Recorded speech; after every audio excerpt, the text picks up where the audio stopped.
Good morning, good morning, good morning. How's it going, everybody? Welcome back to Ninja Pool's Gamesfest Day 17. Would you believe it? Somebody pinch me. This is nuts. Day 17. Wow. So good morning, Hammer Black. Or good day. Welcome in, everybody. We're going to be doing some more Elder Scrolls Online story, some PACT story, just whizzing through that while talking about the game, talking about the Writhing Wall event, which is coming up. You know, what do we know? How much do we care? There's a real questions. I'll be telling you what I think, obviously. I always do. But also want to know, you know, what you guys are thinking, feeling about this thing. And whether Zos, you know, have the devs done enough to make us understand and be excited for it? Interesting question. And then later on, we're going to be playing some Bioshock. Definitely one of the greatest games I think I've ever played. A real standout achievement by the industry. And, yeah, one of the things where people started talking about games as an art form. For real. Like, they started talking incredibly about games as an art form. I just thought since we are on day 17, that means we're going to be at the halfway point of the Gamesfest. It's a 34-day thing. It's all throughout September. I thought we'd have a quick look because we're not playing the greatest games of all time. We're just playing the games that mean something to me or you guys. You know, the games that we want to play and celebrate during this time. Zdenya, hello. How's it going? Welcome. And yeah, I thought I'd take a quick look at a couple of lists, just at like the top 10, maybe. So this is IGN's current top 100. And, you know, it's no list like this is ever going to be definitive. They don't claim it to be. Also, this is not PC games specifically, this is just any games.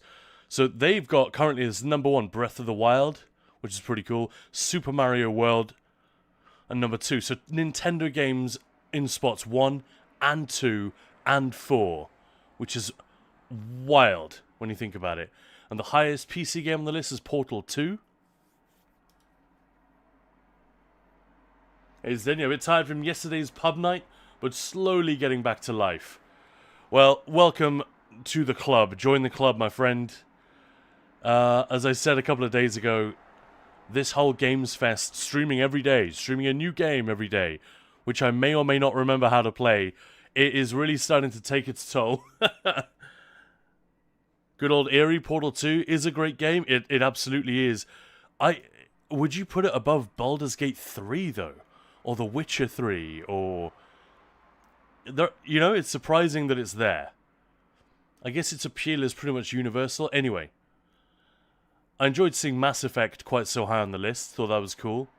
Then we got another... Yeah, again, I'd put this very high on my list.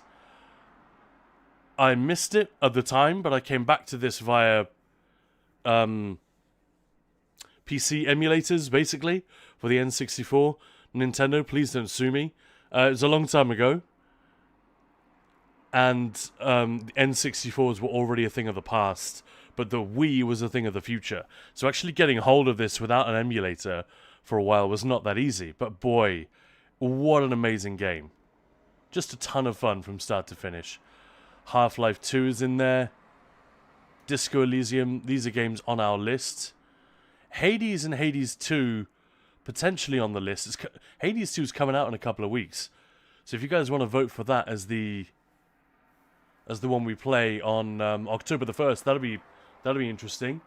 And good morning, good old Eerie. Yeah, good morning yourself. At 16, we got The Witcher 3, Wild Hunt, The Last of Us at 17. Which surprised me how high that is. That's cool. And at 18, just to give me a little bit of credibility here, Bioshock is in there. Let's actually read what they have to say. Very quickly. Bioshock will likely always be remembered for its game-changing, would you kindly twist. But the first adventure in Rapture is so much more than a dressed-up dupe. From first encountering a splicer caring for a gun, the way the mother cares for her baby, to the still enrapturing Andrew Ryan twist towards the game's end, Bioshock delivers one enrapturing set piece after another. That's largely in part thanks to one of the most memorable locations in gaming history. Definitely true. So much story is embedded in the dilapidated hallways and shuttered rooms of Rapture, a decaying underwater labyrinth that demands to be investigated. The mark of a good experience is one that you keep thinking about long after you've finished it, and I still haven't stopped thinking about Bioshock, its incredible location, and those awesome plasmids. Totally agree with that take. Portal 1 also in there at 23. Half-Life Alyx surprisingly high on this list. It's interesting, and Doom like not even mentioned. None of the Doom games until 29. So many Zeldas in the mix. They really love Nintendo over here at IGN. I mean, so do I. Skyrim there at 41. Knights of the Old Republic, that's one we've been talking about a lot. You guys seem to love that one. And here over at PC Gamer, it's all about Baldur's Gate. The very first year it was eligible to be included in their top 100, it hit the top spot. Like, with a bullet. Again, we're not going to properly go over this, but Disco Elysium at 2. And let me zoom in a little bit. Elden Ring at 3, so far not very controversial. Minecraft at 4, I think a lot of people would be very supportive of, but also some would be like very critical of that decision. Persona as well, wouldn't have expected to see it that high. So this is almost a year old now, this article. They do this, I think every September, October, or maybe a little bit later in the year. So it's coming up again. Witcher 3, Half-Life 2, Balatro. Not mentioned in IGN's top 50 at all. Stardew Valley also. It just goes to show that the slightly different focus. Obviously, console games aren't eligible, but also the journalists here, because they work for a PC gaming outlet, they're sort of looking for different things. Anyway, it's just fun to take a quick look at some of these and think about the games we haven't played. There's another amazing achievement. Literally the first year it's eligible goes in at 14. Pretty crazy. Anyway, let's go back to some Elder Scrolls. What do you say? And good morning and welcome, everyone.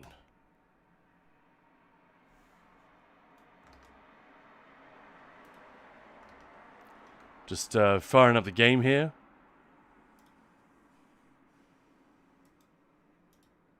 I hope you're having a lovely weekend. Hope you had a great Saturday.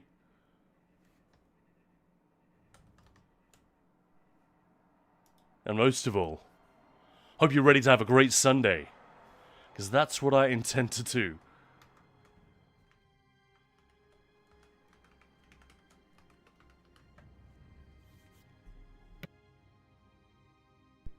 I got my ice hockey, I almost said. I got my iced coffee here.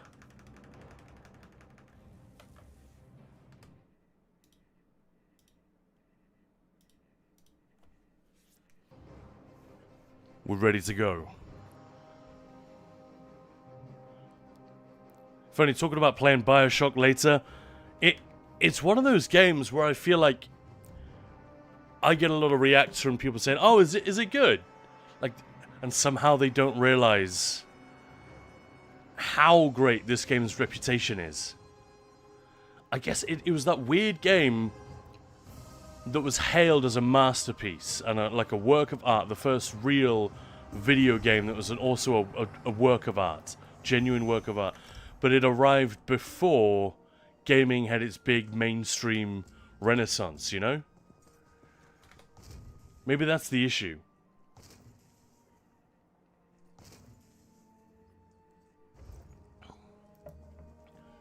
T Star Chaser, top of the morning to you. Welcome on in. Same to you. Oh, look at this. Look at this. Amethyst Lady. Dun dun dun dun dun dun dun dun dun. Thanks for the raid. Hey, Amethyst Lady, thank you so much. Wow, we just started. I'm still getting myself together. Thank you so much for the raid. Oh, well, that is an unexpected delight on a Sunday morning. How are you doing? How are you guys? What have you been up to? Hey, Amethyst Lady. Welcome on in. For those of you who don't know me, my name is Khan. I am one half of Ninja Pulse Gaming, the other half being my wife, who's actually not here with us today. Otherwise, you'd have much more reason to stick around. No, I'm just kidding. Khan and Maya, we run this channel together. Currently, we're playing The Elder Scrolls Online, but as part of Ninja Pulse Gamesfest this September, we're playing a different game every single day.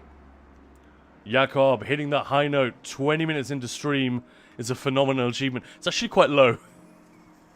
But if I made it sound high, then that says everything, doesn't it? But thanks for the vote of confidence, Jakob. Thank you.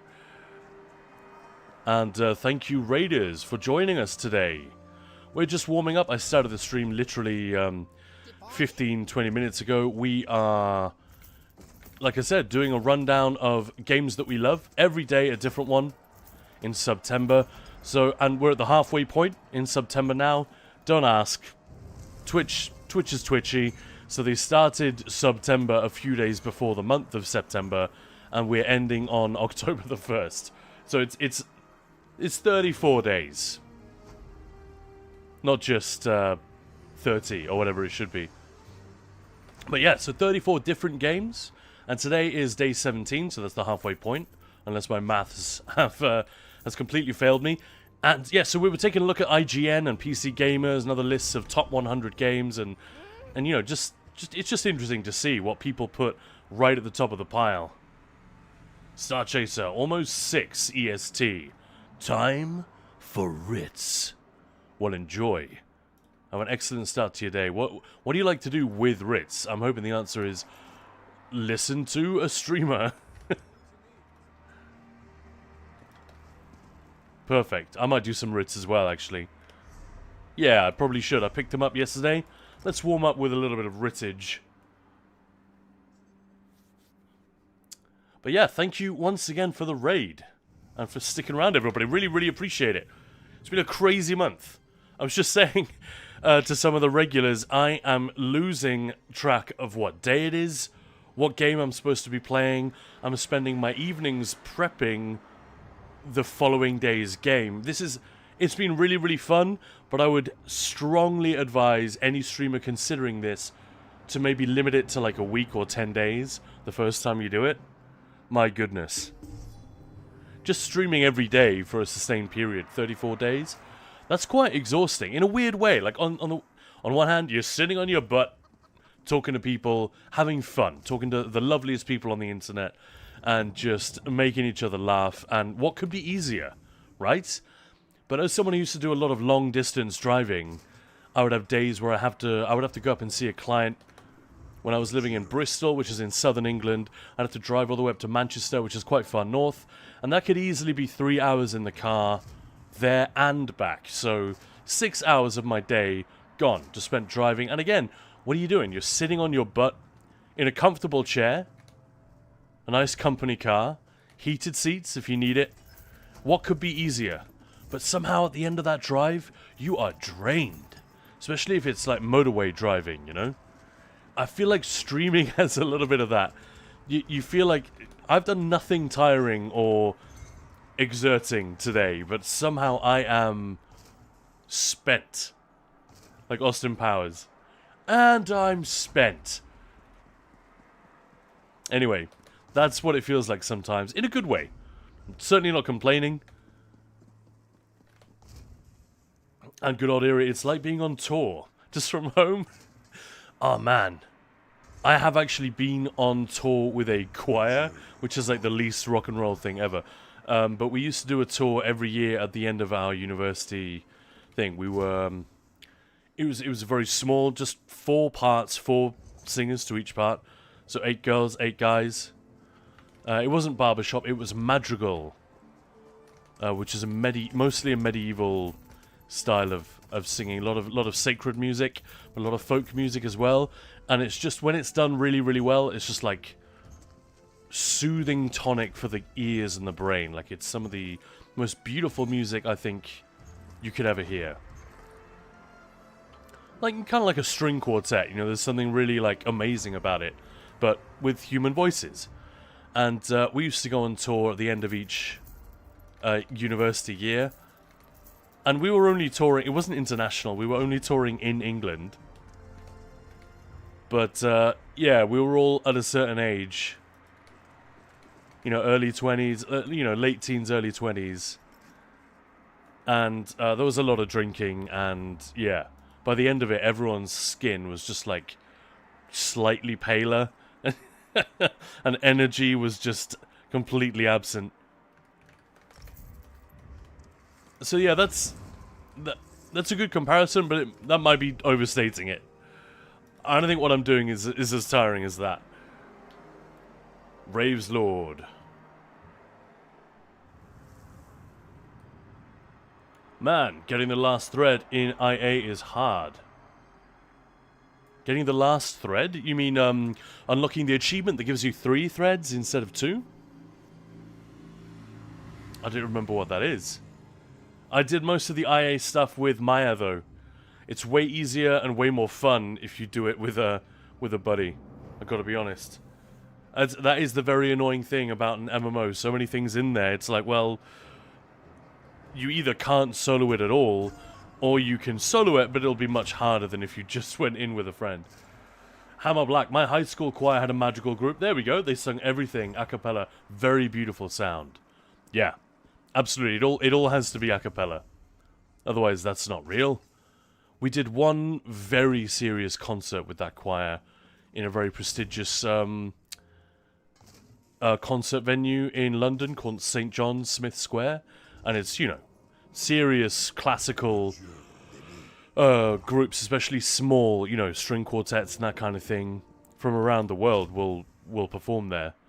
So I felt extremely out of my depth. I was there with all these, like, incredibly talented music students, and there was me, the guy who was studying history. There were a couple of us in there that weren't music students, but not very many. I was just a music nerd, but these guys were, like, incredible. Like, they were all prodigiously talented with regard to music. So, obviously, it's like playing tennis against someone who's amazing. On the one hand, you feel very far behind, but on the other hand, you up your game 1,000-fold. You improve so hard just by proximity to people like this. I feel like you get the same in the Elder Scrolls Online to a degree, right? If you're in a group with fantastically organized and skilled, experienced players. Experience is often the key word, isn't it? That can really rub off on you in a fun way. It's like, well, okay, I thought I was doing fine, but this person is doing 40, 50k more DPS than me. Let's take a look. What are they up to? And you'll realize there was so much more you could be doing. Not everyone enjoys that, and, you know, it's not a thing we have to do. But I think a lot of people really, really love that aspect of it. Getting better. And that's one of the reasons for the current... should we call it malaise? I don't know if that's the right word, but, you know, the current feel about ESO, that it's difficult to improve upon our performance with power being removed from the game after update 46. That's the only way I can really rationalize the complaints that people have, because the patches we're getting, update 47 and update 48, they're really not that bad. Like, there's really nothing to complain about.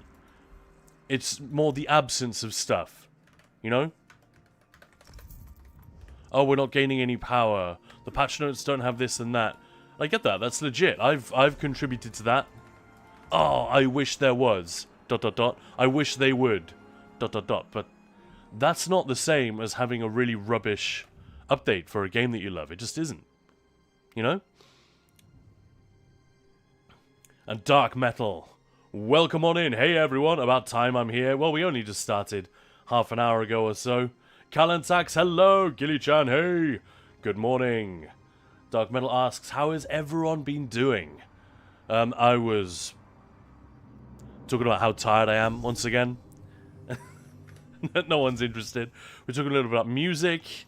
We took a quick scan over like the first 20, 30 games at the top of the IGN and PC Gamer top 100 games of all time. Of course, PC Gamer, just PC games. IGN is more of a complete list. And that's interesting. Not definitive. You know, we're not going to change our minds on what we prefer based on a list like this, which is just the aggregate of maybe 30, 40 people's opinions, so absolutely not by any means definitive.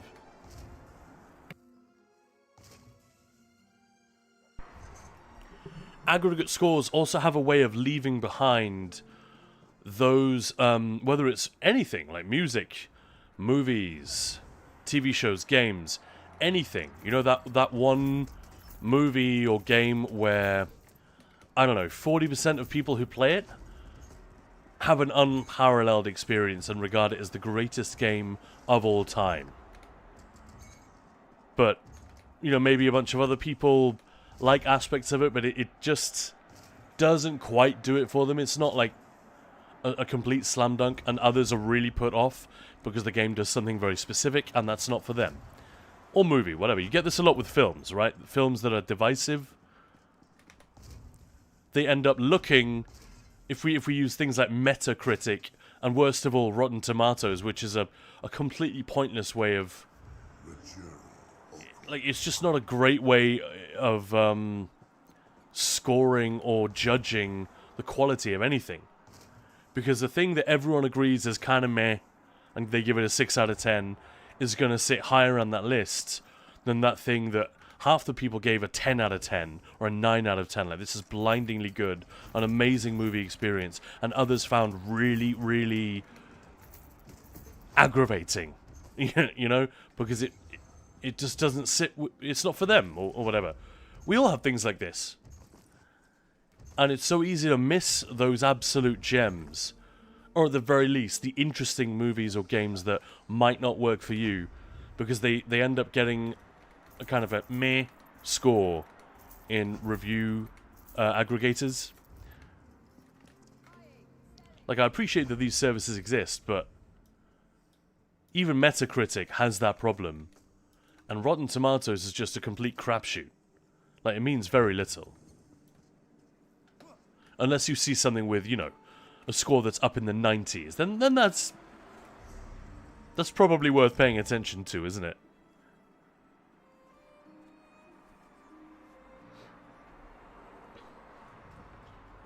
Kalantek's just doing IGN and a lol face. What's that about? No respect for IGN? I think some of their... I used to dismiss IGN as not being worth reading, but I've recently started, like in the last year, I've started paying a bit more attention to their reviews. Some of the reviews they've got working there are pretty damn good. Like, insightful, and they know so much about what makes games good, and have clearly played enough of them to be able to draw those distinctions and write well. Crucially, that's the thing. If a journalist, no matter how solid their opinions, if they can't write very well, I'm pretty much out of there, and that's why the vast majority of gaming journalism just isn't good enough for me. It's not... Like, these people wouldn't... They don't write well enough that they could get a job in reviewing anything else. So... yeah, that bugs me a little bit sometimes. And sure, they may be better writers than I am, but it's not my job. Good afternoon, Uniquely Average Gaming. How are you? And Dark Man, I haven't been sleeping well. I've been sleeping okay. I haven't had enough of it, to be honest. Maya comes home absolutely exhausted from work, and we then work together for several more hours. Then sometimes we have time for a glass of wine and a movie before bed, and then the whole thing starts again. So September's been... it's busy. But I'm smiling. It's a good tired, you know, busy tired. I'm not tired of life. I'm tired from doing awesome stuff. And I'm not tired of doing it, just tired from doing it. Crucially. But like I said earlier before you joined, easiest thing to do in the world. Even though tiring it may be, but I get to sit, playing video games and hanging out with the greatest people on the internet. In my opinion, what could be better, right? Jakob, yeah, for sure. The game isn't in a bad state. No major changes is fine for a patch or two. I'm glad you agree, Jakob, there. I think I'm beginning to wonder if there's a bit of a manufactured sense of negativity around the game. So many people have come into our chat in the last few weeks, especially ever since Update 47 went on the PTS, and it said, what is with all this negativity I'm hearing about the game? And they're talking about Reddit, other streamers, Discords, and we try and unpick it with them, and we realize, well, we can't explain it.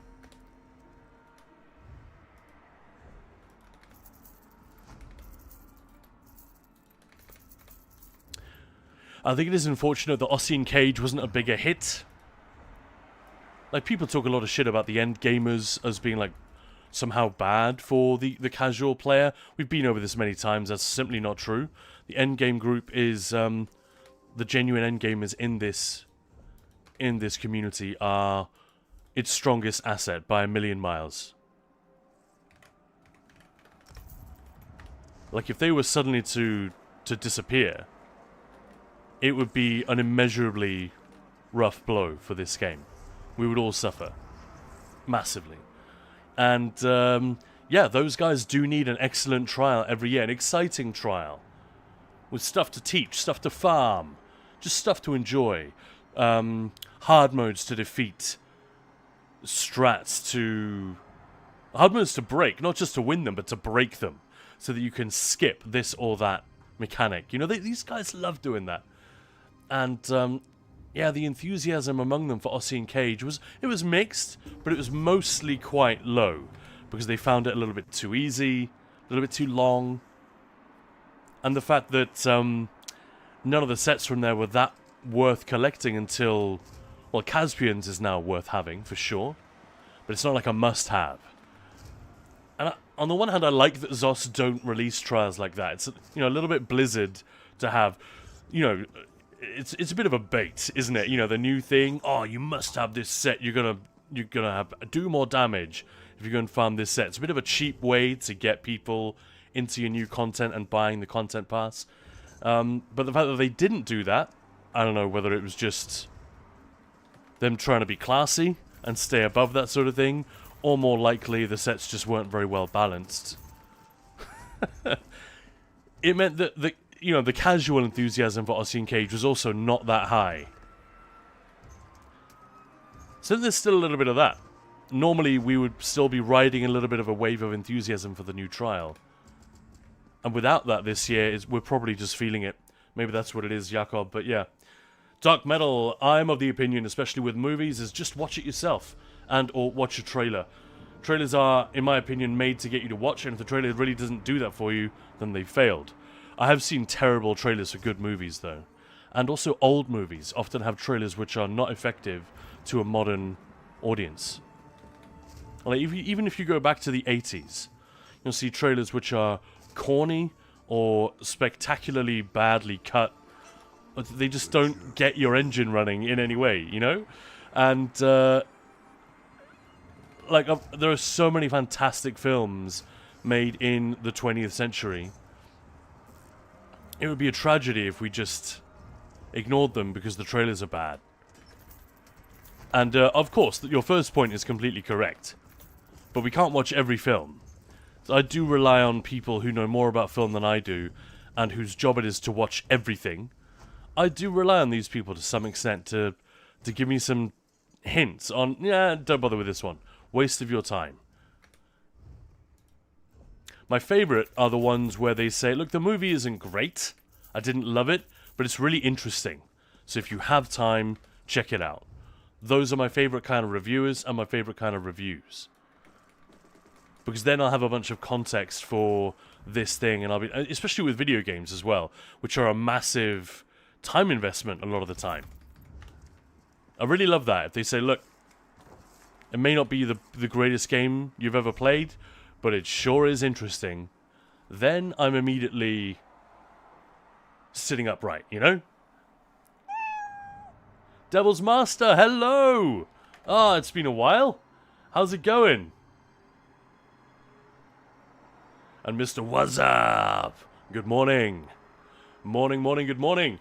And Dark Metal, what's the best trailer for a movie you think you've ever seen? I think my favorite intro to a movie ever, get this, is probably The Lion King. That's nowhere near, and I'm talking about the original, you know, the animated one, not the CG.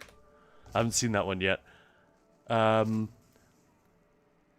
Lion King is nowhere near my favorite. It's probably not even in my top 50 movies that I've seen. I don't have any particular affection for it, especially.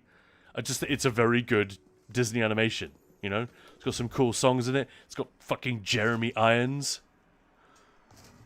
I'll be a monkey's uncle. I mean, what an idiot I am to even try and do an impression of him. It's got James Earl Jones, Rowan Atkinson, Whoopi Goldberg, my goodness. Isn't Matthew Broderick Simba as well? It's like, what a voice cast. But just that opening music number, oh, chills every time, every time. From the opening vocal note to that like massive timpani boom at the end. Oh, that's great. I lived with a guy for 1 year at university who was studying music, and we used to put this on just to watch the first like minute of the movie. He was high a lot though as well. Maybe that helped. Devil's Master doing good. How's it been? It's been very good, thank you. Tiring. We've been doing a different game in addition to ESO every day this September. We're calling it the Ninja Pools Gamesfest. And, yeah, we played a lot of great games. And more to the point, I've had to, like, install them, get them tested, make sure I'm familiarized with the controls. Ideally, play the game for a few hours at least, so I can get to a point where, there's something interesting is happening for you guys, so I can show it. So it's not just character creation every day. That would suck if I wasn't, like, getting organized. But that means an awful lot of time. So streaming every day and prepping every day for the next day's stream. But it's been good. It's been very good. Thank you for asking. Moose, hello there. Haydor. And Zdenia, the best trailer for movies in general has to be the actual commercial trailer for Warner Home Videos in the 80s. Still hits the spot. I don't think I know that one. You have to send me a link. I think the trailer for Alien is the original trailer for Alien, which showed none of the film. I think it just had a slow push in on the egg, which wasn't even the final egg that they used in the movie. And then I think it had the alien, you know, the word like assembling bit by bit, and then the line, in space, no one can hear you scream. I think that was it. It was something like that. That's pretty good. That's pretty good. Devil's Master, have you ever seen a Studio Ghibli film?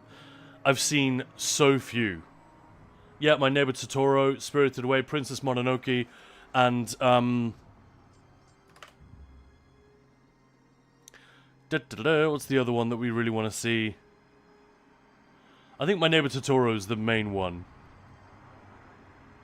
But yeah, there are several more, aren't there? No, I'm not up to speed with those. Gotta be honest. Spirited Away I saw long ago when it was still quite new. I was too young to really grok what I was experiencing.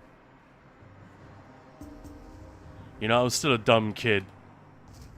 And to me it was just another Disney film. But with a cooler, slightly more grown-up art style. Yeah, that's a good movie, My Neighbor Totoro. Yeah. I see. I know how good it is, and I haven't even seen it.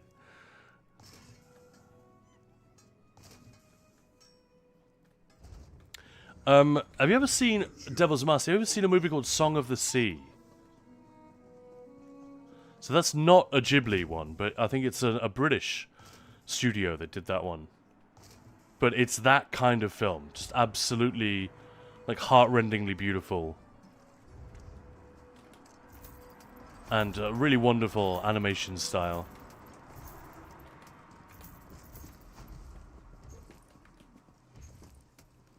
Dark Mantle, best as in it's so bad. Okay, that one Mission Impossible trailer where they forget sound effects and music. But the best? I'm not sure, to be honest. I have to say, Bring Her Back comes to mind. I've been watching a lot of movies. I'm just talking about trailers, but trailers don't really stick in your mind. I remember the Inception trailers being very good. You know, that's where a lot of the... Hello there. This started a whole trend. Because that's where... the Inception soundtrack itself had a lot of this, but it wasn't Hans Zimmer who did the music for the trailer. It had a lot of this, you know, and that became a thing for a while. Every trailer was just voiceover says something epic about upcoming film. And it was just that. Every single wannabe blockbuster had exactly that soundscape in the trailer. Now that was the work of basically one guy who just cut the trailer and, well, not the guy who cut it, but whichever team was responsible for scoring or soundtracking and cutting the trailer for the various trailers for Inception. I think they had a larger impact on the movie industry than they had imagined they might.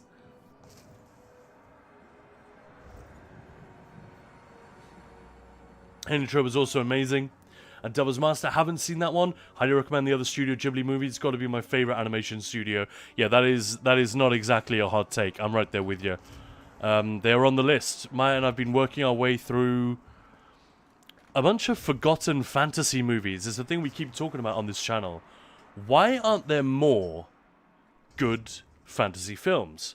Why aren't there even attempts at making more fantasy films? And there are various reasons we've come up with, but it just... I guess Hollywood, when it hears fantasy, it doesn't hear the cha-ching that it hears when you talk about superheroes. Or cheap cattle prod horror movies, you know, where they go quiet, quiet, bang. Quiet, quiet, quiet, bang. It's like they're designing fairground rides, not movies, but they make a ton of money. So it's like, yeah, they will finance that, no problem.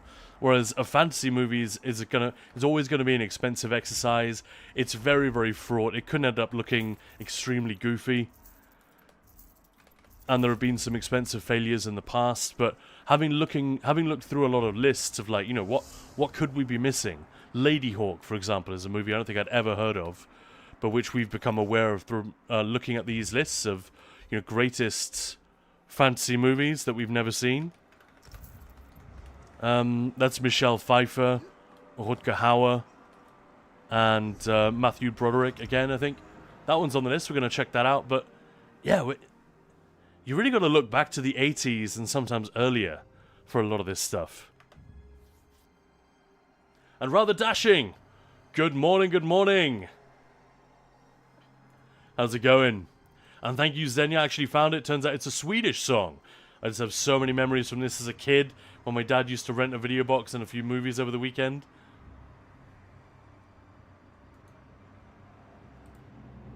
I have sent that to myself, that link.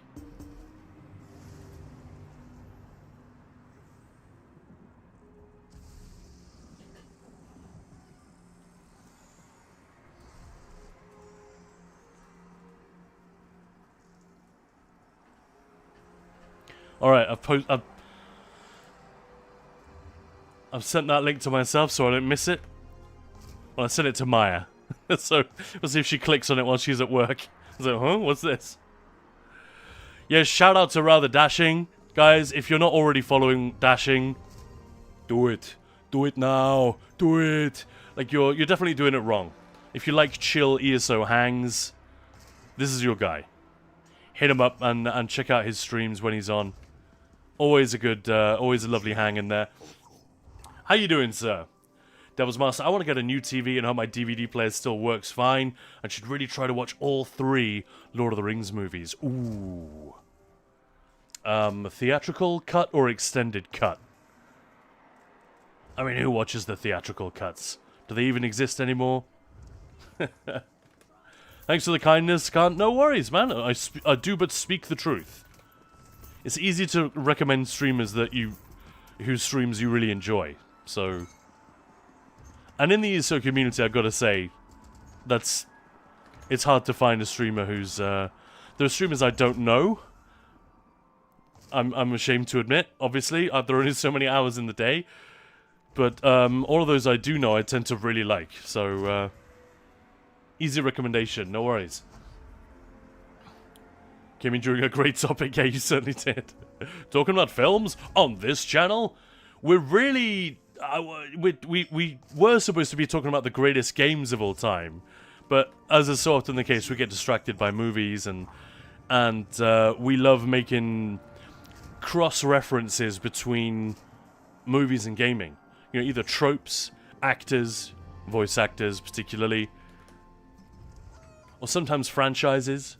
You know, like Star Wars, and what it is about Star Wars games that does or doesn't capture what you want, the idea from those films. And to come back to a fun one from, I was talking about it a little bit yesterday, and how it got a bit of an unfair ride, Star Wars Outlaws, because it arrived in the middle of a very harsh anti-woke, anti-Ubisoft, anti-Star Wars backlash. And it's not a woke game or anything, but it's got a young female protagonist who isn't white. So it was always going to have a lot of trouble from a certain stupid corner of the internet who just, they may use other dog whistle descriptions, but at the end of the day, they don't like seeing women or non-white characters in prominent roles in games. That seems to be the only thing that animates these people. You try to get where they're coming from any other standpoint, and nothing that they present seems to have any, it doesn't stand up to scrutiny. So I'm forced to assume it's just a racial thing. Whatever. Or just, them being fed up with woke stuff being foisted on them or being clumsily done. I can get that. Anyway, I was sort of sticking up for the game a little bit. It wasn't amazing. There were major problems with it. The stealth was bad, which in a game which is largely a stealth game was a huge no-no. They've fixed a lot of that since launch. But anyway, this idea, this fantasy that was created, somewhat set up in the first Star Wars movie with this world of Jabba the Hutt and Han Solo, and which was then much more heavily hinted at when Boba Fett shows up in the second film. And this idea of bounty hunters, the movies keep teasing us with this stuff, but we don't often get to see it in the original run. I felt like it was the first time a game had truly tried to pay that off.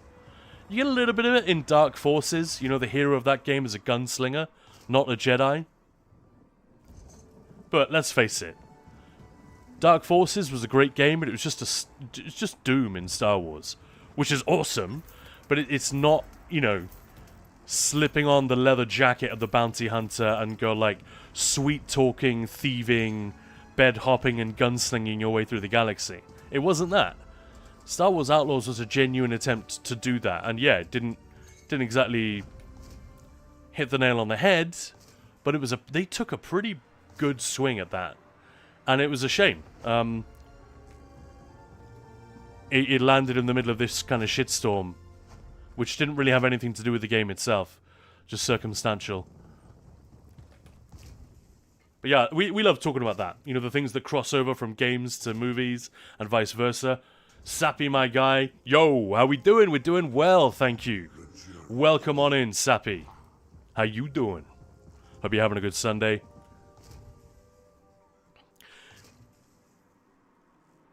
Devil's Master, you don't think you've ever watched the whole of the second movie, The Two Towers? No way. I am biased. I was a huge Tolkien nut as a kid. Like, I read the Silmarillion when I was 7. Or something like that. Maybe a little bit older, but I was definitely a bit too young.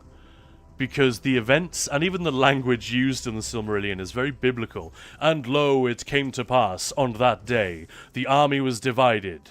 And, you know, it's this kind of very weighty, very epic, mythological language. And, yeah, it was pretty tough. Almost impenetrable to a kid. But I loved The Hobbit and The Lord of the Rings so much that I just kind of slogged my way through. And I found myself sympathizing with the bad guy for a large part of it. The character who is basically Satan and wants to take over the world. I kind of was on his side for a little while. Like, yeah, you know, strike back.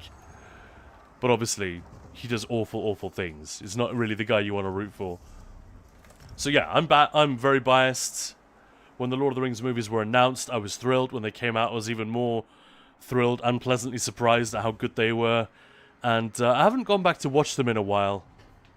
I think I watched The Fellowship of the Ring a couple of years ago, but not the other two. Hobbit movies we don't talk about.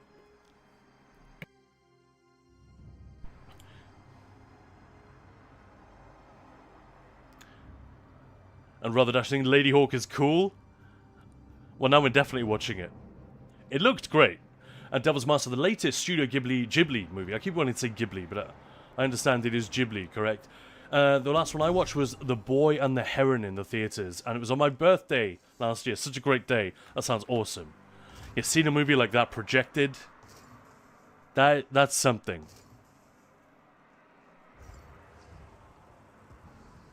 Definitely extended, Rather Dashing is saying, yeah. And Kev KJ, thank you very much for the follow. Really appreciate it. That's very kind. Thank you everyone for showing up. She isn't white, finished the game and never noticed most... Oh, I don't know. Honestly, I don't know, don't care, but some people on the internet did care. I don't even remember what her name is. But I thought she was actually pretty fun. Sort of scrappy. She was very, very Han Solo, though. Like, just Han Solo with boobs. I think Maya posted a video review of that game because we got early access to it and we decided, fuck it, we'll review this. It'll be a fun way to stretch our critical thinking muscles. And we gave it a thumbs up, but not like nowhere near a 10 out of 10. More like a 7. I don't think we actually gave it a score. But we sort of went through 3 things: story, gameplay, world, maybe? Like how well they'd realized the setting. Story and world did pretty well, but the gameplay was woof.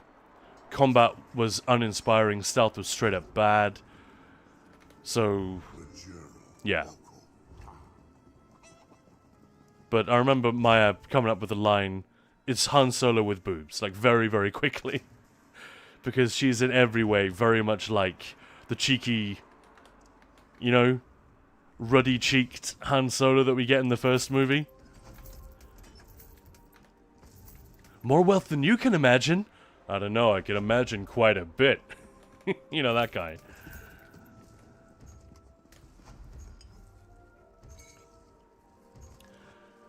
And welcome on and thank you for the follow. Hanu Shake as well. A challenging read, Rather Dashing kind of was. Devil's Master bought all 3 Lord of the Rings DVDs in a thrift store. I think it's the non-extended, but is there any streaming service that has the extended movies? Oh, there must be. Yeah, I would imagine Amazon Prime does it. It's a good question. Netflix must have them. Have a look around. There's a really great website. Don't know if it works internationally, but for the UK, definitely works. I think it's called Just Watch. And if you just search up a movie on there, if it's available anywhere on the internet for free, under subscription or bought or whatever, it will come up and you can click watch right there. And I'm guessing they get a small commission for every link or something because there are no ads, there's no bullshit. I use that quite a lot if I'm looking for an obscure movie. And I know that Netflix almost certainly won't have it, but I don't necessarily want to buy it from Apple, you know? Or I don't want to, like, take out an entire month subscription to Arrow Films or something like that. But yeah, I use that a lot just to see if there's a way to save those £3-4 £4 It adds up, you know, if you're watching a lot of movies each month. Sappy, my guy, getting involved with the emojis there. I love to see it. You remember liking Lady Hawk rather dashing? Oh, well, I'm encouraged. And there was people on the internet just complain about anything without a valid reason. Just how it is these days. True. There's a lot of that. And the worst thing about it is that the rest of us who are complaining about something valid we don't get heard because there's so much noise. It's like what we say about the ESO forums and the ESO Reddit. It's got to be so difficult for Kevin Gaboli and those guys that are on his team to sift through all the player feedback. Because, I don't know, they would never admit this. They're way too nice. They're way too polite. But they know some X percentage of player feedback they're getting is just toilet juice. You know, it's complete rubbish, wrong, or hateful, or misguided, or ignorant, whatever. Pick whichever category you want to throw them into. But there is definitely a proportion which is always going to be just wrong feedback and inadmissible. But you can't automatically sort it. And if they tried to get an AI to do that for them, that would be an awful, awful thing. So they just have to go through it. Like a bargain bin at one of those thrift stores, you know, that sell designer brands really cheaply. But in order to find those, like, $30 jeans that would normally cost you $200, you have to, like, rummage your way through several racks worth of rubbish, you know? I haven't had that experience in years, but I used to go there a lot when I was a student. That would be like one of the main places I would buy clothes, is places like that. It was awesome.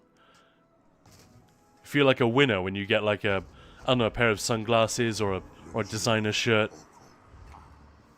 for, you know, just the amount of cash that you'd normally carry around in your wallet. Although that's not so much of a thing these days. I think sifting through the forums for good feedback or actionable, intelligent feedback has got to feel a little bit like that. But like I said, Kevin and company would never say this. They would never admit to that.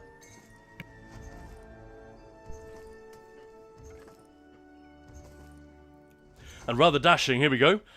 I find the fantasy genre is sort of defined oddly, meaning if you type best fantasy movies, you get a bunch of lists that contain some movies that might not be considered fantasy by some. But those lists can also help unearth some gems that someone might have missed. That's exactly what we've found. Now you get a few Marvel movies in there, which I'm like, okay, Black Panther. I wouldn't have called it a fantasy movie. And surely if it is, then doesn't it drag in the whole MCU? So I would tend... Those have their own category. That kind of movie. They very much do. I don't think they need to invade the fantasy space. And then, yeah, you also get things like The Red Shoes, which is sort of a magical realism.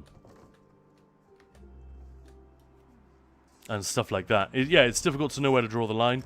Ultimately, I think they run out of road with the pure swords and sorcery type of fantasy fairly quickly. So instead of a top 100 or a top 50, you end up with a top 25.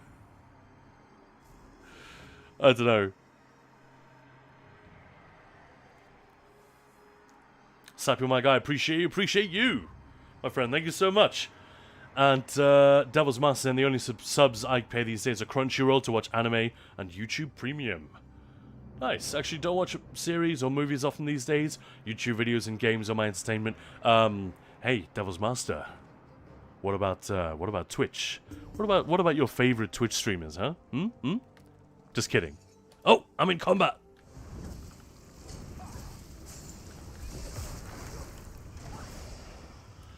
Attacking a necro lady as she's just logging in.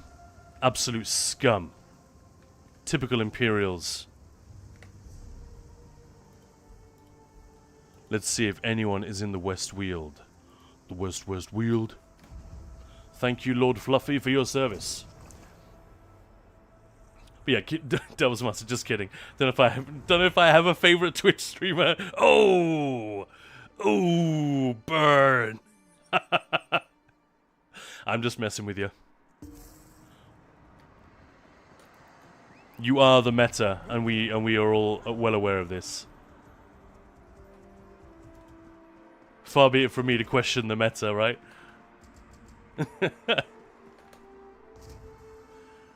Okay, I will go watch my favorites. Oh no, you guys are you're gonna make me sad on a Sunday.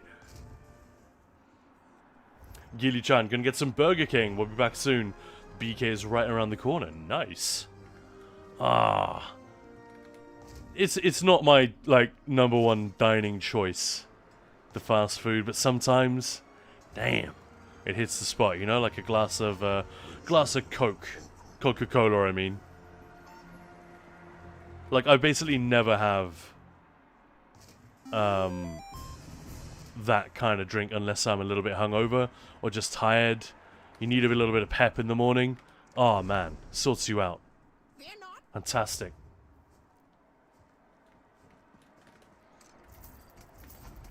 Yoshua, thank you very much for the follow. Much appreciated. Or Yoshura, I've just realized it could be. Welcome on in, everybody. Happy Sunday. This is Khan. You're watching Ninja Pulls. I'm just one half of Ninja Pulls. If you've been here previously and heard a lady speaking, that'll be my wife, Maya.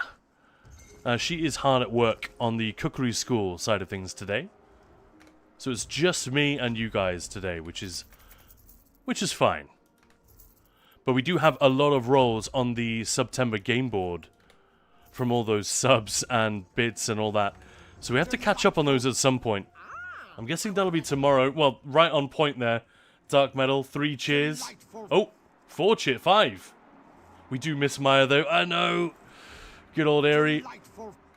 I'm getting flashbacks to when I was in Amsterdam for the ESO event last April, or whatever it was. I was introduced myself, this random blonde dude, and people were like, who the hell is this striding towards me with purpose? And then I would say, hey, my name's Khan.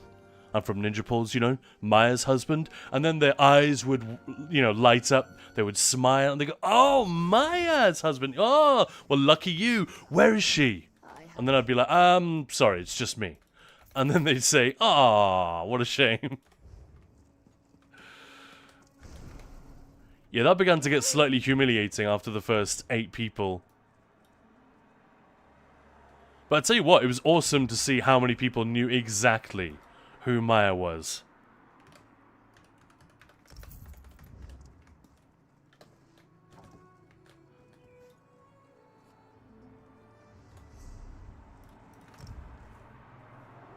Damn, that's rough.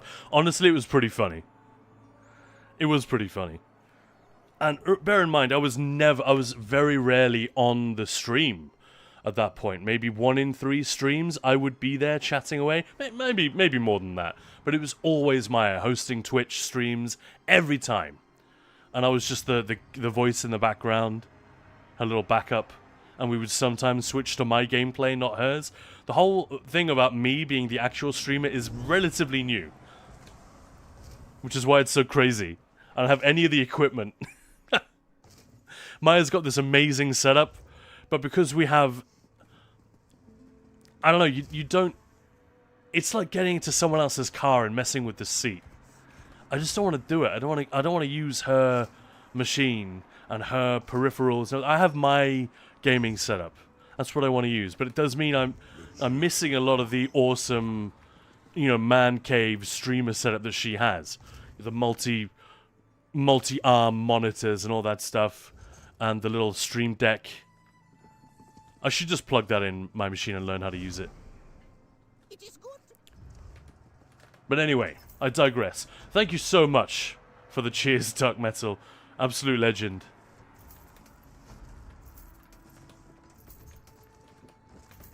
And Ted Meister. Good morning, good morning. Have a nice lurk, rather dashing. Are there any animes you do like, Khan? Yeah, I just haven't seen that many. I watched, this is very, very unoriginal, but the most recent one, I think, was probably Cyberpunk Edgerunners. I didn't watch it when it first came out, but I sort of circled back to it. And that was a lot of fun. It was very basic. But yeah. Moose, I'm already on my favorite. Thank you so much. Sappy, my guy, you're probably my favorite ESO streamer. Thank you very much. That is much appreciated. What a lovely thing to say. If there's anyone, any sort of creator or personality or whatever whose work you enjoy on the internet or a podcast or whatever, do tell them. That's not me fishing. No more compliments for me. That's fine. I just mean it is often a pretty rough thing to do, and the human psyche is weird, right? I could have 19 compliments today that are really, really heartfelt and lovely, and oh, your video helped me so much. But if one person shit talks me, what do you think is the thing I'm going to remember when I sign off the stream, go to bed later? That is the thing that's going to bounce around my head, and I'm going to think about. And people do it a lot. We're quite lucky. Our Twitch stream is generally very free of that sort of thing. Our Discord is full of lovely people, and the YouTube gets some of those comments, but not that many. I know other content creators who don't deserve any of this, but for some reason they attract more of it.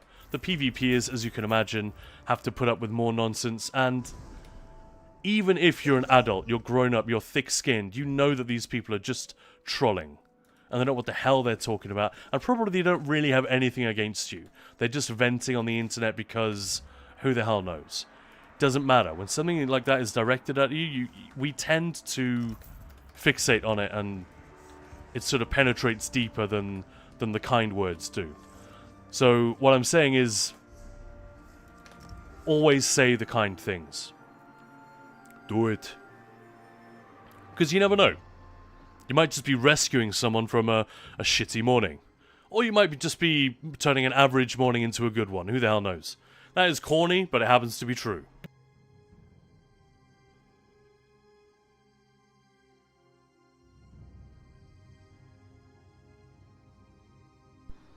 Sappy, my guy, Jake Clips always holds a place in my heart. Oh, there we go. Make sure you tell him. And OMG, Coke or Mounted Dew when hungover. Yeah, exactly, yeah. Devil's Master, serious question. Just to be 100% sure, are you and Maya really married? Yeah. Yeah, we've been married a long time. We met very young.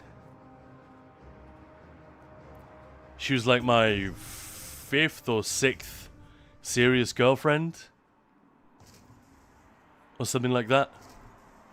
We met at university, basically. And obviously we didn't get married right away, but... yeah.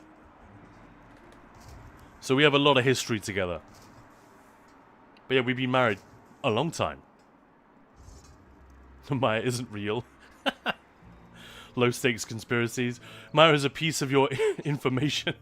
Fuck, autocorrect is drunk. Imagination. I thought so. Maya is a piece of your information. We ain't found shit. We ain't found shit. Thanks, Gambitsky. How's it going? Welcome on in. Happy Sunday. Kana's a big fan of Boku no Pico. Dark Metal, I will confess. Probably this is something I shouldn't own up to. I am ignorant of what that means. You could have just said something really, really horrible and I'd have no idea. Happy does this to me a lot. He will make references to anime or you know that overlap, the Venn diagram overlap of anime and edgelord internet stuff, both of which I'm a little bit disconnected from, to be honest. I've nothing against it per se. It's not the waters that I swim in. But Happy loves doing this to me. He'll make some reference that just goes way over my head. I could do the same to him, I guess, but it wouldn't be as funny.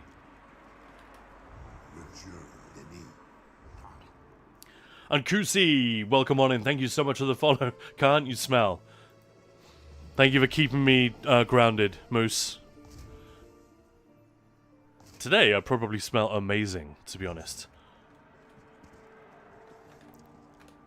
Took the dog out. I went shopping again, Moose. Don't judge me. I bought some salad ingredients for this evening. Yeah, I bought some nice stuff, a nice bottle of wine, and I got myself a beautiful iced coffee, which I'm now drinking. I prefer to make it myself, I didn't have time this morning. Then I wrestled with the dog for a while. That was fun. Then I had a shower and put on freshly laundered clothes. Bit of aftershave. Sorted. I mean, I say aftershave. On the bottle, these things say, they actually say eau de toilette, don't they? Which, to me, is toilet water. Literally translate. I know that's not literally what it means, but always amused me as a kid and still as an adult. You know, I look at that eau de toilette just before I spray myself with it and think, really? Field, how's it going?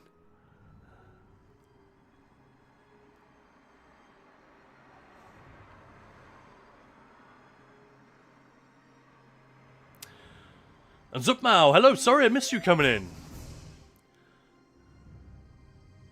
As you should, it's bad a few years ago, big for all the wrong reasons. Fair enough.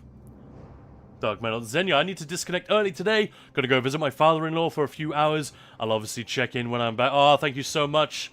Zenya, have a fantastic day. Have a good stream. And yeah, obviously you guys are my favorite streamers as well. Always good fun. I'm going shopping soon. Ah, that sucks. Are you buying moose steaks?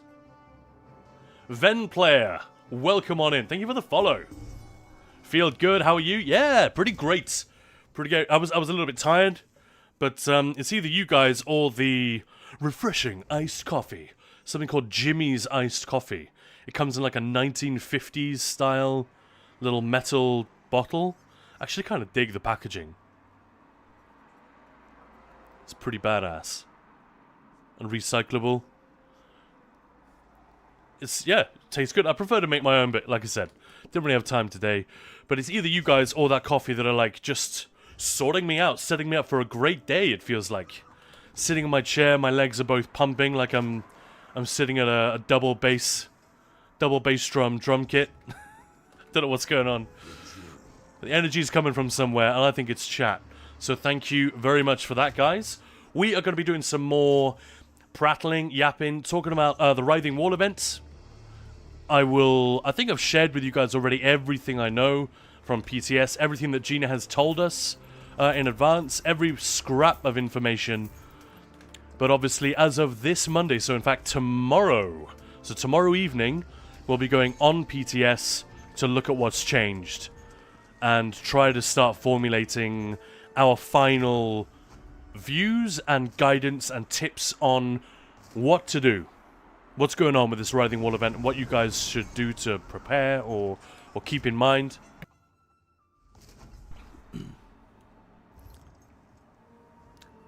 It's about hydraulic stuff. Better than eau de piss, though. Yeah, that's true. Or piss de toilette. Let's change the subject. Well, it's all me, Khan, and you're welcome. Excellent. Supping my guy, awesome, yeah. That feels good. I don't know, it's a little bit like going to the work party. Or, you know, going to the hang on the Friday. Everyone from the office goes to the pub. Like, I used to work in a place where we would do that. And some days you're like, I'm beat. I really want to go home. You guys are all cool, but, you know, this is still a work hang. And then you go there and your boss has already bought you a pint. And, yeah. And it's all uphill from there. I love it. That's what it feels like. But yeah, we've got a lot still to do. It is only day 17.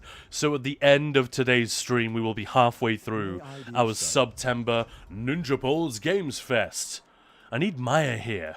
I need her as my wingman, being like, Ninja Pulse Gamesfest? Ninja Pulse Gamesfest. That's how we do it, isn't it? So we need to get Maya out of that Cookery Road show and back here at Ninja Pulse where she belongs. We need to come up with a way to increase our viewers or just squeeze you guys a little harder. That's obviously, I'm kidding. We don't want to do that. The generosity is already overwhelming. But we need to figure out ways. I think sponsorship is the main way Maya is looking at. We got Logitech, we got HelloFresh, we've got, which HelloFresh we already did. We're getting more codes and giveaways and things like that we can do. The team at Doom, Bethesda UK, have given us thousands of dollars worth of swag to give away for our American Heart Association stream coming up next month. That's going to be another ESO raid train. So loads of the cool streamers. It is very, very close to TwitchCon. So there are a few of our favorite folks that might not be there, which is a shame. Because they just can't make it. They can't be in two places at once, you know? So it does overlap with TwitchCon, which is a little bit awkward. But the date was set by, the American Heart Association, not by us. So, Paco Rabanne. Toilet water, exactly.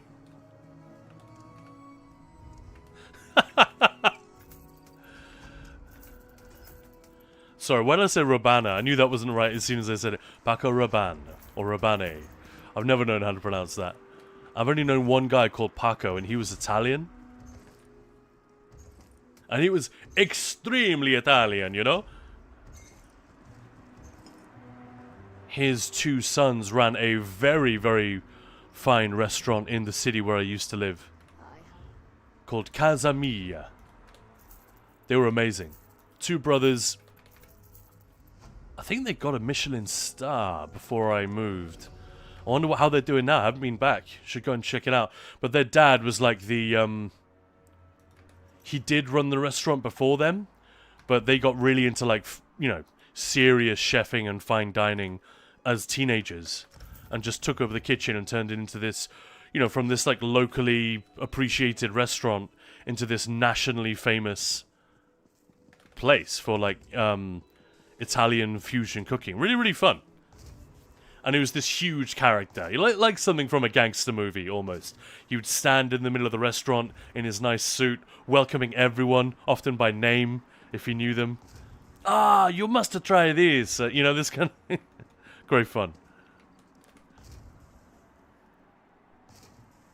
To be fair, I guessed on the spelling. I'm pretty sure your spelling is correct. Field.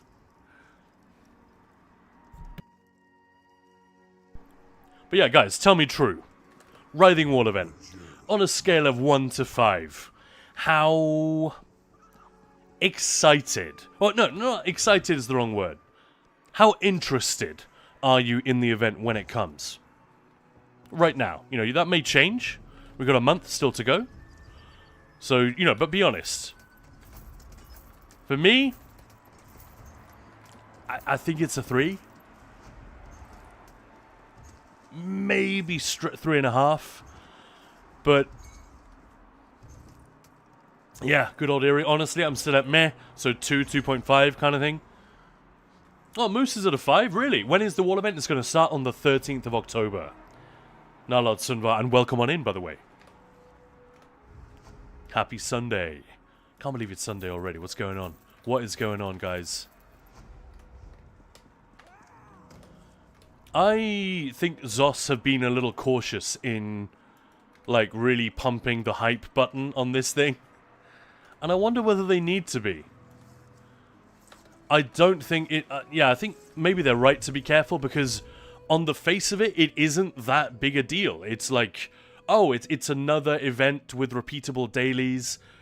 But I think what maybe won't hit until it actually begins is the fact that A... it is a one-off. This is only going to happen once. And that B, with every little daily that we do, we are progressing something very real. It's not like you do the daily and it goes back to 0. You know, like in the, you know, those annual High Isle celebration, or, you know, the Legacy of the Breton celebration, Seasons of the Dragon celebration, Dark Heart of Skyrim celebration. You know, you do the dailies, you kill the boss, you do the delve, you blah, blah, blah, blah, blah. And... it's just a daily like any other, and it doesn't... as soon as you're done, you're done. But I think the psychological... I have a suspicion. I don't know this. But I think the psychological effect of knowing that we're moving a meter, you know, a progress bar, just a tiny bit. You know, the hourglass that keeps turning. we are moving that line just one more pixel or whatever with every 10 dailies. I think that will have a greater effect than we can necessarily feel right now. You know, I think it'll become more apparent once the event begins. I don't know. But the dailies themselves, I gotta say, they're cool. They're a little bit more interesting than your typical thing, especially if you own Seasons of the Worm Cult and you can get to Solstice and actually fight the Worm Cult on the island. And, you know, the rest of the people who don't own the content pass can also fight the Worm Cult in delves all over the base game. They did great with that. But I think in Phase 1 especially, the dailies aren't that different. They're not that drastically different from the other stuff that we know from this game. And to be clear, daily quests are some of the content in this game that interests me the least. It's not a criticism, it's just not why I'm here. You know, it doesn't get my blood pumping. But I think in Phase 2 and 3 it does get more interesting, so it's hard to know. Because most of what we were able to test on the public test server up to now was Phase 1. Which is, you know, craft this, clear out the worm cultists, go and collect this. It's all very familiar daily quest type stuff. But yeah, so let's tally up. Moose is saying 5, Field, a solid 4.5, Sappy, my guy, 5. Good old Eerie still at meh, I'm going to say that's 2.5. Gilly-chan back with food. Oh, 5 out of 10, Moose, you're saying, okay. I'm saying out of 5. Out of 5, how interested are we in the Writhing Wall event? I'm not trying to bring it down. If anything, I'd quite like to hype it up, because I think there are some subtle things about it that are maybe a little more interesting than we have given it credit for, and that are difficult for Zos to really hype and promote. But welcome back, Gilly. We're just talking about the Writhing Wall event and how interested we feel currently. We're obviously almost a month away still. I think the big stream they've got coming is going to help. I think PTS on Monday is going to help. I hope so. But we shall see. What other rubbish have I got in my bank that I need to clear out? Oh, we got some repair kits. So much stuff, man.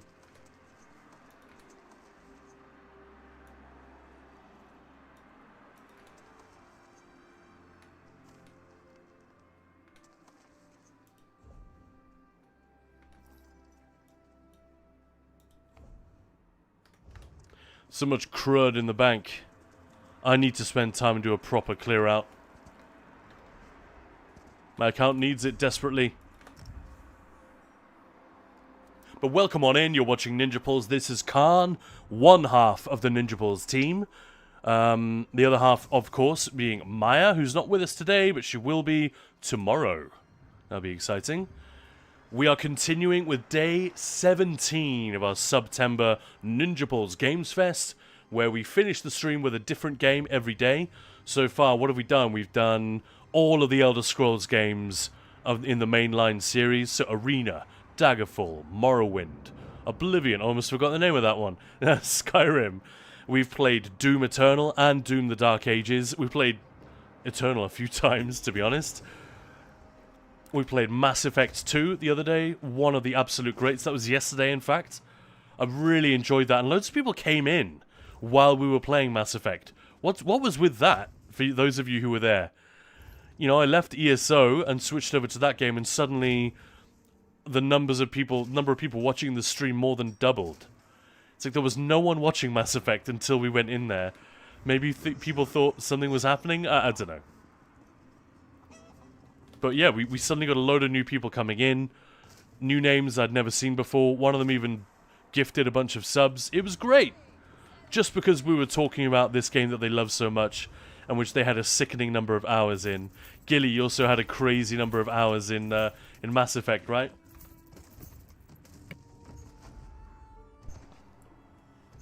Jakob sent a null at Sunvar. EU's best werewolf player. No way. Field been playing a lot of Guild Wars 2, fell in love with the huge scale world events, so I'm excited to see what I think could be ESO's answer. Yeah, I'm excited to see exactly what it turns out to be. I think they could go bolder with the type of daily they're getting us to do. I really think they could. Some of it is quite familiar. It's not... Like there's a daily which is basically crafting. It's what I'm doing right now. But whatever. It's perfectly simple. It'll probably be automated, you know, by the same add-ons that we use for daily crafting at the moment. 5-figure number in ESO. Sadly, I think I'll miss today's other game, Dark Metal, because of a birthday I don't want to get to. Oh, that sucks. So I'm forced to go. Well, no worries. Like I said, you know, the after-work hang, you might show up and there's a drink waiting for you, and a couple of fun conversations later, you might have a lovely time. Who knows? I definitely wish that for you. Obviously, we'd love to have you here with us, but no worries. You'll be missing out on Bioshock, which is today's game. And it's hard for me to say this, because the game is so well regarded. I think it's underrated. I think it's under... I think a lot of... I've just had too many conversations. Maybe it's gamers below a certain age. They're just like, oh, what is Bioshock? I know something about the name. Like, what's the deal? Is it any good? Should I check it out? And I'm like, what? It's like a stunning achievement in video game storytelling. And... yeah. Go play it, like, right now. And as that thing by IGN said earlier, one of the most memorable settings in video game history. And there was a remastered version from not that long ago, so it actually runs well and looks a little bit better on modern systems. But yeah, we'll come to that later. For now, let's wrap up these damn daily writs and do some story already. I'm nearly done. I'm down to the Dragon Knights. They're my last... I group all my characters by class.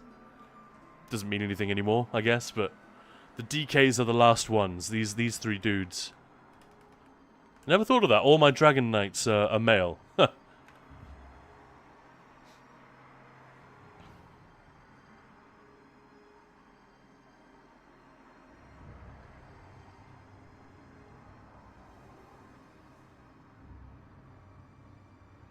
Mostly, I wonder if they've taken into account player count on different servers for how much is needed. Yeah, they definitely would have done.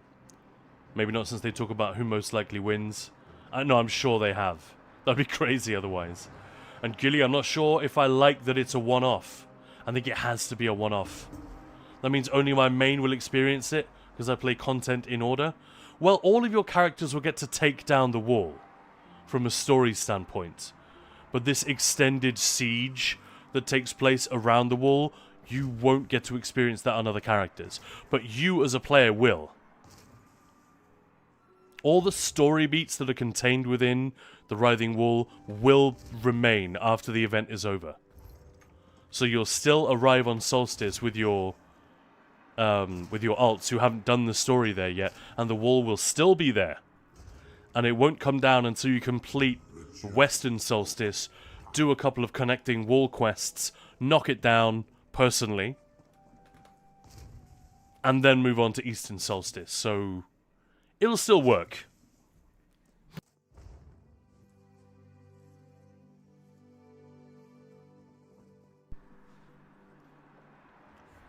Dark Metal about 2.7 out of 5. I'd like to see more about it officially. Yeah, and there's a lot more coming, isn't there? PTS on Monday, and they said a big stream about explaining exactly what people are doing. I hope they illuminate a lot more than what is already known from PTS.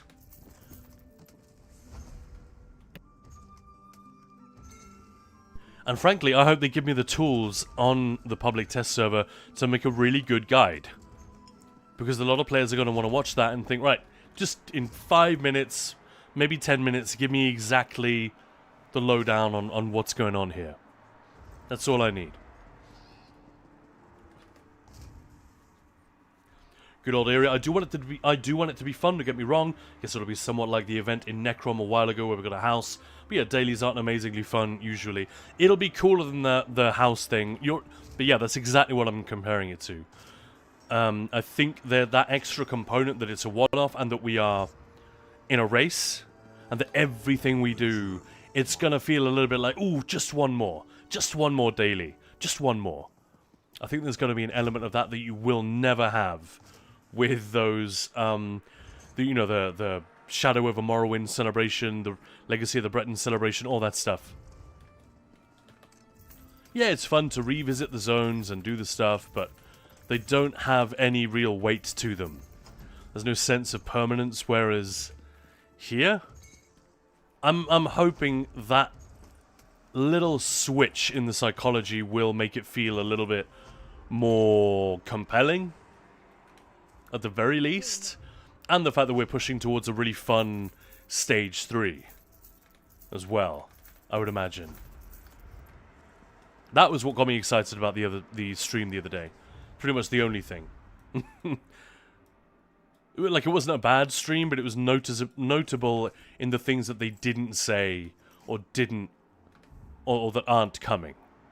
The main thing I took from it was that Stage 3 is going to have this giant world boss, which is the thing that we've daydreamed about in ESO for pretty much as long as it has existed. I've been aware of this idea of a huge monster, like a kaiju, stomping around Cyrodiil. That's usually the idea that people have and like to daydream about. Raveslord, Bigfoot is sometimes confused with Sasquatch, yet he never complains. Hey! Validor, hello there, and welcome back. How you doing? Gilly trying to have 2,500 hours in Inquisition, that was it. Yeah, then don't go, Dark. Yeah, I have to go. Fiery Dog, a lot of hours. Ah, I get it, Fiery Dog, sorry. I thought you were talking about the number of people watching Twitch, the Twitch category in ESO. I was like, five-figure number, I'm not sure I'd complain. The other day I looked in here, and there was something like 250 people watching the entire category, and we had 210 people in the channel. That made me so sad.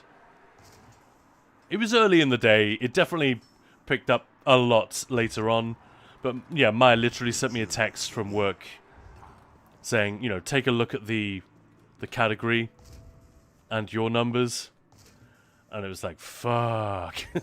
But yeah, it was early in the day, downtime, quiet time, and Borderlands 4 was launching as well. A lot of people wanted to see what that was like, wanted to get the drops. Speaking of which, I really should be streaming it, I just don't have time. Wow. Too much going on.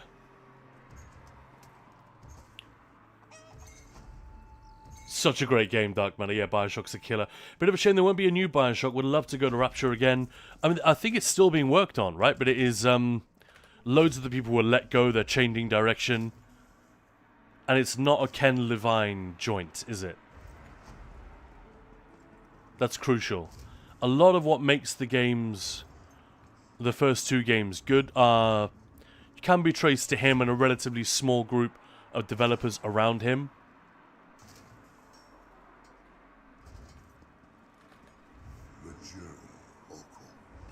Like, there's a particular writer who seems to have conceived almost all of the themes and the narrative of Bioshock, which is one of its greatest features. I think it's one writer who did almost all of that. And then Ken Levine sort of reframed it. Yeah, I should check my facts, do the research, but Jeff Keighley, actually, before he went all megalomaniac with the Game Awards and all that stuff, he used to do pretty much what I want to do, which is to mount interesting discussions with developers about how our favorite things in their games were created. He was quite, sounds like I'm criticizing him. They didn't go super deep. Like, I think a lot of gamers would love more of the technical side. You know, when you talk about coding restrictions and the fact that you couldn't do X, which forced you down this other alley, and which is then ultimately responsible for this cool gameplay mechanic that you know, necessity is the mother of invention kind of thing. I would have loved more of that, but yeah, Jeff Keighley used to do that. It's easy to forget when we look at what he is now, which is kind of a monstrosity. I don't like what he's turned the award season into. It is just advertising space, and it's got nothing to do with the games, or the developers, or the players, frankly. It's real sad. And kind of gross. Anyway. Jeff Keighley used to be awesome. He used to do a lot of really interesting like mini documentaries and investigative, not investigative, but you know, good journalism about video games. And yeah, I'd love to see more of that. And he did a whole series on Bioshock.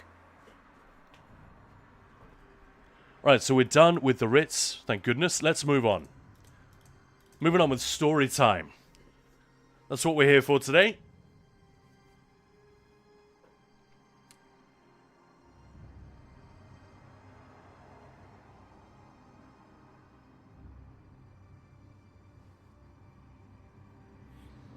And Moose say, wasn't Bioshock fairly low budget? It was. I think I saw an interview with the head guy, Ken Levine, yet, and they had to do a bunch of cheap things, and he voiced the shopkeeper. Oh yeah, you might be right.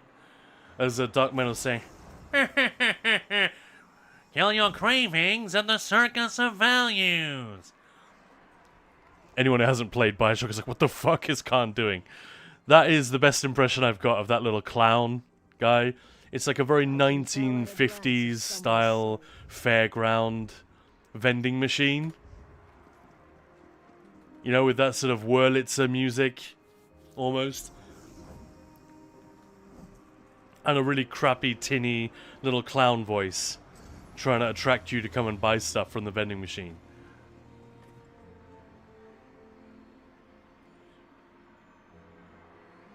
Lustful Taoist. What the hell? How does your lazy Rickcraft accept quest so fast? Two factors, I guess. One is add-on bloat, so having lots of add-ons running at once may slow it down. Probably just ping. I've got relatively good ping. 62, 75 right now. If your ping is much higher, like 80, 100, it'll go a bit slower. It feels like more of a difference than it actually is. We're talking, like, microseconds here. Milliseconds, rather. That sounded like a mustache-twirling villain. Kind of does. You can compare it later, Gilly. We'll be visiting those vending machines in Bioshock for sure.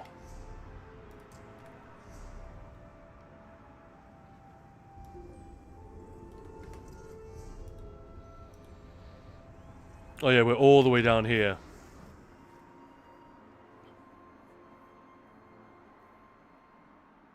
Yeah, Levine is working on a game called Judas. That's correct. Yeah, I thought it was cancelled. I think everyone thought it was cancelled because of a bunch of layoffs that happened there. Under Take-Two, I guess. I've already forgotten the specifics. But then it was announced that, no, it's not cancelled. But no one really knows what that means. Because a lot of the people that were working on it were laid off. So, presumably it's going to have to go through a change of direction. And, yeah, all of that fun stuff. Tell you what, before we get started, I should craft potions, should I not?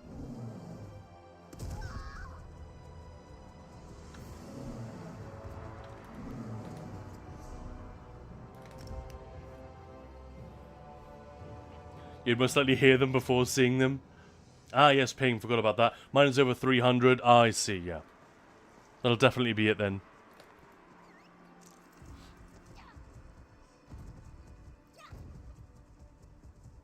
But yeah, it is nice when it goes really fast.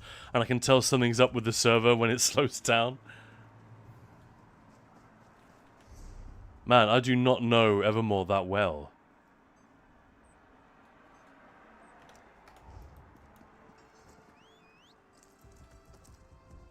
Over here, Initiate.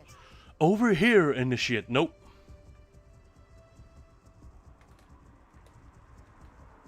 It's down here, isn't it? Yeah, there we go.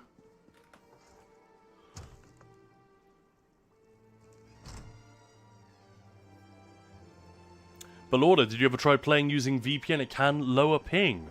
On Insomnia Aaron. Hope you slept well. Welcome. Welcome on in. How you doing? Happy Sunday, everyone. Hope you're having a good weekend. Gonna be here most of the day. So bring it with the questions. We want to talk about the Writhing Wall. People are sort of cautiously excited for it, it seems like. Some people are at a 5 out of 5, more of us at a 2.5, 2.7, 3, 4. No one's saying 1s or 2s. But they're sort of finding it... We're finding it difficult to get excited with what we've been told thus far. You know, I'm a little more... Definitely more excited after the reveal. The slight glimpse they gave us on the preview stream the other day of this giant boss we're going to have to fight. Definitely a fun one. Well, definitely looks fun. We'll see whether it actually is. Apparently I have more potions in the bank, so I don't even need to come here. What's with me banking all my tanking potions? Weird.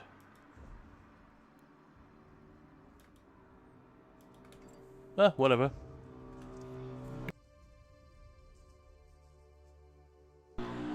And Insomnia Aaron, happy Sunday, thank you. Yeah, happy day 17 of Gamesfest. The whole world is celebrating it. Ninja Ball's Gamesfest. I'm excited today. Yesterday we did Mass Effect 2, which was blindingly cool. It was really fun to get stuck into that game again and remind myself, and hopefully remind you guys, God, why that series is so fantastic. Even though I don't particularly love the combat. I think BioWare did very well in taking that sort of BioWare turn-based formula and doing something space shooty with it. I think it's about as good as it could have been in Mass Effect 2 and 3. But, you know, like we talked about Baldur's Gate 3, the fact that it was always going to be turn-based, and that's always going to be a little bit of a turn-off for some people. But ultimately, if it's a really great combat system, doesn't really matter what type it is. You know, like people who say, oh, I don't like horror movies, or I don't like romantic comedies. I don't know, if it's just a really good film, screw the genre.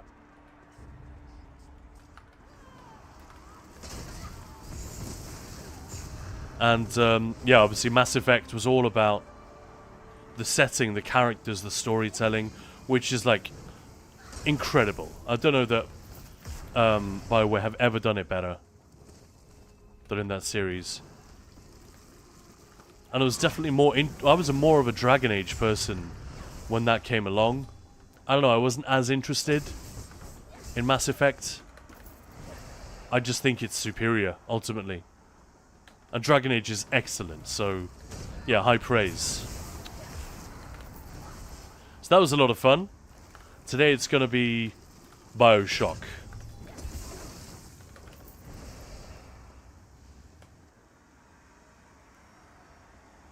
Lustful Dallas. Yeah, I have used VPN recently, but my ISP went bonkers. Can't really do anything about it. If my connection from ISP is wonky, VPNs can't help much. Oof. My Saturday took a surprising turn, and people made me cry. Alright, Belorda, I'm here. We're all here. Let's hear it. If you don't mind. What the hell? Just people being babies on the internet and not thinking about the feelings of people they're talking to? Wouldn't be the first time, but I'm so sorry. That sucks. Of the spirits of the Hell Shearer to the most revered Magus General Septimathan. Yeah, she's the big bad now. I know the 7th Legion's first forays into the Hall of Heroes ended rather unfortunately, but I am pleased to report that your generous time spent teaching me the ways of the occult. Yeah, Gilly-chan, hugs. Yeah, kick their ass. After spending weeks poring over Manamako's old notes, I found the key to controlling the spirits of Hell Shearer. As ever, in awe of your bravery and your brilliance, Magus Pampinto Scivio. Well, he likes a bit of Septimathan, I'm guessing. Definitely trying to get in good. Here we go. The training trial left... People left the Discord server with that disrespectful guild leader. The disrespectful guild leader.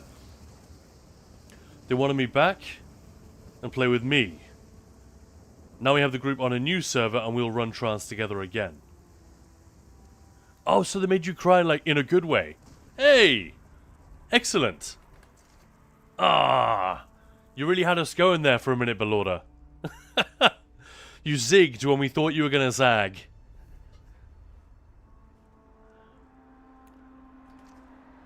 Yeah, that's awesome. At least if I'm reading and interpreting that correctly. Yeah, so the person who was being a mutton head.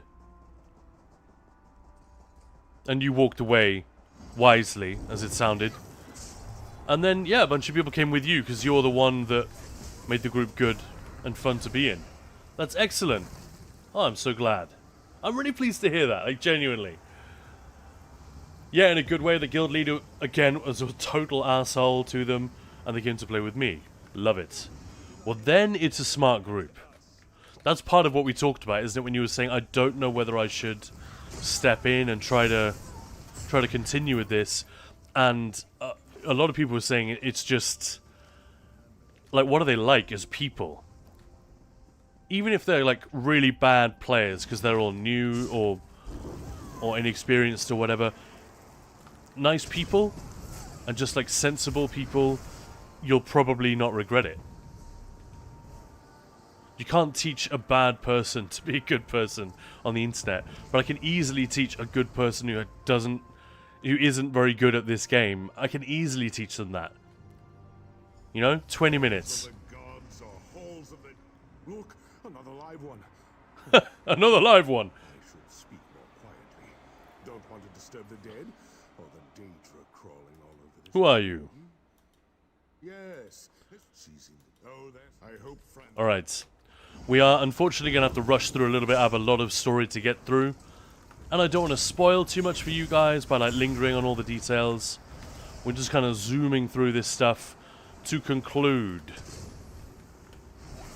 the Bankurai and, more generally, the Covenant storyline, which I've enjoyed more than I expected. You know, I played it years ago, and I've forgotten how good it was in places. I thought Stormhaven and Rivenspire were just freaking excellent. Like, really good. Even despite the fact that I was skipping through a lot of it in the same way that I am now. You know, I'll stop here and there to listen to dialogue a little bit more carefully, but ultimately we've not been stopping to smell the roses and take it all in. Which is never the best way to play these stories.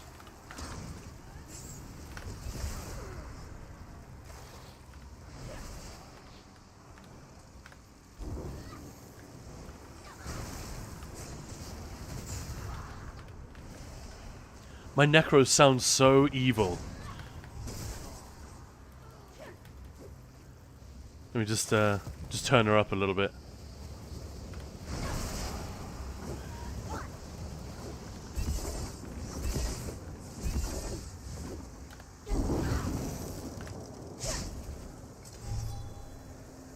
I obviously picked the right voice type for this character. She sounds so nasty. I love it.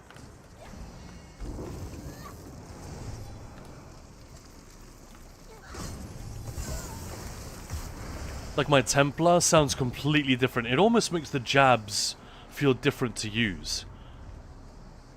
Because she sounds like my Templar sounds like a tennis player, you know? Like a lady tennis player. Like, sort of, you know, really putting some welly into it. Oh, you know, all this stuff, but it's still very ladylike. This is very violent and nasty sounding by comparison to me. Oh. You cannot use that door right now. The princess is in another castle.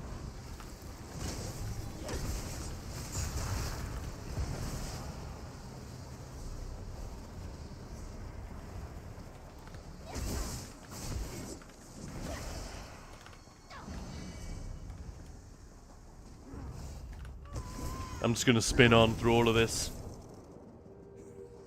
Rigor Mortis. Yeah, Balorda is right. I invited them for my server. They didn't want to raid without Balorda. I love it. That's so fun. I mean, who would?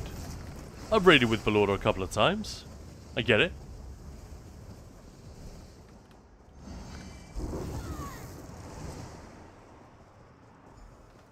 You're fast becoming a celebrity around here, Balorda. I love it. And hey, Rigor Mortis, how's it going? Yeah. Yeah, Rigor Mortis is the one who made me cry. You will answer for your crimes. Now, we know it was in a good way. I know you. You're stupid. Her laugh.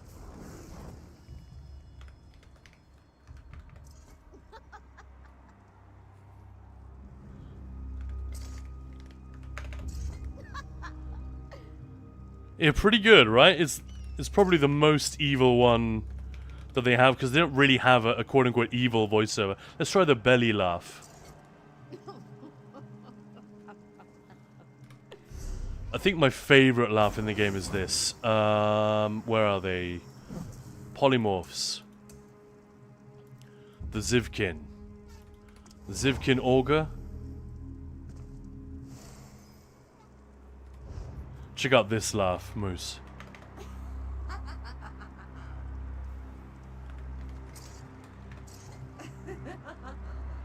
Isn't that fantastic? I wish I could have that without having to equip the polymorph.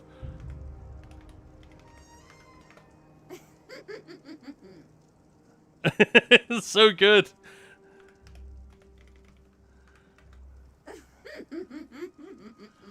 Even without the demon filter on it, it sounds really diabolical in a lovely way. I can actually get away with, like, this suits the character really well. Pro tip, always hide the helmet if you're using these Zivkin polymorphs. You can do that in settings, gameplay, hide polymorph helmet on. Otherwise, you know, they don't look anywhere near as cool. Look at that. No way, man. You want that horny face.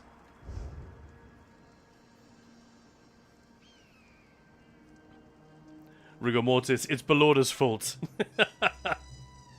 Zivkin polymorph, yes! Your character's head shape is funny as fuck. Yeah, I mean, I tried to make her as much like a bat or something, like look like a vampire, which is Necro, not a vampire, but this is a character. I literally made this on the PTS before the Necromancer, like in the days before the Necromancer was released. We picked our names and everything, and then we made our characters as soon. Maya and I and a few of our friends, and I like saved the sliders and everything so I could get the character made as quickly as possible, but still make her look exactly the way I wanted. So that's why the voice is so on point, because normally we forget about the voice, don't we? And then later on we realize, ah, shit, it doesn't sound the way I want it to. I love the little mammoth tooting every now and then. Gilly Chan, I didn't know that was an option. And Ula Kabbalah, good time zone. Good time zone to you, my friend. Welcome on in. I know you. Of all the places in this temple, you do not belong. The invaders have taken my scrolls. They took his scrolls, man. Not cool.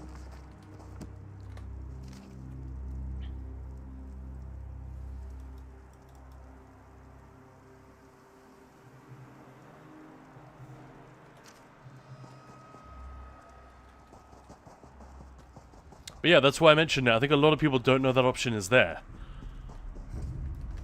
But a few of the polymorphs get cooler if you do that. Sadly, it doesn't work with all of them. Hang on, let me turn the audio back down. Let me show you a couple of the others that it does work with. Oh, what's it called? Draugr? Yeah, that's it. So normally this one has a helmet, which I think you'll agree obscures a lot of the cool stuff. It's also a lower res texture than the skin underneath, and the skin underneath is really gross. Really gnarly. But it doesn't work with all of them. Like, where is it? The Goblin, it works. Again, definitely better without the helmet, in my opinion. The Lady Goblin's actually kind of sweet looking. if slightly crazy. Oh no, yeah, it's this one. I wish it worked with the unfeathered. I really want to see what that guy looks like underneath, but no. But I will always take time with the voice. Yeah, I always mean to, but it's very easy to forget. To the point where in Maya's recent remake of her, of her, you know, beginner's guide to ESO for new players, she specifically mentions it. Don't forget the voice.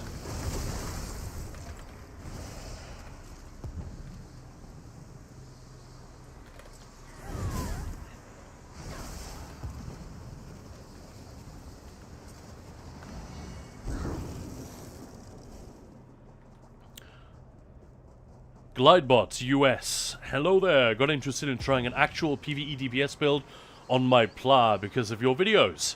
Excellent. Problem is, I don't have Null Archer. What about Tideborn with something like Whirl or Deadly? Yeah, that works fine. You could just use Order's Wrath. Null Archer is absolutely not an integral part of the build. Let's have a look at my... So is this the Dark Templar you were talking about? Either way. You can see the proc is really, really good, but that's just single target.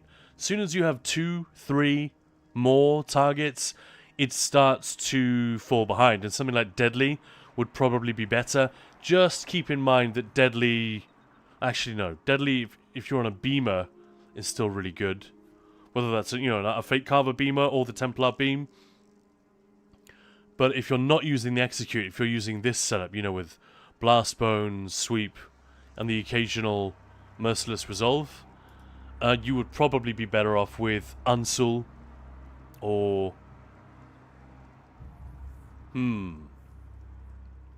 mean, Deadly's still very good. It buffs the living crap out of Sweep. It just doesn't do anything for Blast Bones. If you're using Merciless Resolve, it doesn't do anything for that. Yeah, Ulukabala, I use Order's Wrath on almost everything. I'm fine. Better than fine, I bet. Order's Wrath is really, really good. Alright, so we need to place them in order. The Master of Sacrifice was first.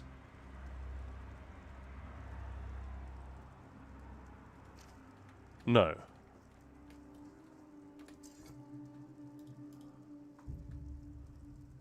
That's correct.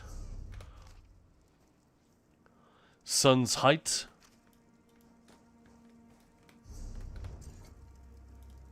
This is one of those rare bits where I actually need to pay a little bit of attention. You know? Discipline. Season of life in which I pass with the rain's hand. Guess that's got to be autumn, right?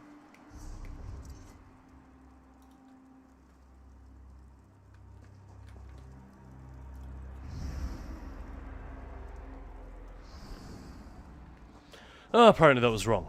Alright, let's look at them properly. Devotion. In the season of life in which I marched beneath the sun's height, before the power of the gods did I kneel.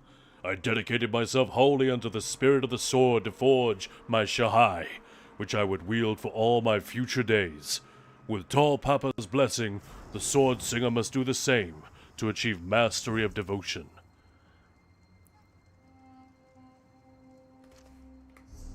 So which was the last one? Wisdom. Hearth's fire. So that's the second one. And then sun's height. I guess will be springtime.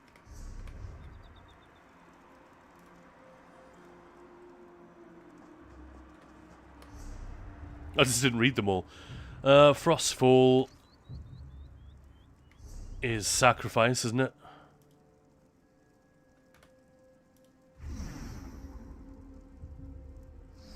Apparently not. God damn it.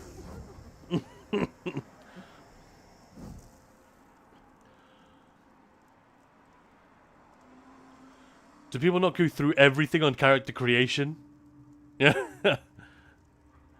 So yeah, Glidebot, I hope that was helpful. But yeah, but Lord, some people don't even know they have to pick their class. That's psychopath behavior. You can even go with 2 crafted sets, exactly. Order's Wrath is the second set. Most first thing I do in any game is find all the settings before clicking start new game, then 3 hours in character creation. Yeah, I know what you mean. Some will never go into settings, like they'll play with everything off, like just drops you into the game. Psychopath behavior. I don't get it. I don't know why anyone would do that, but it's their personal habits. I know that it's a thing. Hang on, let's just see what he says. The scrolls speak of the principles of wisdom. Oh, wisdom, discipline, sacrifice, devotion. Wisdom, discipline. He even tells you. God damn it. Wisdom, discipline, sacrifice, devotion. Wisdom. WDSD.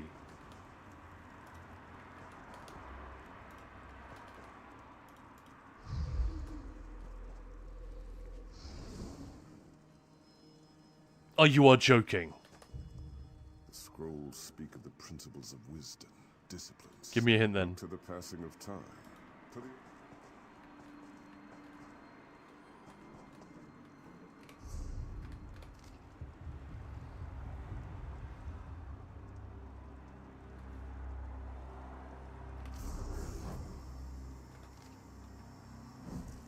Sun's height. So is that summer?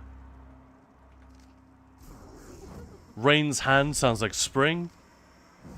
Frostfall is winter. Hearth's fire, is that summer or is that autumn?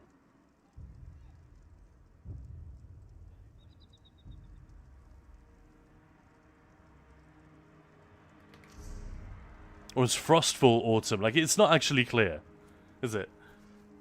Alright, Dark Metal, gotta go till next time. Wish everyone a nice and maybe till next time. Meow, exactly. Glidebot World is the only trance that I have, so there we go. Yeah, just run with that. That'll work. Deadly, Orders. I think World is going to be better than either of them. But it is light. Just keep that in mind. But then if, you know, I'm generally running Tideborn on the body anyway. Ardent Flame in that video. Is there a build that utilizes that skill lamp for DPS? Oh, there are loads. I haven't put one out, like a full guide, but that's more if you want cleave damage. The reason I put this one together, the Necro plus the Blast Bones plus Sweep rotation, is for sustain. Cleave and sustain. Those are like 2 of the really, really big things that the Arcanist has. And this genuinely competes with the Arcanist on those metrics. That was the whole reason. If you need to keep up single target pressure and you really need the sustain to work, Assassination is a good call for the third. It also keeps the rotation simple, because you don't need to use that much of it. But if you want to substitute that for Ardent Flame, so that you have Gravelord, Aedric Spear, and Ardent Flame, that'll work absolutely fine. All you probably really need to do is use Dragonite Standard as your backbar ultimate, and find room for Flames of Oblivion and Molten Whip. Whether or not you actually use the whip is up to you. But for example, you could slot the whip on the front bar and then consume it when it's at 3 stacks. And that will take some pressure off your Magicka as well.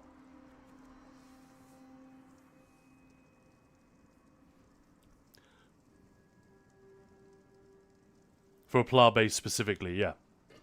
Yeah, Glidebot, I'd go with that. Yeah, you're welcome. Anytime. Anyone else has any questions like that, I can't promise a super quick, easy response, but I'll do my best. You know, that is what we're here for. Ninja Poles is a teaching guild, after all. So yeah, don't be shy. Just do Hunting's Rage. Ula Kopala, first thing I do in any game is quests. I don't know, it took me a year to do a dungeon in ESO. Same, I don't know if it was a year, but I didn't do a lot of dungeons in the early years when I was playing. But I wasn't playing this game a whole lot.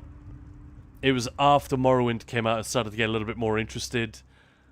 And then when Maya got back into the game, and we started playing sometime after Somerset was released, That's when it really landed for me, the whole group content, DPS.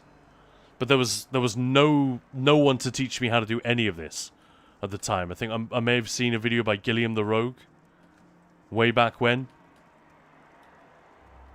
But I had basically no resources. I had to just figure it out. And although we criticized the game for like being very complicated, and it doesn't do a lot of hand-holding and give you a lot of tutorials, ultimately, it isn't that hard to figure out on your own. I think the main problem is that people need to be told, oh, there's some figuring out that needs to happen. Because the game certainly doesn't tell you. The only way it tells you that is that you will attempt, you know, a veteran dungeon, and your group will kick you, or you won't be able to do it, or both, you know? So let's try this. Let's assume that sun's height is summer. So that's devotion.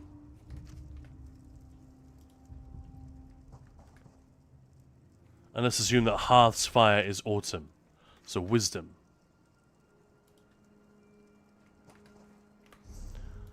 And I'm still assuming that frostfall is... Could be the other way around though. Frostfall could be autumn. So these two might be the wrong way around.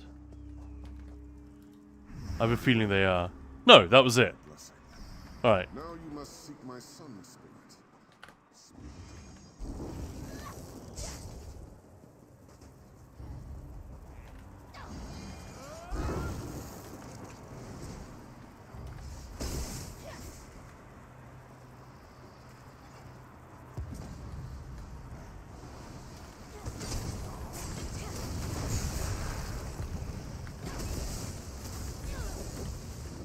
Some of the puzzles are just absolute nonsense, aren't they?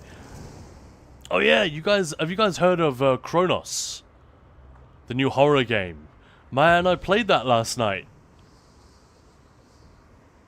Yeah, we both quite liked it. Doesn't look stunningly original or anything, but it had very, very good atmosphere. But yeah, Dark Metal, if you're still listening, I hope you have an excellent, excellent time at the birthday party. I hope it surpasses your expectations. And yeah, if you're back later on, lucky us. If not, we'll see you soon. Living one. When Emperor here is sold, you'll find the braziers are already lit. You must simply cycle through the colors on each brazier to match the memory of my mother's what's the order of the colors? Turn and observe the moment of my mother's sacrifice. Remember it as I do. Take it into your heart.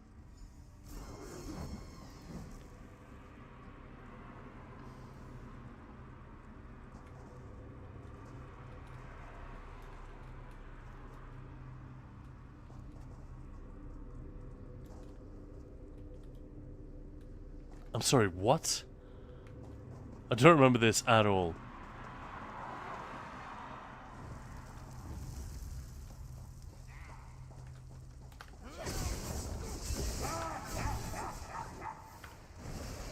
I do love that laugh.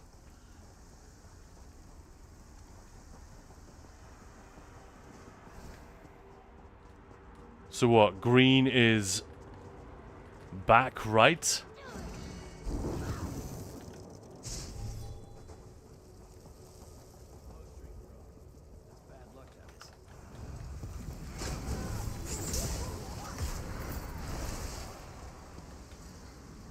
I'm fine with putting puzzles in a game, it's just like...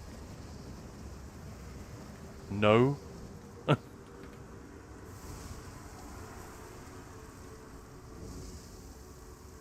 Make sure they're properly designed.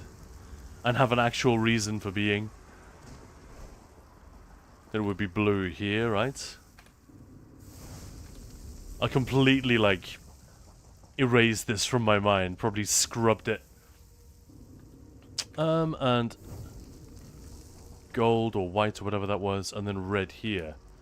Thank you for honoring my mother's memory. You have my blessing. Now you must seek out Hela.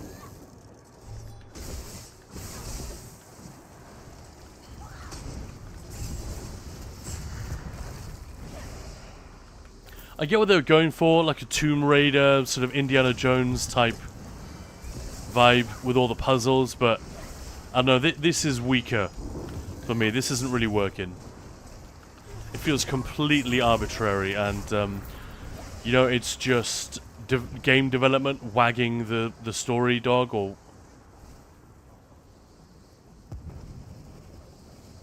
It should be the other way around, ideally. Vripe, thank you so much for the donation on Ko-fi. Wow. Wow, look at this. That's amazing. Your support is massively appreciated. Thank you so much. Jakob, crafted sets, nothing really beats orders and Tideborn. You're right. Absolutely right. And Vripe, hello! Just popping in to say hello. We'll have to go in 15. Well, tell you what, man. Thank you so much for that. That is incredible. Any nonsense impressions or anything you'd like me to do, a trailer voice or anything silly we could do for you before you head on out?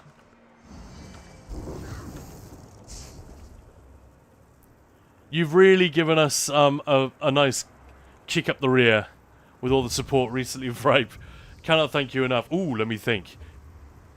Vripe is thinking. It's a good thing. It takes a brave soldier to enter the chamber. How do they say Merry Christmas in Hawaii? Isn't it a little bit like this lady's name? Nobody breached the chamber without my blessing. But you come behind seeking just that, do you not? Yeah, just copying something isn't a puzzle. Like, all puzzles in there are easy. Yeah, on the one hand, you're right, they're easy. On the other hand, they're sort of arbitrary, so they don't necessarily make sense. Like, I wasn't sure whether Frostfall was winter or autumn. You could easily think it was autumn because fall, and the Hearth's fire is wintertime. I don't know. I seek to stop the one who went in there. And by seeking our blessing, you show that you deserve such an honor. The one who breached the chamber, this Septima Tharn. She has strength, courage, and even wisdom, but she lacks an essential quality of a true Onse.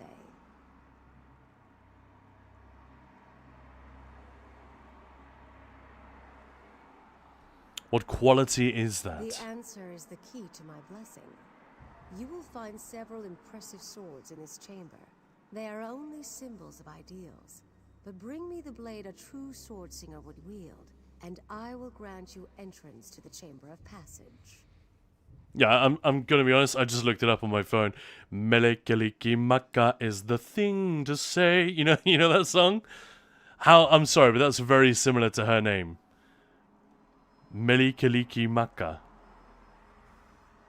Or not similar, but reminiscent. Yeah, thank you. Aki baby. That just makes me think of the National Lampoon's Christmas Vacation and that scene at the pool where the underwear model steps out onto the diving board. Yeah, man.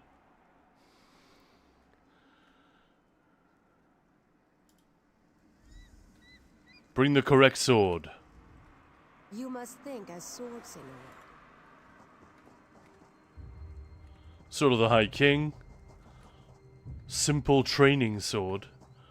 Sword of the Saint.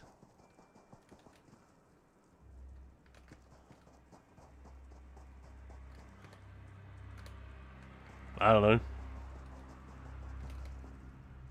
You must think as swordslinger would. Very well then. Well done. A true swordslinger would select the training sword because it is the... Hey, we got it. Couldn't come up with anything. How about your favorite line from any boss in ESO? Oh.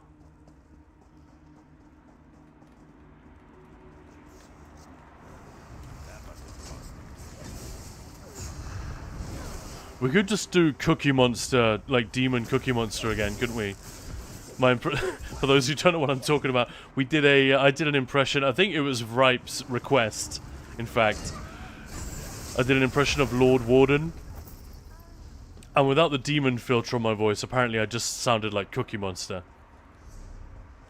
But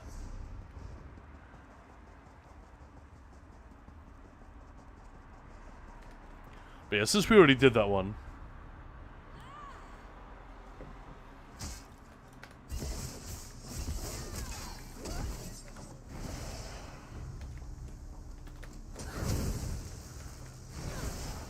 Sit down, Banekin. You want to stay down. I like Rakat as he's spawning in. Oh, that's difficult though. That is a tough one.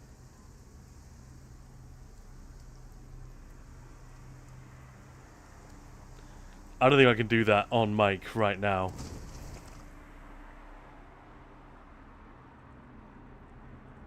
Let's try. That's Christopher Smith. I'm pretty sure.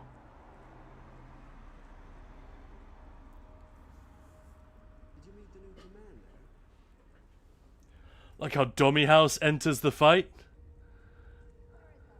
Is it Oh Baby? Oh Baby, living flame. That's a good one. Alright, well, let's go with Ballorders. What does Dummy House say? This hall is mine, isn't that it?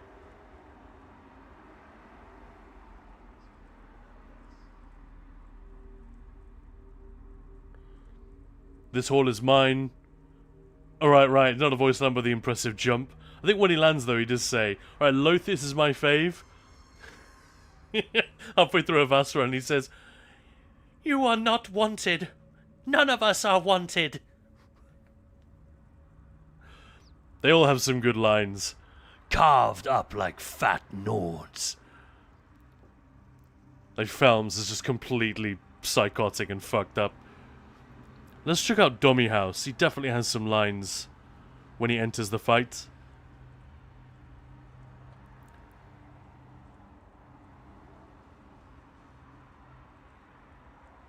Dummy House, the Bloody Horn. I found the Monster Helm set. Dialogue, here we go.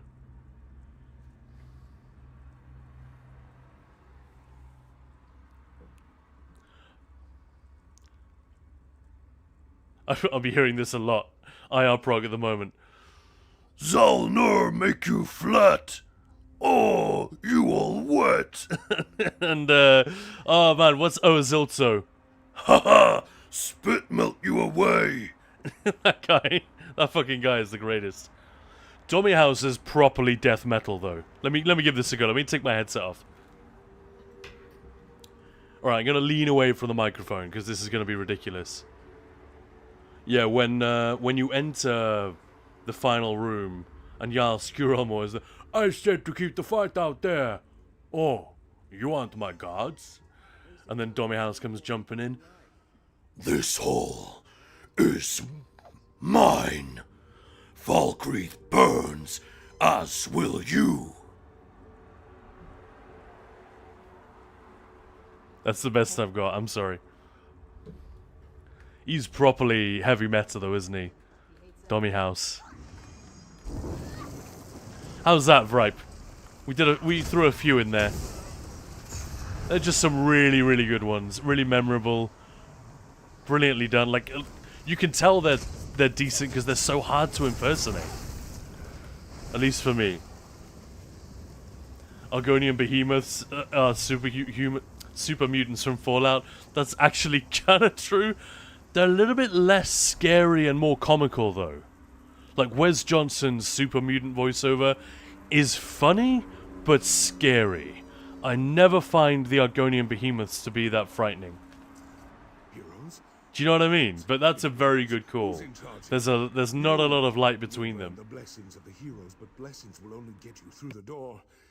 Are you really ready for a blast? Yeah, but Lorna, that's a good one. Zemok the Trophy Taker. When you've that always makes Maya sad. No, that sound he makes. Hey, Khan and chat. Hey, Eggbirds, how's it going? Hello and happy weekend, my friend. How's it going, dude? We're about to face down Septima Thorn. We're about to go kick her ass, Team America style. I remember really loving this. Just visual. After all the faff of getting through the hall of the Temple of the Dead or whatever.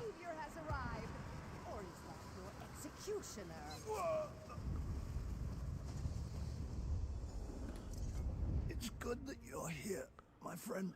Oh, we get some ham acting here from Emmerich. Hold on, we can get you healed. You're a good friend. Yeah, good. Thanks, Eggbirds. And loyal.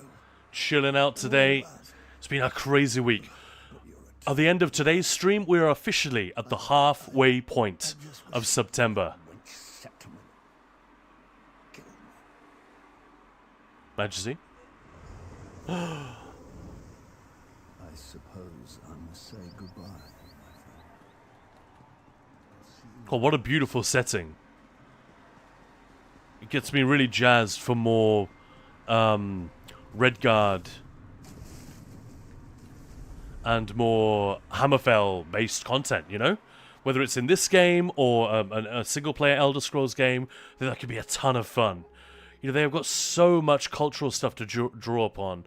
Middle Eastern, Persian stuff, you know, Aladdin and Prince of Persia, that kind of stuff in ESO, in Elder Scrolls. Not to mention, you know, they would have to bring a lot of their own original creativity to it as well. But it's such a strong start. In many ways, like Skyrim had all of, you know, Nordic mythology and Vikings and Conan, all that stuff to draw upon. I think in many ways this might be even stronger. A stronger place to start. Visually, at least. Hey, we've got Teddy. Teddy's here. Hey, Ted. What's up, Ted? Teddy. Meow. I don't know if you guys can hear him. He's meowing a little bit, but he's fairly subdued. Alright, it's lunchtime. I'm just gonna feed the cat. It's 4 minutes to 1. His timing is actually pretty on point. And he's literally sat himself down right in front of the microphone now, so I can't really do much. Oh, come on. Come on, Necro, get up there. There we go. It's like she's about to tell a ghost story and just shining a torch up underneath her chin. Alright, I'm going to feed the cat. I'll leave the mic open in case he starts making noises. Be right back. Teddy, no. Ted.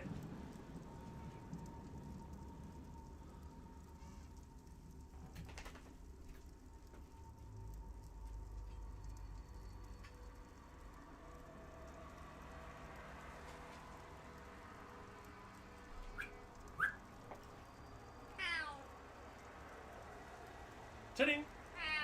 Meow.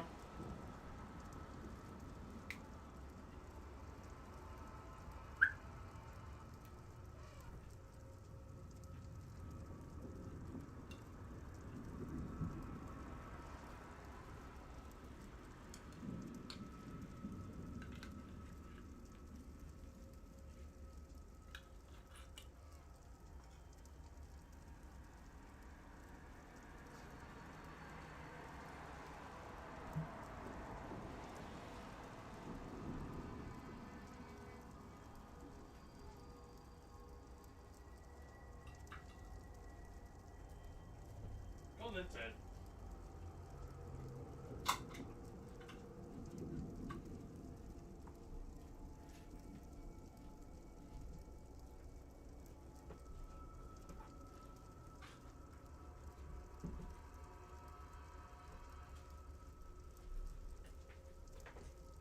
Alright, all done.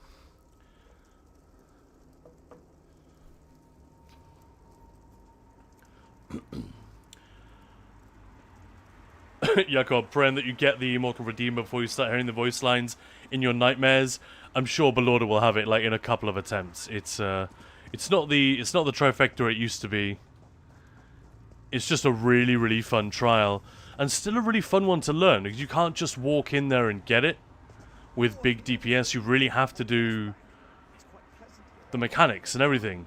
And I think one of the reasons people don't like Asylum Sanctorium sometimes is that it's so different. That's one of the reasons I love it, because doing other trials, yeah, it means you will learn Asylum faster. But you can't just sort of walk in and automatically get it, you know? You really have to learn the movement of that place. It's kind of like learning to play a slightly different rotation.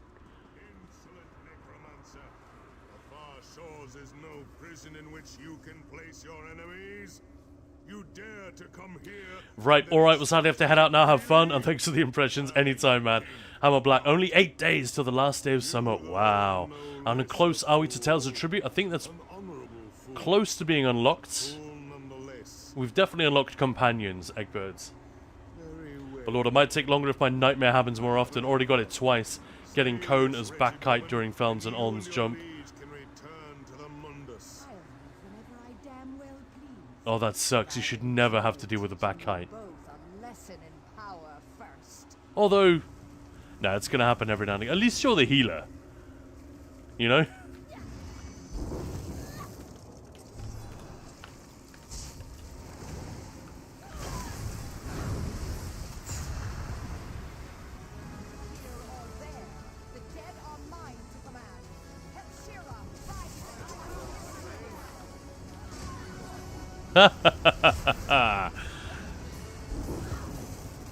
Than, you're an absolute joke.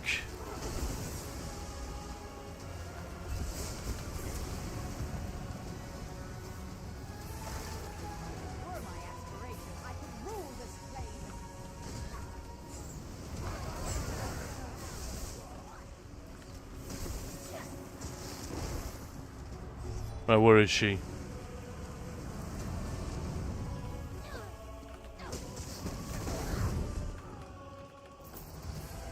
Bonk. Hammer Black. Oh, and only 102 shopping days till Christmas. Oh, God. I was once hanging out with a buddy of mine who was checking his social media feed, and it was like summertime, and somebody did that. Only 100 sleeps till Christmas, and he just went, unfriend, like right there. Don't worry, Hammer Black, I'm not going to drop the hammer on you in that way. That would be unkind. But yeah. Your death, Ted, feed me, exactly. Yeah. I believe she said that. That's a relief. Scripted fight. That's not that bad. But yeah, I mean, what a joke. It'd be 10 times more fun if it was actually hard. If you had to like slot a heal, run major resolve. I don't know. But so it's generally quite a cool climax. I'm gonna have to go and feed the dog as well in a moment. It's looking at me like, huh? You fed the damn cat and not me? My king, I'm sorry we failed you. Jakob, you can always try to outrange the cone. Yeah, exactly. I tend to do that as front kite. Just say outranging cone, and then whoever gets it instead can just deal with it. And Vishy, hello! How's it going? Hope you're having a good Sunday. Give it up for Vishy, ladies and gentlemen. Welcome on in. And welcome everyone. Happy Sunday. Hope you're having a great day. Return Emmerich's soul. There we go. There I am. Still dead. So do I just climb back in there? Easier than I thought. That knife wound's still smart, but it's good to be alive. Ah, Bill Nye, we love him, don't we? What a great job. That was an experience I won't be forgetting anytime soon. I'd say that you went beyond the call of duty, but I think you went even beyond that. And Vishy, I am. Yeah, having a good weekend. Give Doggo a treat. Well, I'm about to give Doggo the lunch. I wish I had a dog cam. Because if I say the word lunch with an IES on the end, you know, to cute it up a little bit, her reaction is just hilarious. She'll just spring out of bed like something out of a cartoon. She's curled up in her basket right now, just giving me the evil eye. You can't believe you fed the cat and not me. Good old Eerie, do you have any enjoyable Warden-based builds lying around? Struggling to find something fun there. Probably end up slapping jabs on it and call it a day. Honestly, that's what I was going to say. Sub-assault plus jabs if you are, if it's a Magicka Warden. So sub-assault for the stamina. And puncturing sweep for Magicka. On a Magicka build. If it's a stamina, you could use, you might not like this, but the Deep Fissure and Fate Carver combo actually works pretty well. Because you can generally recast Deep Fissure every 9 seconds. Actually, that might have changed now. We got to do two flails. It might not work so well. Only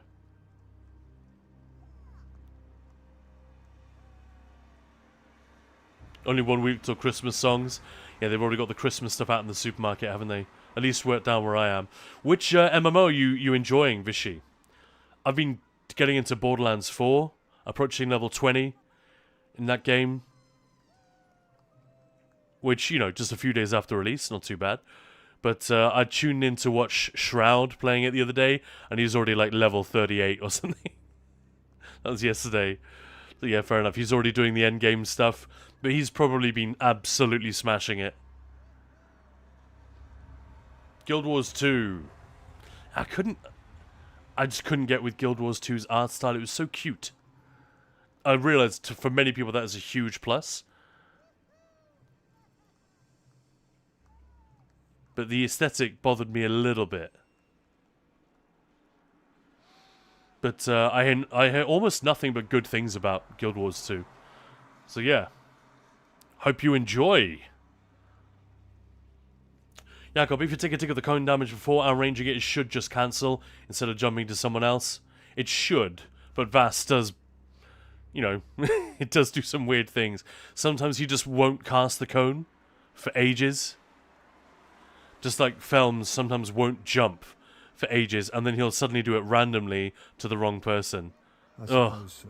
Furthermore, I'm grateful now that Septima never returned my affections. Mara's mercy, that woman did not age well. She did not age well. She's irrelevant now, thanks to you. I suspect, however, that... Vishy, I saw boobs, and I was like, okay, let's go play Guild Wars 2. So the graphics feel really poor, but it plays well. Just need to adjust. Fiery Dog. I didn't even think that it looked that bad. But yeah, ESO does look particularly nice for an MMO, I suppose. It's just the cutesy feel of it. And all the mounts are all like giant bunny rabbits and... Not all of them, but... But I do feel like ESO has leaned increasingly in that direction. You know, with more and more ridiculous and silly mounts as the years go by. And it's got more boobs in it every year as well. You know, the... Not so much with stories and characters, but with the type of costumes that we get. Like, come on. It doesn't really have much impact on this character because she's rail thin. But if I put this on a couple of more bodacious looking lady characters, it's a little bit ridiculous. This one as well.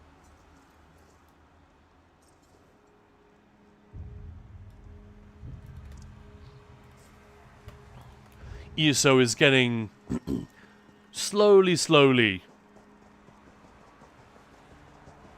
like a Catholic in their early 20s. Slowly learning what it is to be a little bit more sexy. What do you want? In a way that I don't know. I don't always feel like it's... That looks exactly like Scordo, doesn't it? Looks that is definitely Scordo.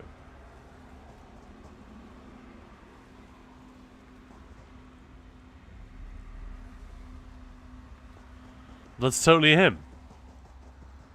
Or maybe I'm just an orc racist. I can't tell them apart. Whoops. None of them matches. I can hear all the letters arriving.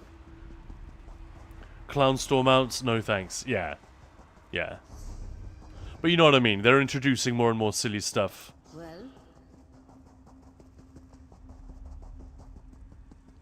I'm curious, Vishy, why are you taking a break from ESO? You probably already articulated this. And sometimes it's hard to put your finger on. The game is just, I don't want to fire that one up today. And you start to feel like that more and more with the game. Don't mean to put you on the spot. I'm just curious. If it is anything specific, I'd be interested to know. don't do anything. But yeah, we are done with the Daggerfall Covenant story. Ladies and gentlemen, that was the big climax. Still think AD wins, but we're off to Bleak Rock Isle. to start the Ebonheart Pact story. Good old era, they all look alike to me. Yeah, exactly. It's kind of an awful joke to make, but since it's just an imaginary race in a video game, I think it's okay. It's all in good fun, right?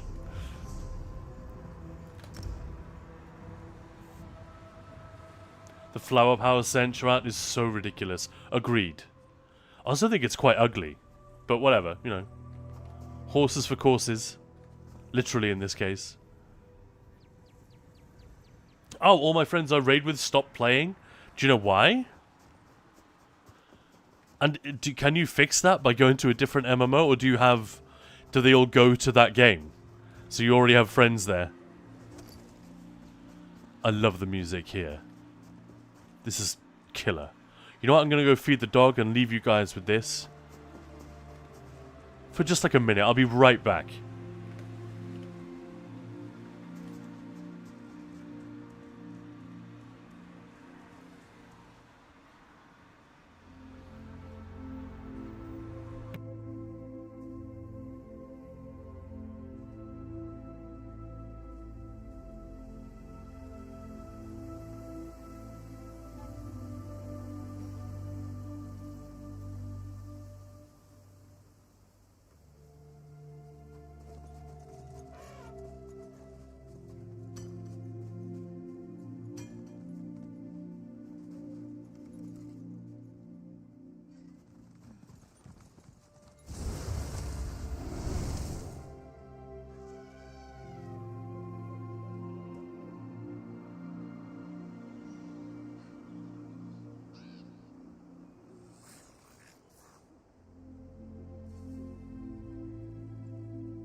Oh, lovely.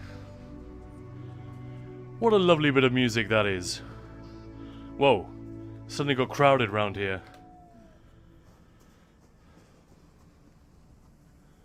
Cyborg, by the way, am I the only one who finds this personality with the stupid dance moves so off and annoying? No, it's completely off. I don't find it particularly annoying, but it is 100% off. It's not Elder Scrolls at all.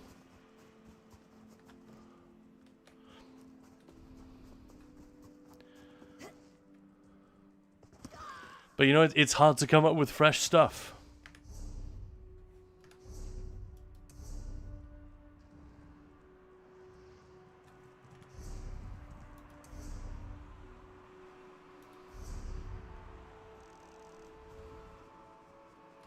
So I'm guessing that is where I'm being directed to, right? By Moller? Oh no, that's... I forgot about that one.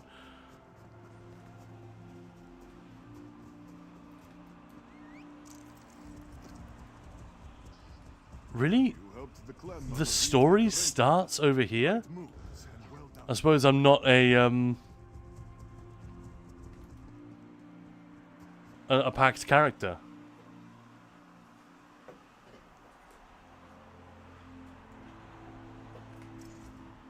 Watch yourself.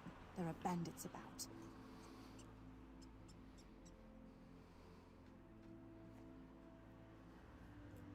Cooking koalas. Allow myself to introduce myself. Yeah, Fiery Dog is so detailed and well realistic.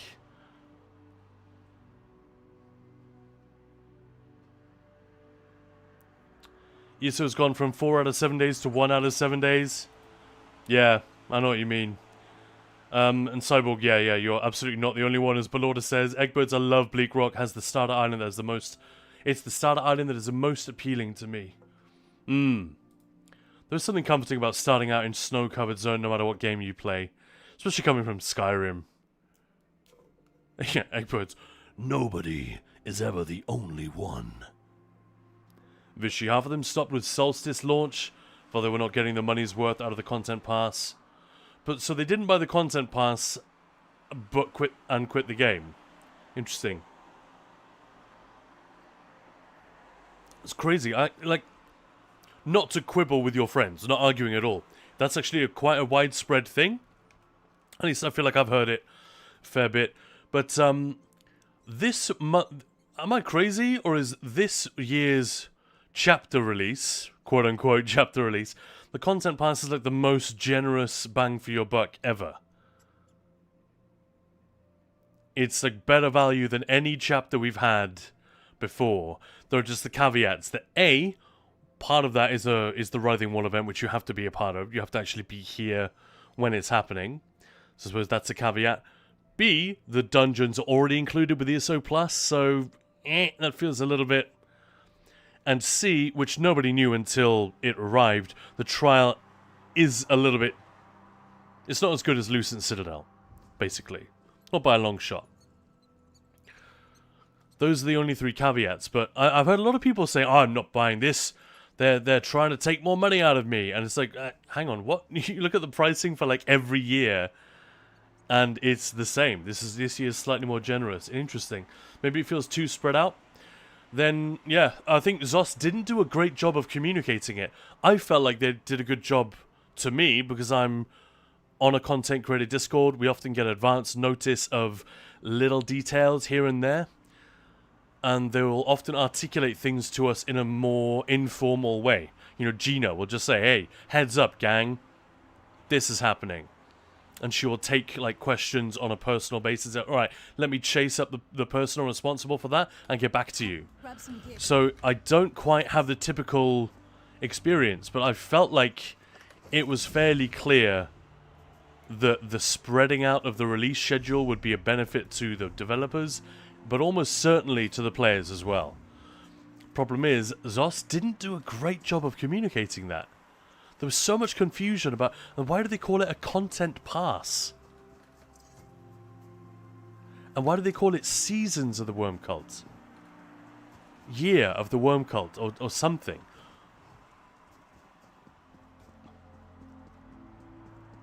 Or just the Worm Cult content pass. I don't know, the use of pass and season, just, it immediately put so many people off. But in a way which was actually had everything to do with the language and nothing to do with the actual content. Very strange. It's been a strange year by Zos in that regard, and it goes back to the stream we had the other day. It was perfectly good, but the way it was framed was sort of...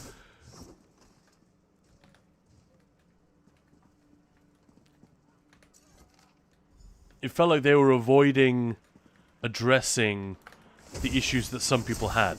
And which I know that Gina knows about. Whether she is in a position to tell everyone else, I don't know.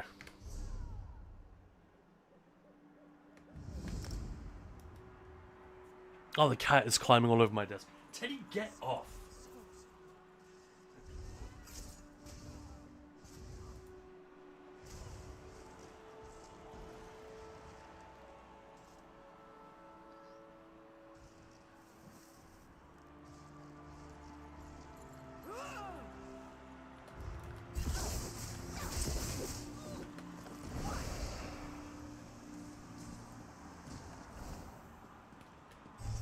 There we go.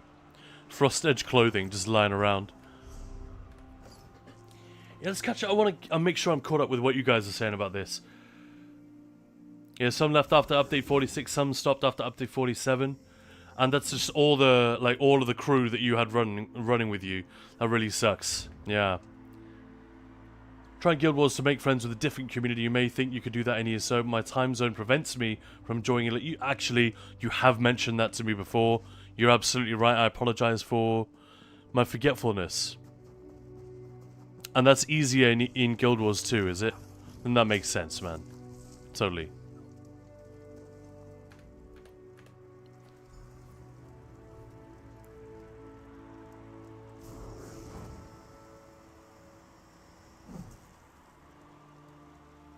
My time zone prevents me from enjoying it 5 hours ahead of EU.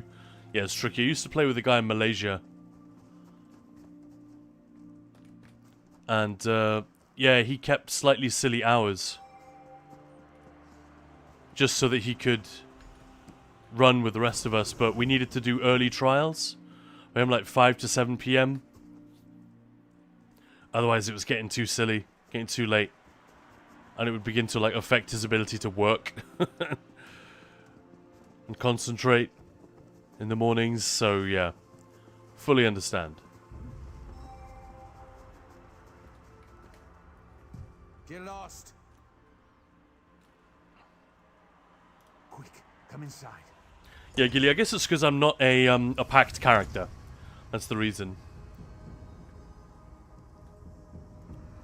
Cooking koalas, I have Guild Wars 2 installed. No idea where to go in the starting zones. Yeah, Vezok. Bleak Rock, exactly. Yeah, just play the hearts, explore, and at some point your main story will continue. Balord is saying, nice. No, it depends how you look at it. It's more expensive. It does include dungeons. Most people use Plus already. Is it more expensive? Is it like Is it $5 more? I don't know why they did the price point they did.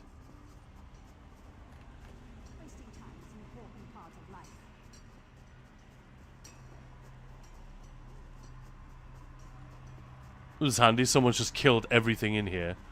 I guess they think it's worth doing. For XP.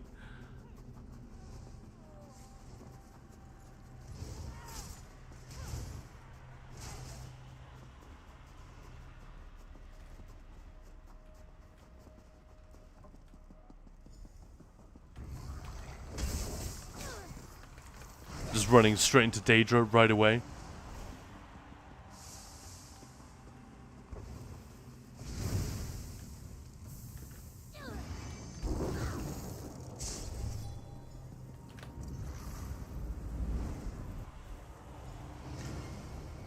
Cyborg. Yeah, whoever invented the term subclassing should be fired. Not about fired, but yeah, they should think more about this nomenclature and what it means. These aren't new words. These are words that are often already known to gamers and carry certain connotations. And I think it's easy to fall foul of that if you're a developer, not a gamer, but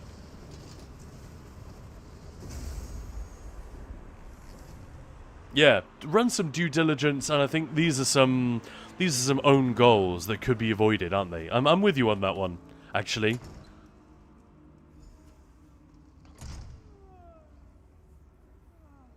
But Lord, it feels off because you're buying stuff which you already get when you have ESO Plus running. But would it be more generous to not include the dungeons? So, you found... I don't really understand the logic. Frankly, I suspect there isn't any logic. I don't want to... This contains something I already own. But it's still the same price that it would be even without that stuff. Yeah, it's a little bit strange. But I also think it was quite expensive. I remember when they... I was expecting it to be cheaper. And I think if they just made it slightly cheaper...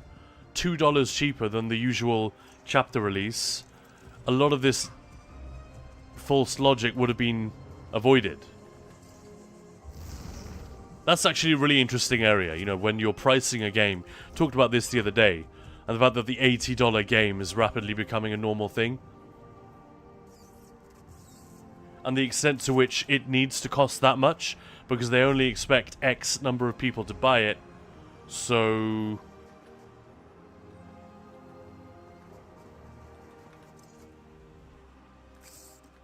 No. I don't want to have to do this one. This quest sucks. It really doesn't. I won the last 2 chapters on Twitch. Feels good. Yeah, that's nice, isn't it? Wilkin is preparing an ambush. Okay, Cooking Koala's story seems shorter. Plenty of time to do dungeons. I made a pretty fun, lazy DPS healer on my Templar I'm still working on.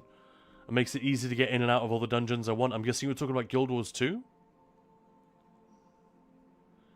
Vishy, yeah, all good. I'm not sure if it's easier. I'm hoping to find more people with the same time zone. Going to be trial and error.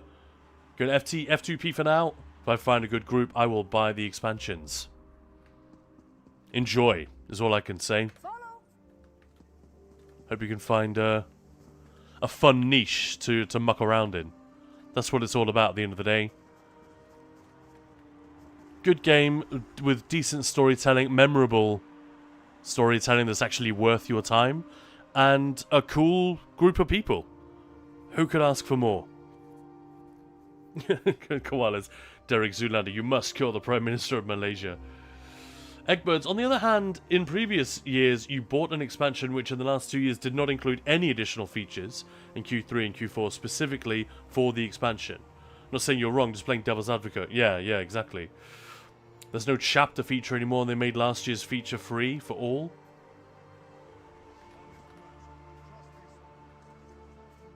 But again, that doesn't mean that... That doesn't make the content pass... It doesn't affect the logic for buying it in any way. Like, I don't think anyone bought Gold Road just for scribing. If they did, then they're crazy.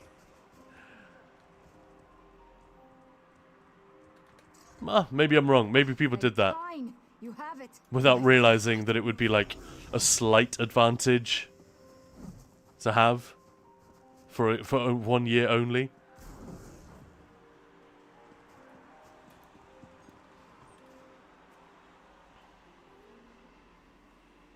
Erosith, just woke up from the best stream ever. Good morning, and now I got toast. Yeah, you got to tell us more now. I was in an MMO, and there was a Warlord Elf Centaur hybrid player. That's the best stream ever? Hang on, let me think this through. So you're talking about an elf warlord. Was it a sexy bare-chested elf warlord? And centaur, so half horse? I'm sorry, I hate to have a filthy mind, Erosith, but you're starting to paint a picture here of why this might have been the best stream ever.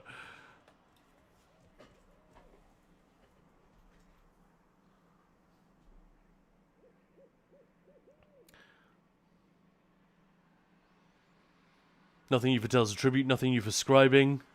Again, I've got to wonder, does anyone want those things? And would anyone genuinely buy... These sounds like... Sorry, Belorda, if these are like your arguments, but I'm guessing, knowing you're putting forward arguments that you have heard from other players. That's my assumption. So apologies if these are like your arguments I'm now like poking holes in. That's not what I'm trying to do. But these sound like reasons that are made up after the fact to justify a decision which has already been made for completely different reasons. You know, I think these don't sound like the real reasons why people were I think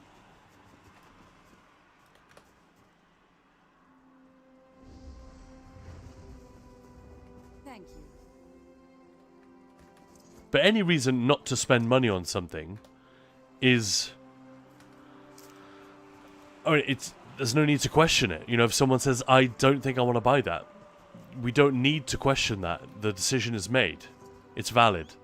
I'm just sort of trying to understand why, and it can be slightly frustrating when we get reasons that are clearly not the real ones offered up as excuses.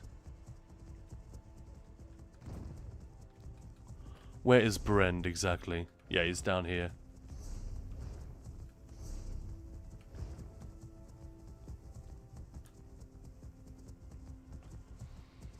Just wait till 2026, Vishy. Yeah. Polite meat popsicle. For me, I was playing on and off for years, never got too deep into ESO, but the path to be caught up with full content access was very confusing. And also, hello. Hello yourself. How you doing? Hope you're having a good day. And, yeah, all their work is going into 2026. Copium. Yeah. I don't love that. I'm willing to wait. They've done it before. With this sort of... Hold your horses, we'll finish this stuff soon. But it's not ideal. It's not... You know, developers do this. They do ask this of their fan bases and their customer bases sometimes. And It never feels like the ideal move, but it's not like we're dealing with a game which is struggling to be playable in the meantime. All we've got is... The only real downside is, well, Update 46 created a bit of a mess in terms of balance and build diversity. And that is going to be that relatively minor problem. It's a fundamental problem, but a small one, is going to go unsolved for 9 months instead of 6. I don't love that, but I can live with it easily. Like, it's not even a question for me. That's why I'm a little bit puzzled by a lot of the grumpiness. I think it is performative grumpiness. But I don't want to point any fingers or accuse anyone wrongly. I'm just saying all the arguments and evidence that I've been offered are very unconvincing. That's why I say I think it's performative dissatisfaction rather than anything real sometimes. Like Lucht was here the other day, and completely unbidden he said the same thing. Why I don't understand why anyone has a problem with Update 47. It's not a big deal. I was pleasantly surprised to hear him say that. But who the hell knows? I don't know the answers. I wish I did.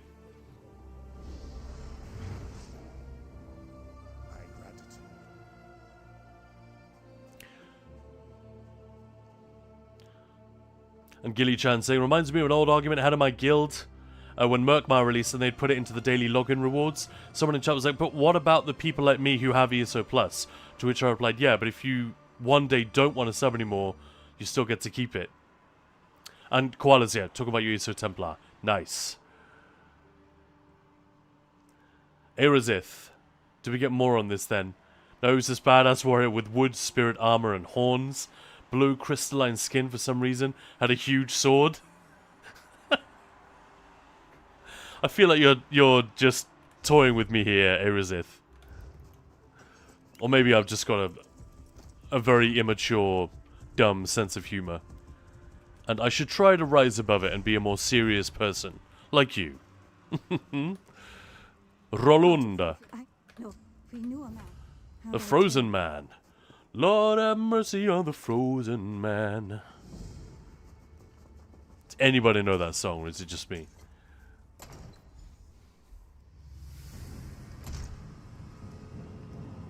But a lot of people were so excited for Scribing because it was something similar to spellcrafting, which people were waiting for like forever.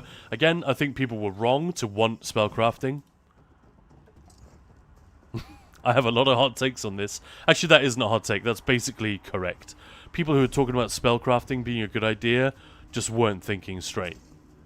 The fact that they eventually did something with it, like Scribing, that's kind of cool.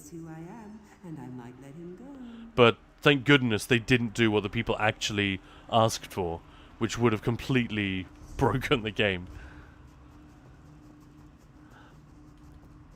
Yeah, I think fandom and fan enthusiasm has a way of running away with itself and not thinking about the practicalities of, well, what would that actually be like? You know, all the people who come to ESO thinking, well, I just wanted Skyrim Online, and it's not that. If you'd had Skyrim Online, A, it would be shit. It would not work at all. And B, well, obviously the game wouldn't be here waiting for you because it would have failed on launch. So it drives me a little bit wild when people... And you don't get many of them anymore. But we used to get a lot of it. People saying, this fucking game sucks. All they needed to do was make Skyrim Online. Duh. Can't get anything right.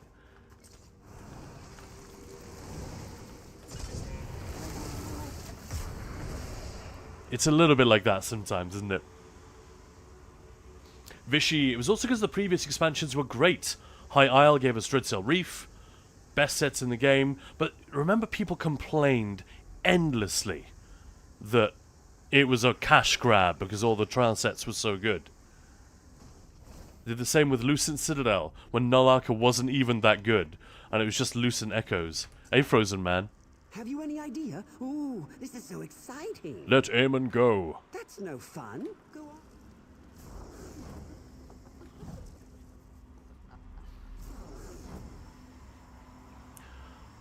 Necron gave us Arcanist, Gold Road gave us Scribing, and suddenly you get nothing new. Half a zone. Yeah, but it's not half, it's a full zone.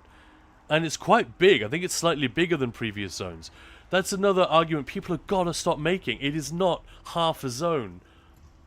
And with no useful sets, Tideborn, one of the most popular sets in the game ever.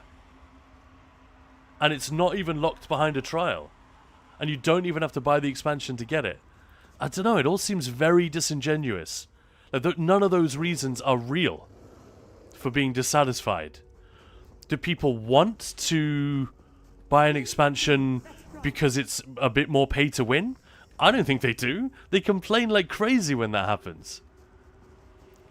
So I actually thought I was surprised, but pleasantly surprised, to see that the most useful set in Western Solstice was a crafted set. I don't know, I'm sorry to be... I don't like arguing with viewers, that's not a good brand. But I do want to stick up for truth and accuracy and fairness where possible. Don't break your neck. And like I said to Belorda, if you guys are just repeating reasons that you have heard, that's fine. Don't take it personally. I'm not, like, disagreeing with you guys. But with certain individual arguments, I absolutely am. Also disagreeing with my cat currently. He's being fed, but he keeps parading around my desk, trying to steal my glass of water.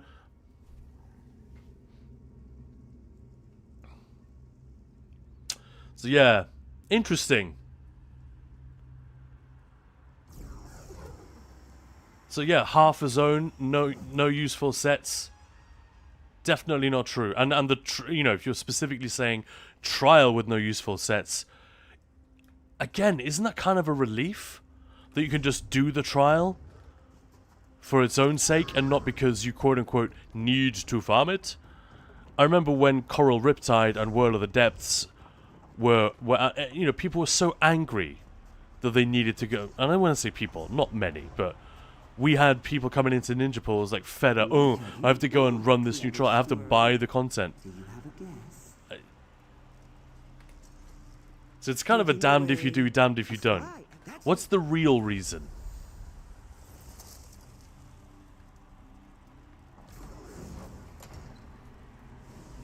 Here I am, or am I here? Cooking koalas. With the most important question, was the half-naked horse elf wearing bicycle shorts? Just compensating for having a small centaur penis. Maybe, Vishy, what's unconvincing to you may not be the same to others. Absolutely. It doesn't, like, I'm not saying people have not made the decision. They clearly have. What I'm suggesting is that the reasons offered to explain those decisions are unsatisfactory. Ooh, so close. Hey, over here. Actually, I've done this in a while. I don't remember quite how this goes. It's a cool little folktale type story, though, isn't it, this one? Oh, shoot. And I jumped off too early. Hey. Toglooms, thank you for the follow. Welcome on in. How's it going? Yeah, I'm actually quite... apologies. We can move on from this conversation anytime you guys want. I'm quite interested in it. Because it's sort of that light conflict where no one's getting mad at anyone or shit-talking anyone else, but we are sort of unpicking the points that are being made and saying, well, what does that work? Or doesn't it? And understanding the player base is something I'm very invested in. I'd love to be able to understand the folks who play ESO. It would make us more effective as content creators, and I don't mean effective as in we make more money, we get more views, more clicks. That too, but it makes us. It just means we can provide better entertainment and more useful guides, all that stuff. Give better feedback to the devs and say, hey guys, you may not realize this, but players are talking about X, Y, and Z. That's the thing that I do a lot. Don't talk to me. Is tell the devs what you guys are saying to me on Discord and on on here on Twitch and in YouTube comments. I'm a shrub. A shrubbery? Want mine? It's black and gooey. I won your game, dipshit. Let him go. No. We're having old friends for supper. The stones, the shiny ones. They're pretty until you turn your back, and then whoosh, skulls in play. Erosith, it's just cool to swing big swords around and slash through bosses. Yeah. Well, it is. You may be joking, but yeah. Polite Me Popsicle, it's 2025. People are in default upset mode in perpetuity. Just put something in front of a group of people and they'll find what to be grumpy about. Or they'll just be grumpy and then make up reasons for it after the fact. Yeah. There's a lot of anti-establishment sentiment running around in the the online gaming space for very good reason. But directing that at a place like ZeniMax Online Studios is like, it's like when, I don't know, the delivery guy who's supposed to drop off your Amazon package, you know, stomps all over the parcel on the way, or like wrecks your little hedge, or does a really terrible thing, and you call up the customer service representative and give them give them an earful of crap down the phone just because you're angry and you take it out on them. Sure, you're angry, but you're directing that anger at completely the wrong person and taking out petty frustrations on somebody or something which has nothing to do with how you feel. I think there's an element of that. If we look at the whole behavior of gamers online in as a collective thing, what do you guys think? I think there's something to that. Erosith, I'm not immature, just autistic. I was saying you are mature. Not immature, Erosith. I'm the one who is being immature. Absolutely. Green Koalas, be thankful for having an immature sense of humor, Khan. It's what makes us men unique and funny. Us men. So, super unique then. But I assume they said cash grab because Oakensaw was nerfed a few months after High Isle. Yeah, again, I used that example. Maya brought it up, but I used it the other day as an example of what I think is happening here. So the problem back then, it's a great example, Vishy. They nerfed Oakensaw after a bunch of PvPers had pretty much bought the High Isle expansion with Oakensaw as the main reason. Because it looked so good for PvP. Antiquities was still a relatively new thing. Mythics were a relatively new thing, so they bought it. It was super overpowered in PvE and PvP, but especially for folks who like Cyrodiil, solo players. So everyone wanted to have it. And I remember hanging out with Praetorian and the other PvP folks who did almost nothing but that in the video game. And they all said, yeah, you don't need to have Oakensaw, but you can literally feel the disadvantage you're at if you don't have this mythic. So loads of people got it, either before release or shortly after release when they realized how busted all of these builds were that were running it. And then ZOS had to nerf it. It was absolutely the right move to nerf it. The thing they did wrong was letting it release in such an overpowered state in the first place. And that's why they did get accused of pay-to-win tactics. I'm not necessarily sure that that's what they were doing, but it was absolutely right that they got a bunch of shit for it. It was a bad move. It was a bad look. But if we're being charitable, maybe they didn't actually mean... I think, you know, what's that? Occam's razor? Never attribute to malice what can be attributed to incompetence. Right? I just think, actually, they didn't balance it properly. And then they had to fix it later, and that pissed a load of people off. It's the same with Update 46. They didn't balance subclassing properly, and now Update 47, Update 48 are having to fix these issues down the line, and people don't like it. But the real problem is not with these patches. The real problem was with 46 and subclassing. It gives me headaches. The shiny stones did that. So, that's the first thing.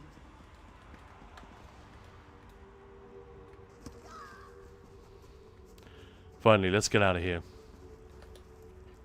What happened?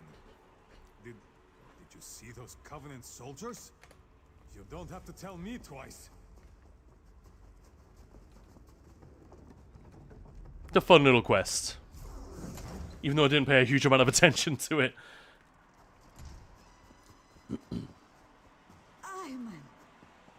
Polite meat popsicle. I assume they, sorry, just spent time in Dragon's Bridge and Blackreach. If you want Skyrim Online, I can't see it inside here, so you're not looking close enough. Yeah, I think people meant like the first person experience, the combat experience. Yeah, you're right. The setting is actually very, very Skyrim focused. That's part of the big pivot they did late in this game's development. It was much more, it was much more like Oblivion originally. And they changed the combat significantly. They basically had to rebuild healing from the ground up. And a lot of the combat system had to be taken apart and put back together after Skyrim released because they made it much more like that. But still, it does not play. You don't do this in Skyrim. You know, bar swapping and casting skills on a bar, like, you know, that's just not what that is like. But imagine an MMO where you've got nothing but heavy attacks and blocking and light, you know? I don't think that would be interesting at all. And yeah, like I said, those people had no idea what they were really asking for. Thanks, gift. Here, go. But it's an interesting one. You should have seen it, Rolly. That cave is incredible. Yeah, but a lot of PvP players are like, I'm not paying that for a mythic. Erizit, I would love to have a cat. So my brother, but he's really allergic, even more than he is to our Chug. Chihuahua Pug Mix. I see Chug. I think I've heard that one before. That's fun. You can get hairless cats, hypoallergenic breeds. Ultimately, I think a dog is generally going to be a more fulfilling companion. You can have a relationship with a dog that just isn't possible with a cat. But cats are very, very beautiful. They're very graceful, extremely funny. And they can be very, very affectionate. He says, lifting his cat off the desk, putting him on the floor for the 20th time this hour. They can also be extremely irritating.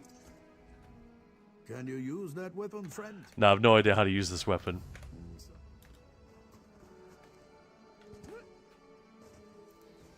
Well, we ended up down a bit of a rabbit hole there. Thank you for taking us down there. I'm not sure how exactly we did it, but it was an interesting diversion. Don't feel like we've necessarily answered the question decisively, but nor do we need to.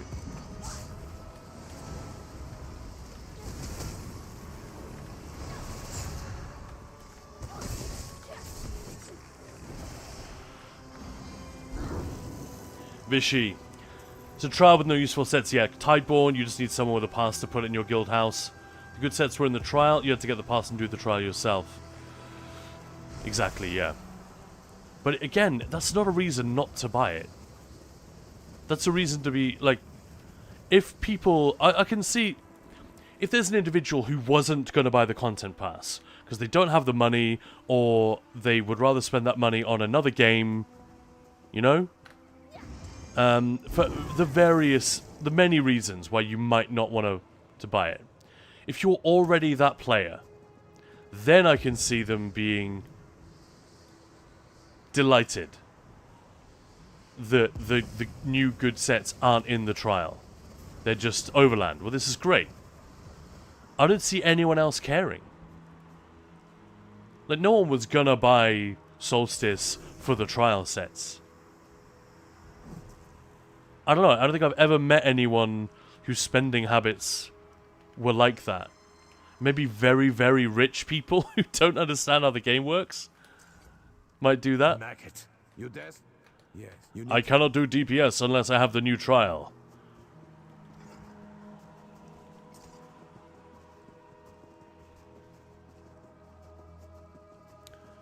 And, yeah, Zos get accused of playing that. They've been accused of that in the past.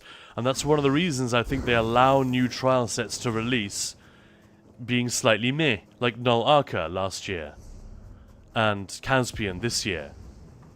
Like, these ought to be the exciting new DPS sets. But lo and behold, they're pretty boring for the first 6 months. Then they retune them, and suddenly they're quite interesting. And look at Null Arca now. A year on, after the trial has become base game, it's one of the most desirable trial sets for single target damage there is. It's basically the top set for single target damage. And Unsul is the next in line. And that's from the year before.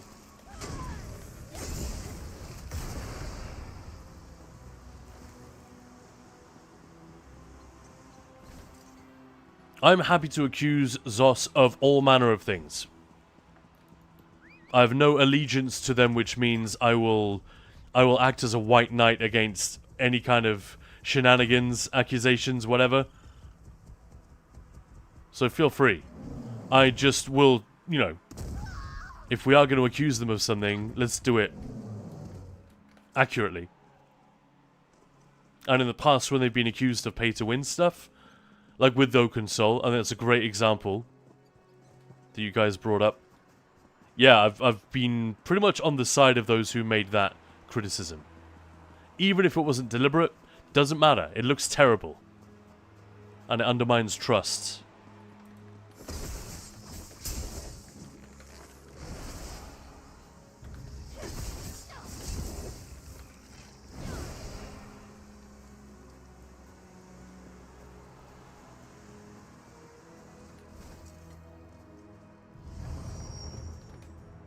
This is very Skyrim, isn't it? It's kind of good to be back.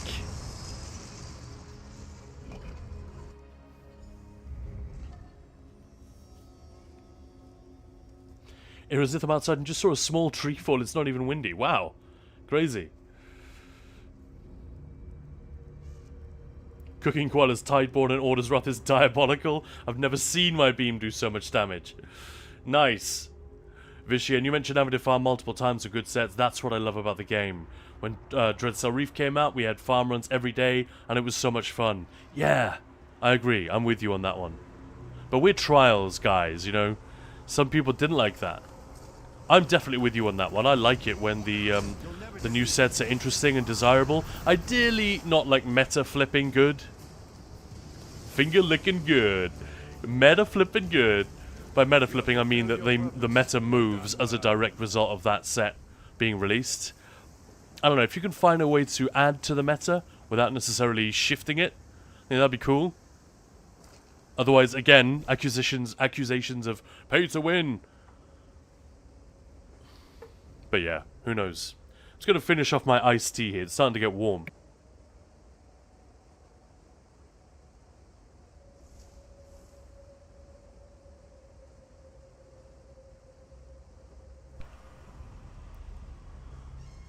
Is there anyone who loves Ossie and Cage? Like, I like the trial fine. It's just... it's hard not to be a little bit let down after... You'll never defeat the Covenant. well, Lucent last year was so good. And not everyone loved it, but pretty much everyone seemed to... why do these guys keep respawning? You'll never defeat the Covenant. You guys notice that is... are they related to Lisbeth Charnis from, he keeps repeating that we'll never defeat them.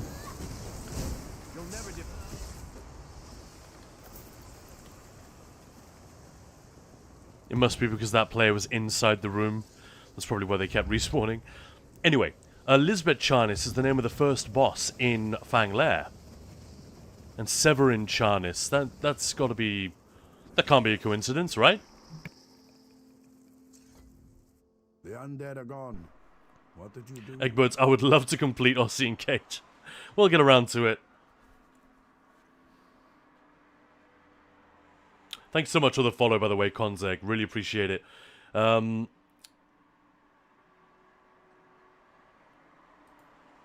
not feasible for an MMO to be like Skyrim. Yeah, and in Skyrim, 90% of the work is done by the companion, Wilkin.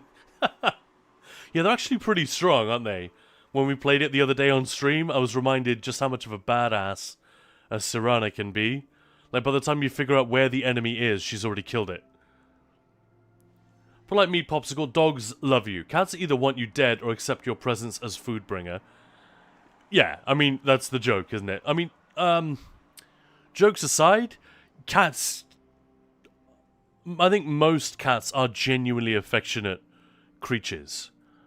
And they have learned through The Covenant God here? knows how many hundreds and hundreds of years of domestication, they've learned both to read and to influence humans extremely well. And that makes them kind of a delight. But it's very instinctual. Like, if you're trying to brush a cat's teeth, the cat is either very trusting and will just let you do it, or it won't. And there's nothing you can do to, like, soothe its nerves or calm it down. There's not much you can do in that regard. Whereas a dog, sure, it's difficult, not guaranteed to work, but you can actually speak to the dog and not exactly make it understand, but you can influence its mood in the same way that you might to a small child.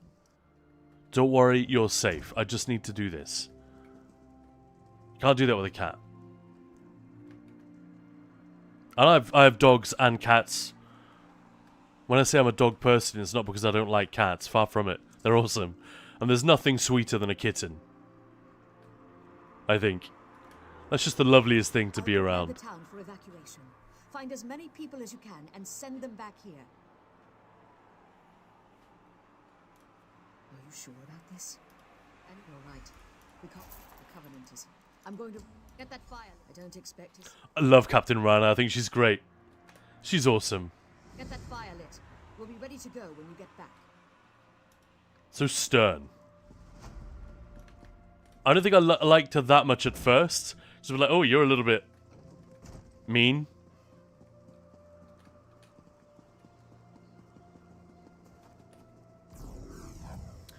It's still allergic. It's the saliva that triggers allergies. My brother's really sensitive, even to Sphinx cats. All right, yeah.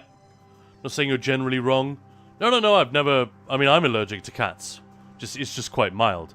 And some cats I'm very allergic to. Like if I sit on the sofa where they've been. Actually, I don't really get this anymore. But when I was a kid, I would go to a friend's house and they had a cat.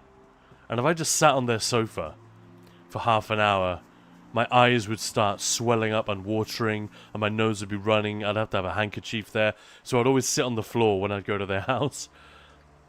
And our old cat, who died a couple of years ago, she was very fluffy, and if she came and, like, stood on my chest in the mornings and did that thing where they lift their paws and knead your chest, you know, push down one paw at a time, you know, that thing that they do, scent marking, essentially. Very cute. If she did that, I would have to get up and wash my hands and face soon afterwards, or I would start, like, sniffling.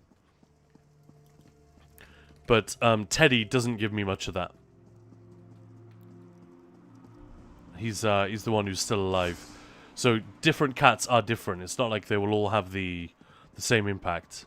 But yeah, I wouldn't recommend if they're highly allergic. Honestly, you're on the right track, you know. No cat is the right kind of cat to have. Because it can ruin everything. You're trying to watch a movie, you're trying to enjoy a meal. If you're in the midst of an allergic reaction, yeah, that freaking sucks. And you don't want to be popping antihistamines every day. Nah. So no, I'm completely on the same page.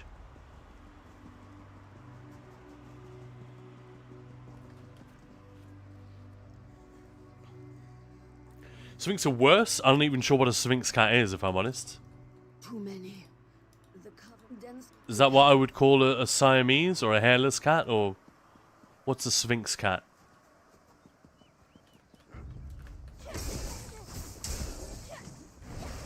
To me, a Sphinx is like the lion with a human head, you know? And that's definitely not what you guys are talking about.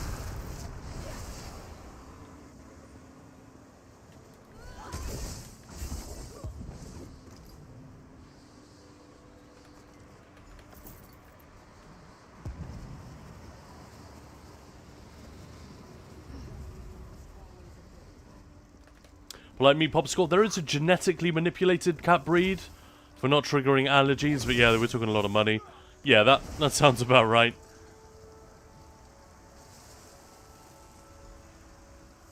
Vishy didn't love OC, did it once and I was done. Erosith, welcome to the south of the USA where half your blood is sweet tea with a dash of diabetes. The soldiers chased me in here. Alright, Vishy, nice combo, gonna lurk for a while. Have a lovely, lovely day, my friend. I can't make Thanks for stopping by and thanks for the support. Always appreciate you. But like me, Popsicle, my last cat would lay down by you, except 2 pets, then bite your hand and run off. I'm not sure what evil the person that was reincarnated into the cat did in their past life, but it must have been bad. Your cat's without hair, that is what you meant. I thought so.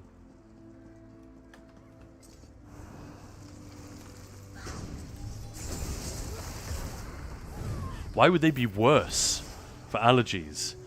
Yeah, it's like, how does the saliva even reach you if they don't have much fur? It's the little bits of dander that float through the air, coated in cat saliva. That's what gets you. The soldiers are everywhere. But I'll take your word for it. Obviously, I've never had one. Wouldn't want to. I don't think I'll get another cat after Ted is gone. Does that mean I'm not a gamer anymore if I don't have a cat?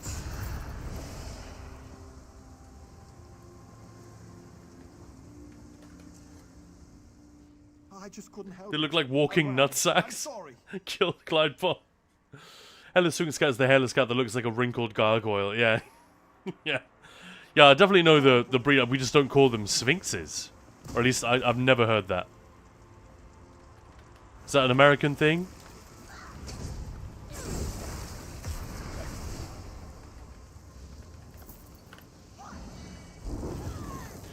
Maybe it's just a me being ignorant thing. That's fair. Never said I was a cat expert.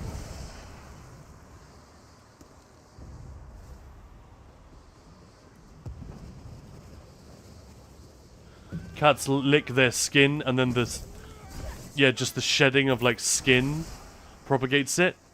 But that doesn't seem like it would compete with the constant shedding of dander around the house.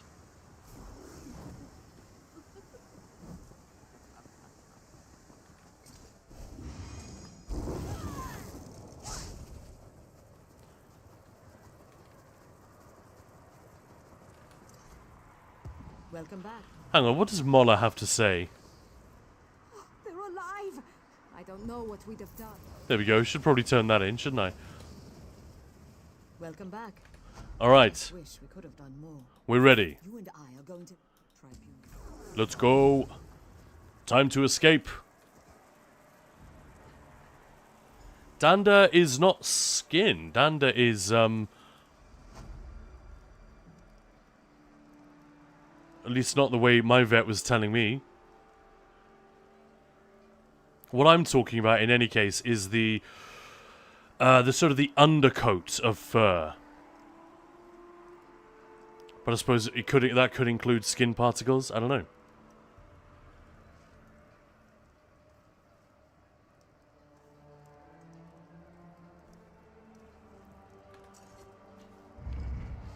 But it's a thing, you get certain brushes for dogs and cats, you know, which have very fine tooth.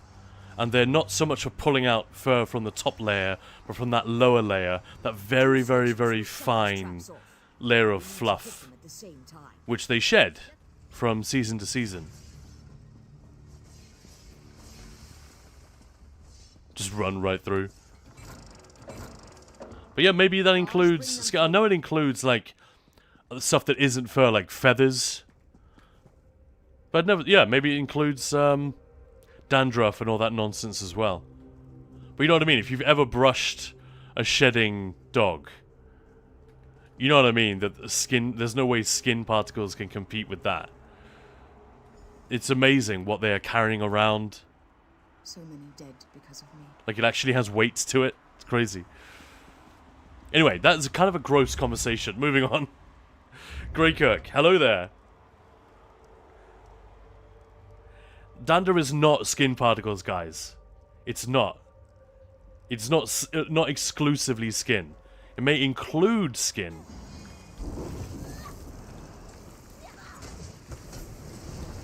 Not unless every vet in the UK is using the word wrong.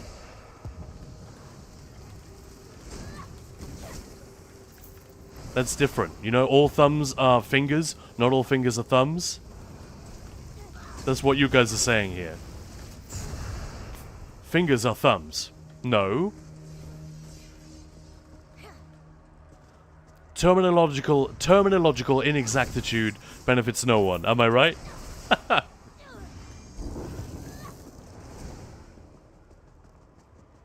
Either way, whoever has cat allergies, yeah, don't get a cat. Well, I have one, and I have cat allergies, and it's fine. So, even then, just be smart. But, yeah, the idea that all cats are equally allergenic is definitely not true. I can say that. Not just because it's a thing breeders talk about, and vets will talk about, but a thing that I've actually experienced. Because, as I said, I've encountered cats that I was very allergic to for whatever reason. Then others where it's manageable, and others where it's minimal.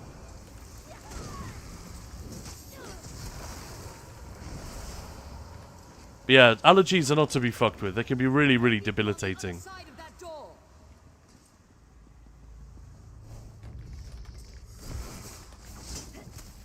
It's not entirely clear why all the Draugr are awake. Is it? I love that she's up there just kicking ass.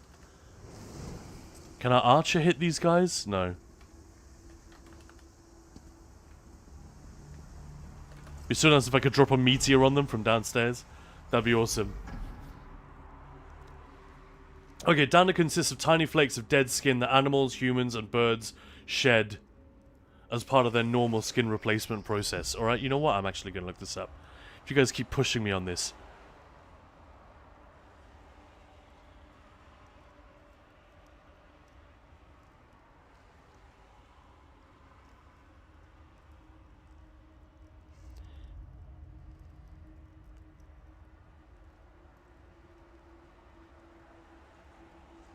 It says, yeah, fur, hair, feathers, and skin. Here, where I'm reading it.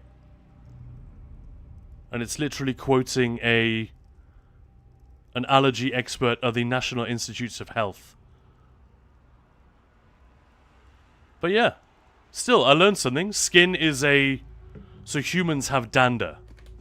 What we would call dandruff. Which is the version of that. So skin is a larger component in that than I had acknowledged. That's fun.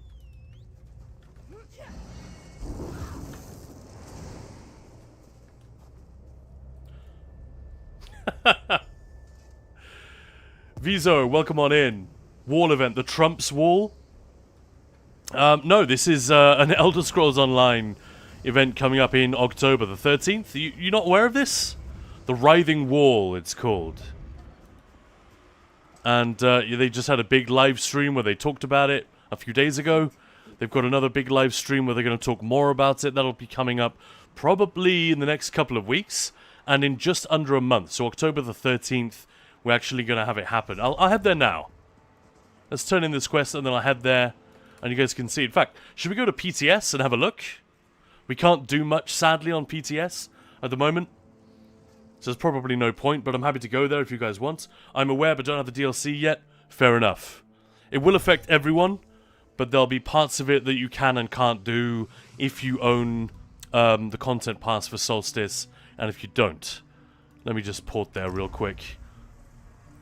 So yeah, what it is, it's going to be a 3-stage worldwide event. I mean, I'm talking both worldwide in terms of the real world, but most importantly, in-game. So there is one instance or one progress bar for every single server. So Xbox, NA, and EU are both going to have one. PlayStation, NA, and EU, and PC, NA, and EU. So there'll be 6 separate events. All of them will need to be completed by the players on those servers. And they can be completed at different times. So there will be a server which gets there first. A lot of people are saying it's going to be PCEU, who the hell knows? I don't think it's that big a deal who gets there first. But it basically is the barrier that is keeping us... I mean, you can see the wall right there. It's the barrier that is keeping us from exploring Eastern Solstice. this entire zone, we currently only have half of it, is going to be replaced with a brand new carbon copy of Western Solstice, but also with Eastern Solstice added. I don't know exactly how they're doing it, but all we need to worry about is that the event is going to begin on October the 13th, and to take down the wall, we will need to complete dailies, which is frankly the least interesting part. I think you'll be able to start the dailies from the island of Sturk if you are in the base game and you don't have access to Solstice. You can go back to the island of Sturk. You know, where sort of the... You know, the place where you go that transports you to Cold Harbor in the main story. We're all going to go there and be able to pick up the dailies there and get started with the event. Then there are going to be crafting dailies. There are... Yeah, you can see all these crafting stations here. These aren't currently there when the camp is spawned. They'll be added as the event begins. They shouldn't be there currently. I'm not sure what's going on, but I don't know. I don't think that lens is supposed to be there either.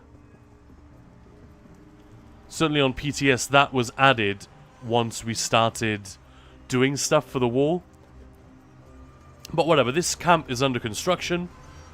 As the event progresses, these siege towers will be constructed, they will rise. Lots of people are just running around checking this out. I don't know what they expect to happen, but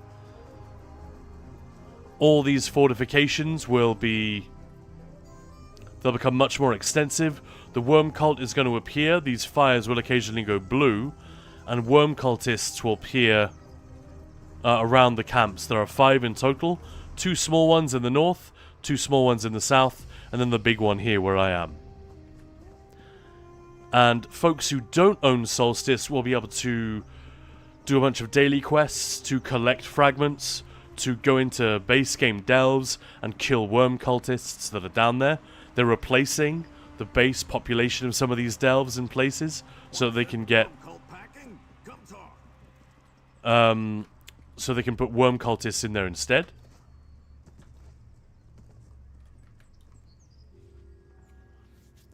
And what else? Yeah, and then the crafting dailies, I guess, are going to be available to everyone. The stuff that you can only do if you're on Solstice is 1, see the lens in action. We see, there we go. The lens just disappeared.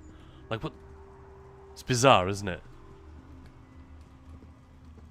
But yeah, this is currently bugged. They've left certain things on in the live server that aren't supposed to be there.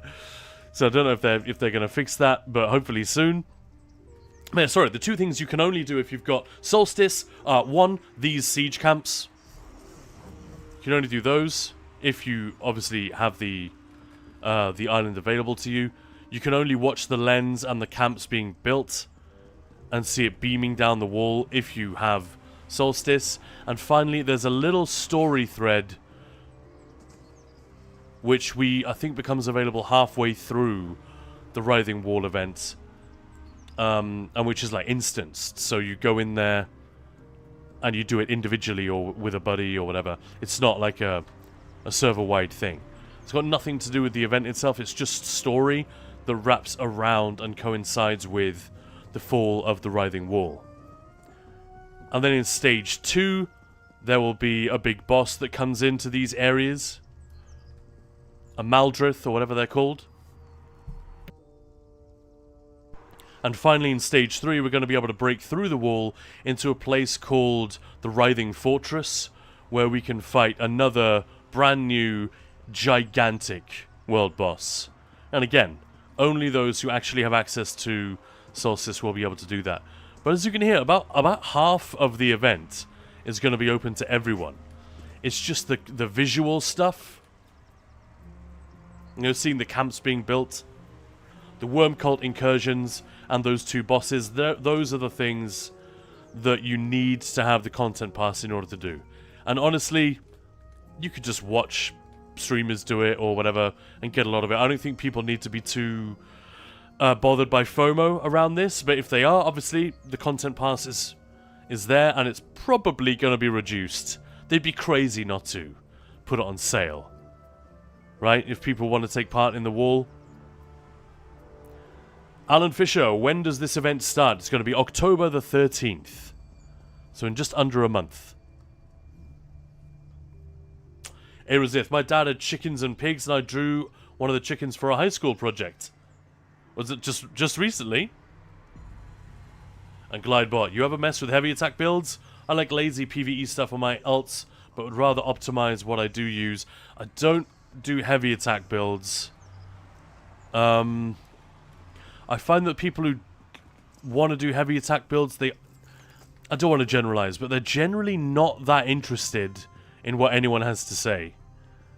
You know, like, I'll gladly make a 1-bar build, or an easy rotation. I've made hundreds of those. Yeah, I don't think I've ever made a heavy attack build since the heavy attack meta back in Somerset. Heavy attack used to be the meta. People forget. Long time ago. And then briefly when Oaken Soul got flipped around in Update 35, it became crazy, crazy overpowered. Still wasn't meta, but it was so good. With infinite sustain and all the rest of it. It was like actually a very viable thing to do. But they fixed that a long time ago. People often who are running Oaken Soul heavy attack builds don't realize the disadvantage they're giving themselves. But no, I don't tend to make those anymore. But yeah, Oaken Soul builds, 1-bar builds, can do. If people have questions, I'm happy to just run through some ideas on stream, and chat is extremely knowledgeable as well. Chat is smarter than I am, so between us, we can definitely come up with builds that if people have like a brief, you know, this is the content I'm doing, here's what I like, you know, how can I be the most powerful in that particular bracket? You know, that's the kind of question that can be fun to answer. But even then, you know, every player is different. Some people prefer a lot of room, like an error margin, so they like to be quite tanky, have a lot of sustain. Other players, like me, I love a glass cannon setup, so if I die, I die. I enjoy the fact that I'm squishy because I'm trading that error margin for a lot of extra power. So I'm absolutely dick on most things that come my way. And there are some setups that have both. Unfortunately, that's an Arcanist thing. So if you don't want Arcanist, then yeah. With brand new boss, you mean another reskin size Colossus like Engraven Deep on Hallowed Grave? No, I mean something that we actually fight. But yeah, I mean PTS is coming on Monday, so I can't say too much. But they told us it's an actual boss that we fight. If it's just a cosmetic, like the one in Lucent Citadel, then yeah. And when I say a brand new boss, I'm almost never talking about the model or the animations or the texture that they used to create that boss. I don't care about that. I care about mechanics and game design. Like you could say that Lylanar and Turlesil in Dreadcell Reef. There's nothing new about that fight. There have been high elves in the game since base. Or there have been Malma in the game, beg pardon, since Kanathi's Roost. But that wouldn't be fair, would it? Do you know what I mean? Like, just because it looks the same as those other things, that doesn't mean it plays the same. And I'd always rather see... Well, it is really fun to see a brand new beastie that looks cool and different. I think, ultimately, I'd rather have... a reskin of an old boss. Oh, it's another Slode. It's another, Daedric Titan. It's another Dremora. Whatever. I'd rather have that with some really cool mechanics. Do you know what I mean?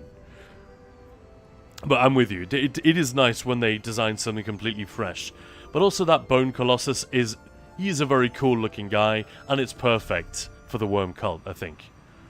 But yeah, the proof is going to be in whether or not it's actually a cool fight or not. And the jury is obviously... The jury's not even out. The jury hasn't even been called in yet. We will have to see. Let's go back to Balfoin. So, yeah, I hope, Vizo, that answers your question somewhat about what's going on. Chemical Ali, is Solstice part of ESO Plus? We'll have to purchase a season pass. So it will be part of ESO Plus next year. But if you want to take part in the stuff during the Writhing Wall event that is on the island, yeah, you would need the content pass. I still think we have at least one to give away. So we should do that in the coming few days. We might get some more. I can imagine... In fact, that's the thing I should ask Zos, if creators are going to be given a few more codes for the Writhing Wall event. Because, come on, that'd be cool, wouldn't it? If a few more dozen people are able to get free access without having to pay for it. That'd be nice. But yeah, good question, Ali. No errors if that was years ago. Yeah, thank you, Belorda. And no guess. I hope that answered your question. Belorda, really don't get the heavy attack hype because you can't block cast and stuff. I don't think it is hype. It is, I'm with you. I don't quite understand it, but I think it all stems from this myth that ESO is really difficult. There are a lot of content creators who's like the number one thing that they will talk about is how really hard this game is, how unreasonably difficult it is, how stupid bar swapping is, and all of that is nonsense. Bar swapping couldn't be easier. It's just a really, really bad keybind. I think 90% of people who don't like bar swapping, their problem is fixed as soon as they rebind it to their mouse or whatever. But there are a lot of content creators who talk about, and a lot of players who perpetuate this because they believe it. You know, their experience tells them it is true. The game is hard, and you have to be kind of a loser or a nerd or a no-life elitist to actually get good at it. It's a total myth, alright? But it is a very, very deep-seated myth in this game and in its community. And the devs haven't done enough to push back against it because they don't want to alienate casual players. That would be absolutely the wrong move. They don't want to make anyone feel like they're being talked down to, or they don't want anyone to feel like the game isn't being designed for them. I love the scuttlers, man. They're so cute. Look. Only when he's talking to you. So lovely. Makes me sad when people are going around like smacking them for XP. Most, you have to be more of a loser to think it is hard. I know where you're coming from, but a lot of people do, and here's, as I see it, here's the problem. If you arrive in the game and you're not an MMOer, like me, I wasn't really, I tried a bunch of MMOs, most of them didn't really work on me. Star Wars The Old Republic was the one that got closest, but that's very story-driven. Other MMOs that are more based on systems and social things, Star Trek Online, World of Warcraft, Guild Wars 1, what else did I try? They just, man, I just could not get with them. I lost interest so quickly. And their attempts at storytelling just... I never tried Guild Wars 2 or Final Fantasy 14. I think those are two of the ones that might have more success. But anyway, a lot of people arrive in ESO like I did, you know, fresh off the boat from Skyrim. And they don't necessarily know. They're not in the swing of... It's not their fifth MMO. So they immediately go to some guilds, some YouTube channels. They figure out what, you know, how everything fits together. They are just expecting the game to tell them how to play it. Like in Skyrim. You just walk up to something. These are the attacks I'm aware of. It's fine. And then the base game is such a pushover. You feel like, oh, I've learned, I've figured it out. I'm good at this. And it will just continue to reward you, and the psychology of that UX, the user experience, is the game teaches you when you are right, and it also teaches you, hopefully, in a non-frustrating way, when you are wrong. ESO doesn't really do either of those things in the early game. Sure, it has that very basic tutorial, but it is perfectly possible, because the Overland is so easy, it's designed to be very easy. It's perfectly possible to cruise through all these content. You got big boss fights, you got normal dungeons, you got all this stuff, and you don't bump into a single roadblock or even a road bump. So the game is not telling you that you've missed anything. And then you go into veteran content and you get absolutely skewered. Not only by the boss, but maybe by your group mates as well, who start talking shit, talking about kicking you from the group.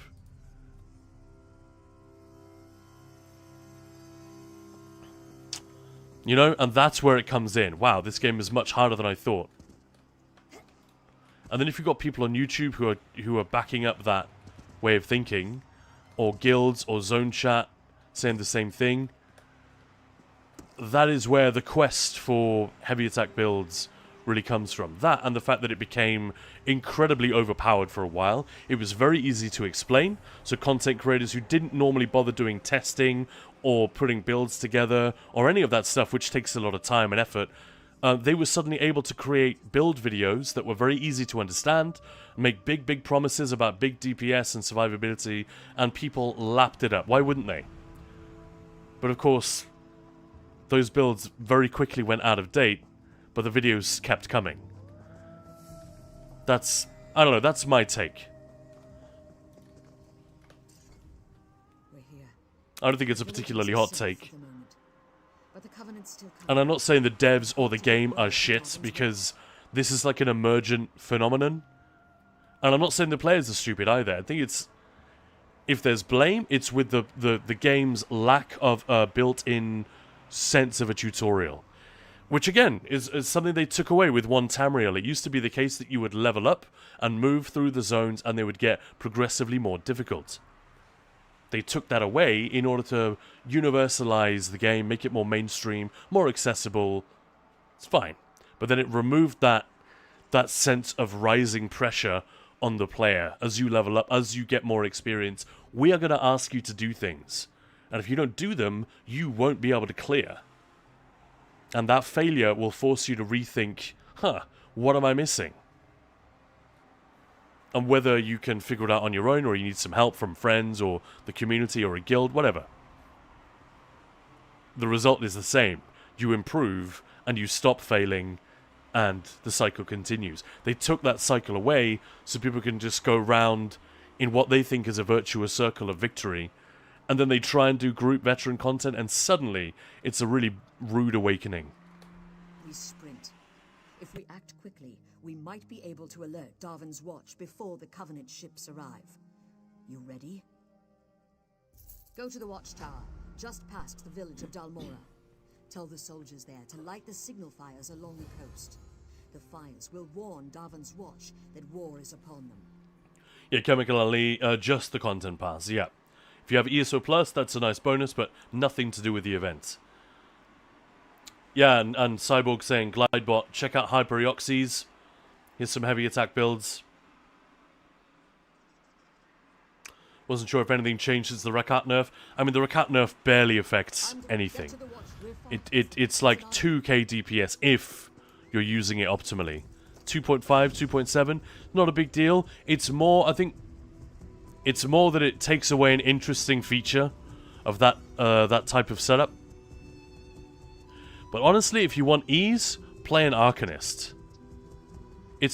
It's better in like two.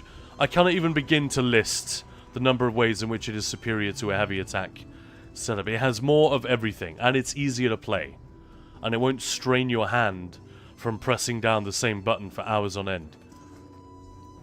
So try Arcanist. Honestly, it's the greatest thing Zos ever did for accessibility. I think is the Arcanist, despite all the criticisms people have of Fate Carver and Herald of the Tome generally for being too strong. From an accessibility standpoint, it's pretty awesome. It genuinely gives people a super chill, if you want to call it a lazy approach to combat, that's fine by me. And it's competitive. You can simplify it, you can make it more complicated if you prefer.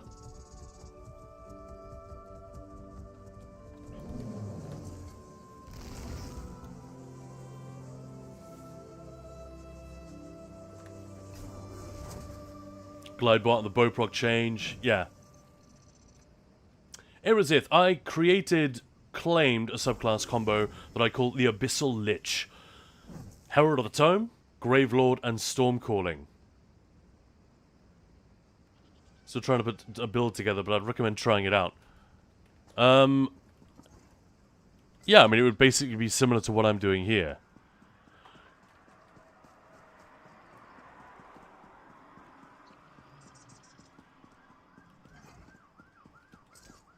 The only thing I'd say with... Only unfortunate thing about Gravelord plus Herald of the Tome is that they don't play... Like, Blastbones and Beam do not play well together. It's the only regret that I had. But I really like that combo. I used that a lot. But in my case, it was for trials. So I was...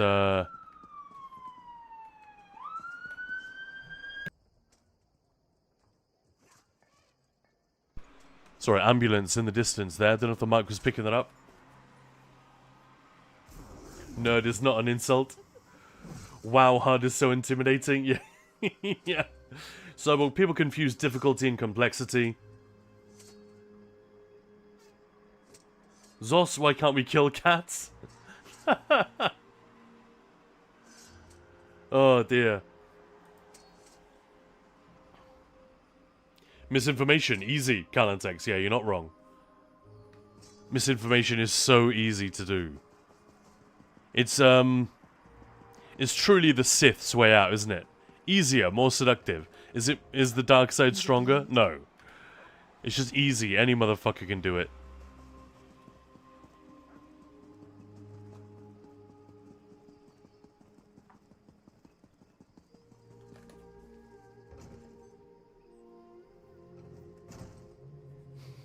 Kev, the ambulance was on your end, not mine. Yeah. Yeah, Maya and I live in a town just outside Bath. It's a lovely part of England, very, very pretty. But there are quite a lot of olds living in this particular area. So even though it's like a nice quiet town, you get more than your fair share of ambulances, you know what I mean?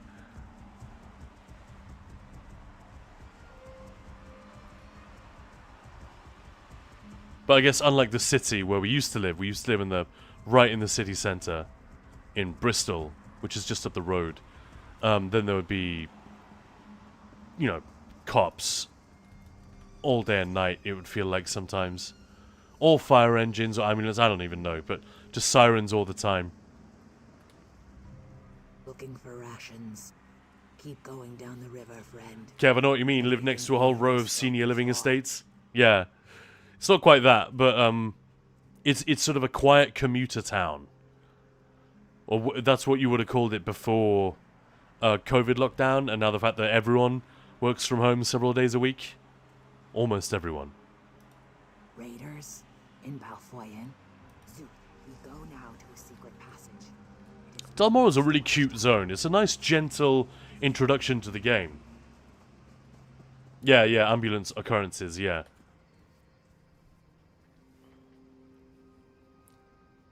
Waltronium.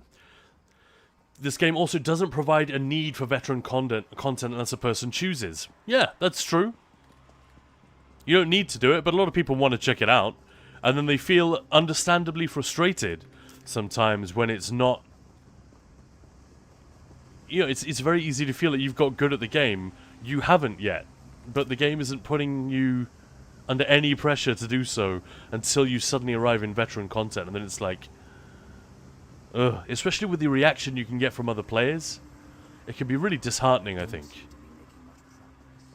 And ultimately, I think that's where a lot of this like imaginary divide in the player base comes from.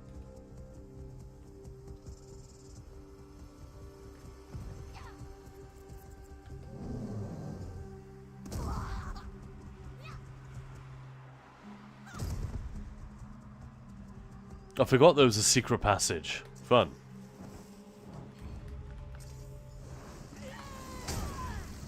Do they have a slower aggro? That took him a really long time.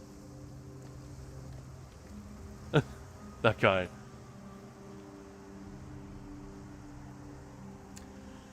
Kev, when I fail to get fight through pain achievement in the new dungeon, it's not my fault though. I'm 99% sure it's unobtainable. Yeah, you were talking to us about this the other day. So you haven't learned any more about that. You're probably right then. That it's bugged right now. I assume you've submitted a ticket? Oh, hello.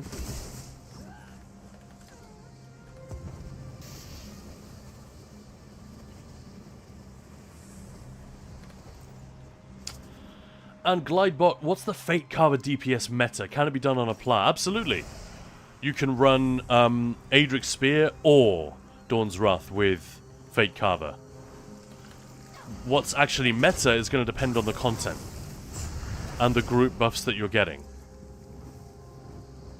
So again, you know, be cautious of people who say this is the current meta without any further clarification or caveats. Because, yeah, it depends. If you're doing dungeons or overland or whatever, then it's chaos. And as long as it works, you probably don't need to worry too much about the meta. Just as long as you have sustain and damage and whatever you need. And you're getting on well with your group. But for trials, yeah, the meta is going to change, genuinely. And significantly sometimes, depending on what your group is trying to do. And what your supports are running in terms of sets and... You know, how much pen you've already got. How much critical damage you've already got. Sustain, even.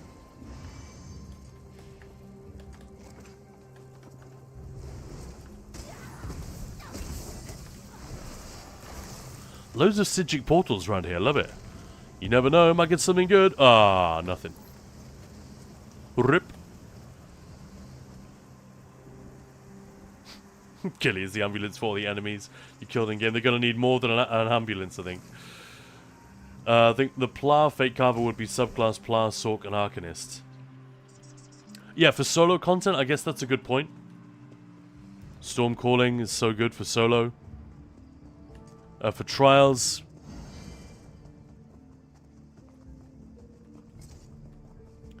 You see a lot of... Arcanist, Ardent Flame, but if it's a Templar, then yeah, pick Adric's Spear or Dawn's Wrath. Depends whether you want that single target execute or not, really. If you do, then obviously go Dawn's Wrath. If you don't, and cleave damage is more important, or you just want a simpler rotation, go with Adric's Spear. Thank Kine you've returned. They've gone to... Damn the Covenant. Look, hold up. I know it's a hard truth. And Assassination, still really good. Not only does it help with damage, but sustain as well. Because you can take whichever morph of Grim Focus is your off resource. So on a Stamina Arcanist, which is pretty much the only Arcanist that exists now. At least the only Fate Cover Arcanist. You'll want to take Merciless Resolve. And actually fire it if you need to. Not so much for the damage. I mean, single target damage is amazing. Really, really good. And it helps your sustain, so 2 bonuses. But if you're fighting multiple targets and cleave is the priority, not single target damage, then you can fire it occasionally for sustain or for opening bursts or whatever when the Warhorn is fired. I don't know. But, you know, you be the judge. Where is Rana? Oh, there she is. I went right past her. Hey, Rana. Oh. The Covenant flooded the docks. We tried... You...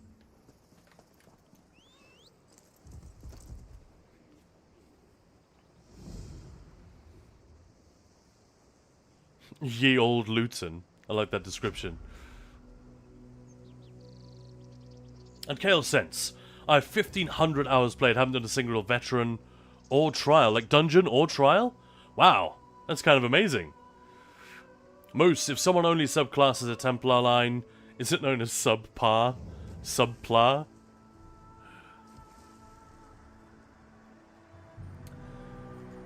Okay, I've done a clear where we literally just sat in it the whole time and nobody gets the achievement. Ah, yeah, it sounds like it's bugged, man. Didn't submit a ticket because we still weren't sure, but I've talked to more people. I'm convinced. Did mention it on the forums.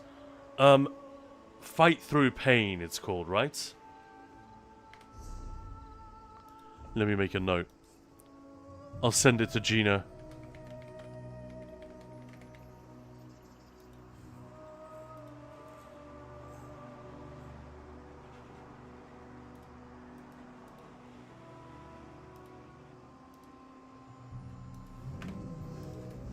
I've just linked it in my other guild, so I can always find it.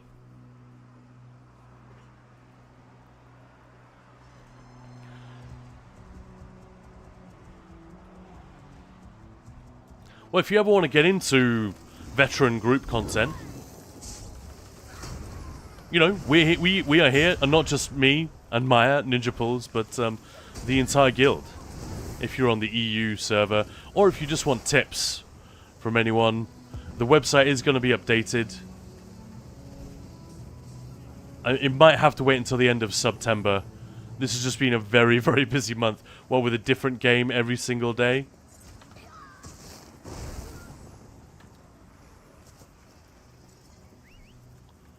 So yeah, may have to wait a little bit longer, but the updates are coming. Especially now that we know that update 48 isn't going to contain that much in the way of combat changes. Well, we'll know more on Monday with the patch notes, but so far it looks like fairly minimal tweaks. It's one of those again where you have to, like, you really just have to aim the cursor perfectly to be able to see the door bar. Well, Tronium, for sort of my personal favourite for Plat is Adric's Spear, Ardent Flame, and Assassination.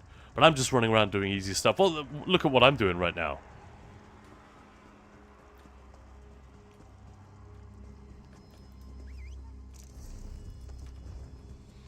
And this is Gravelord, Adric's Spear, Stormcalling. But, I mean, look, if I actually buff up, these guys don't stand a chance.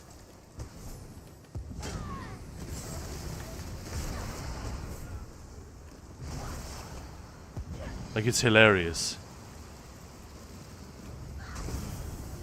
But the Blast Wounds doesn't even have the chance to do anything.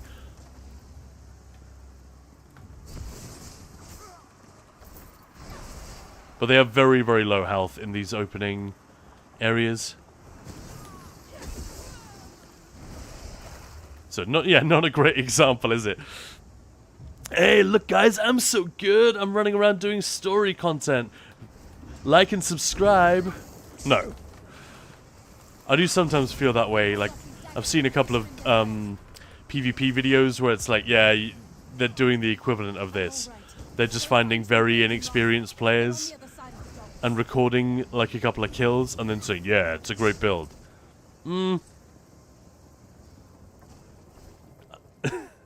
That's rare, though. I think it's generally quite easy to see through, isn't it? Kev, KJ, if you want more Templar on your Fate Carver, yo dog, yo. Yeah. If you want more Templar on your Fate Carver, honestly, keeping both Adric and Dawn's is also quite good. Yeah, not the worst. Not the worst at all. But you can't really use... You know, if you're running Fate Carver, you can't really use anything that's in Adric's Spear. It's just for the passives, really. And it depends whether you can use Piercing Spear for a start. Often that's wasted, and then immediately becomes less interesting. That we don't care about, really. Burning Light is very nice. And Balanced Warrior is pretty nice. But, let's have a look here. Burning Light. It's pretty nuts. You know, like 6k DPS?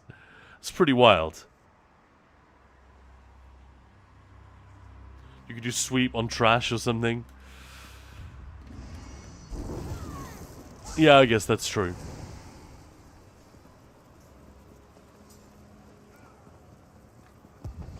And anyway, I wasn't disagreeing with you. I think it's a fun one. I literally put up a video of exactly that. A Templar with Power of the Light and Adric's Spear. But that was with Assassination as the third. Rather than a Fate Carver setup. It's just if you're using Fate Carver, obviously, your opportunity to use things like Power of the Light, Puncturing Sweep, they become quite limited because, well, Fate Carver dominates everything.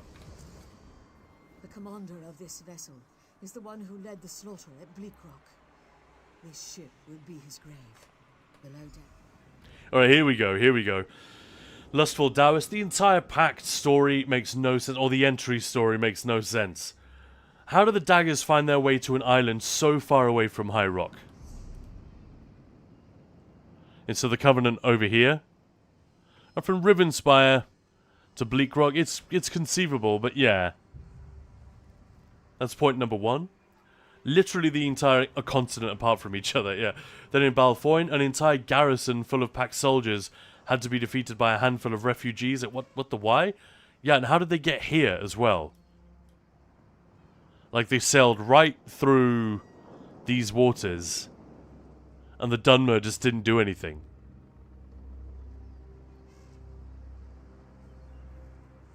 Yeah. You're right, it doesn't make a ton of sense. But then again, in Deshaan, we're fighting them here. Oh no, are those are Dominion, so that's a little bit better. They could have sailed from here.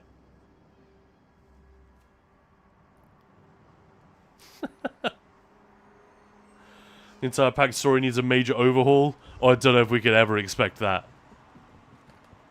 But yeah, we've been playing through these stories as part of the Gamesfest. And yeah, in all honesty, Dominion is in the lead right now. I'm expecting the PACT to be the weakest. The Breton dies here. Yes. Good.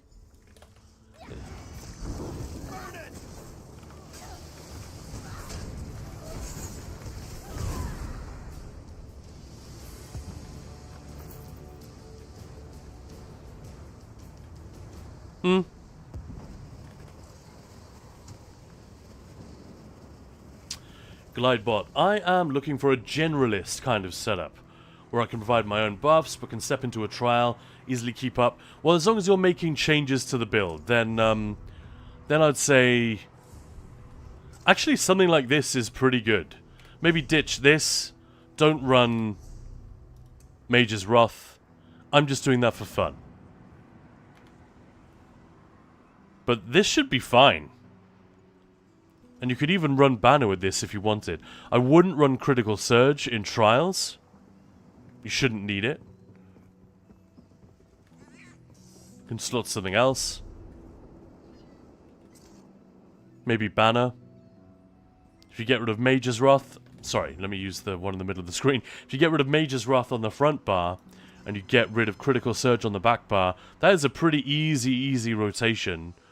And you could run the Banner with it. It'd be pretty good damage, I would think. Very easy to play. You would miss the Nightblade bow proc. So if you don't mind switching a little bit, I would maybe switch between Stormcalling for solo. We're talking like solo arenas, not for Overland. But if you're doing Maelstrom Arena, Vanisher and Hallows, genuinely couldn't remember the name of it for a moment. Or if you're just doing, if you're soloing dungeons on Vet that are soloable, but, you know, not easy, then you want to bring yourself a source of major resolve. And the best source of that for damage dealers is generally going to be Hurricane.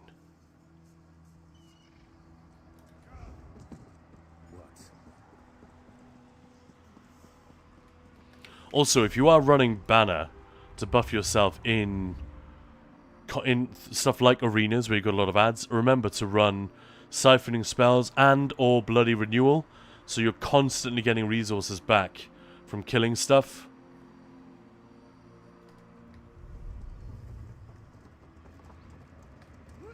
My time is precious. Super good. Super good.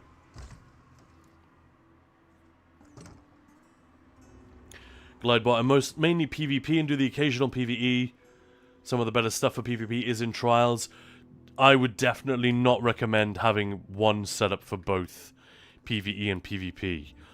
It will either be great in one and suck in the other, or it will be kind of meh in both. Sadly, it's very difficult. I'd go so far as to say not doable to find a setup that genuinely works well in both. Just because of the way group content works. But yeah, you're not the first person to ask. You won't be the last. It's a really attractive... It's like the holy grail of build recommendations, isn't it? And that's why you get so many nonsense clickbait thumbnails on YouTube. The only build you'll ever need. Solo anything.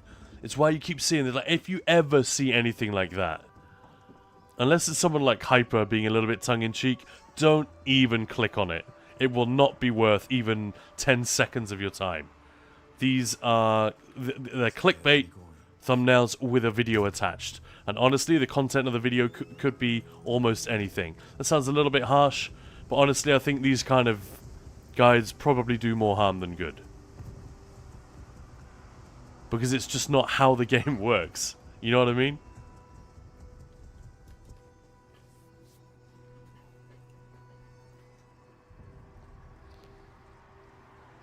May just teleport the armies? Maybe. Voltronium, yeah. If it's a globe, maybe it's not that far. Well, that's also it. We don't know how... Yeah, I've often wondered about this. If you can... When the sun rises in Glenumbra, is it also dawn in the Telvanni Peninsula?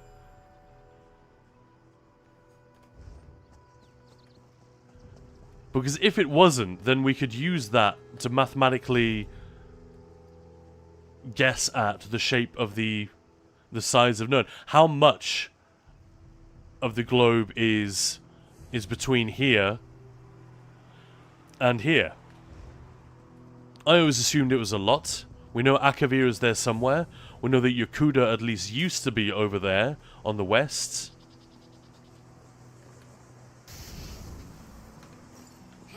Yeah, it's fun. Fun stuff. The Dutch sailed right up the Thames once. And Glidebot. No, not what I was saying. Null is key in some of the PvE builds I want to try. Yeah, exactly. Okay, I'm with you. I thought that wasn't what you were asking initially. But I see what you mean. You do PvP, and then you'd like a generalist PvE build as well. Yeah, I get it. I totally get that. It's nice to not have to switch around too much. But yeah, ultimately the more successful you want to be, the more powerful you want to be, the more prepared we have to be to switch things. Nobody cares. But yeah, for the vast majority of stuff, it's not needed.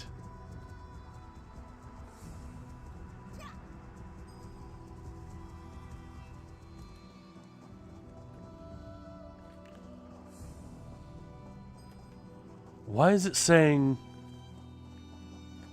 that I need to... Davon's Watch is like right here. That's very strange.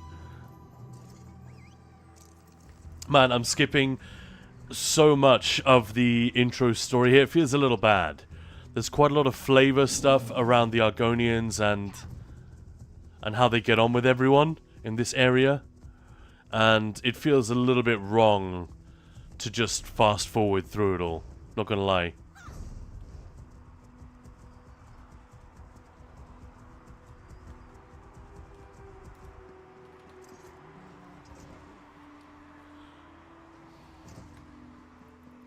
Or learn how to tank. Not seen anything with Pla in it though. Yeah, Templar doesn't have a great deal of useful stuff for tanks. Oh yeah, I entered the wrong door, didn't I? Yeah, instead of DPS. What would be the most useful? Oof.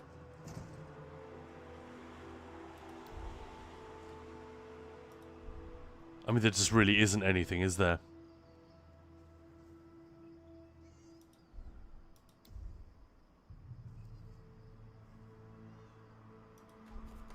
Yeah, I mean, you could totally do it. You're not going to be at a disadvantage in terms of your ability to tank. It's just that you'll be spending one of your 3 skill lines on something which basically does nothing for your group.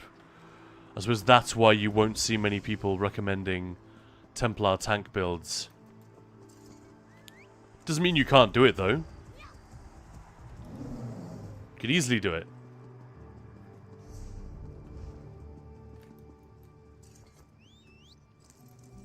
Restoring light plus 2 actual tank lines, yeah. Honestly, actually, I don't use that many class skills on my tanks anyway. It's a lot of scribed abilities and weapon abilities a lot of the time. So, you know, it's doable. Alright, here we are. Let's warn Davon's Watch, and then, ladies and gentlemen, I think it might be time to head to Rapture. Because this is Ninjapul's September Gamesfest.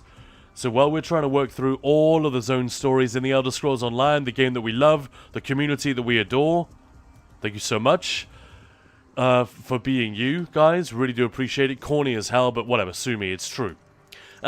The other thing we're trying to do is, well, we're not trying, we're doing it, is playing a different game every single day.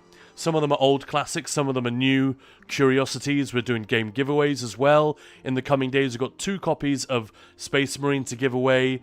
I think we're going to have a copy of Borderlands 4 to give away as well. There's lots coming up. There are Logitech keyboards, some really beautiful analog keyboards that they're giving to us for us to give away on stream. Loads of stuff coming up. But in the meantime, today is day 17. And the game is Bioshock. Follow me or meet me there. Thanks, Clydebot, for the follow. Much appreciated. Follow me or meet me there. Your choice.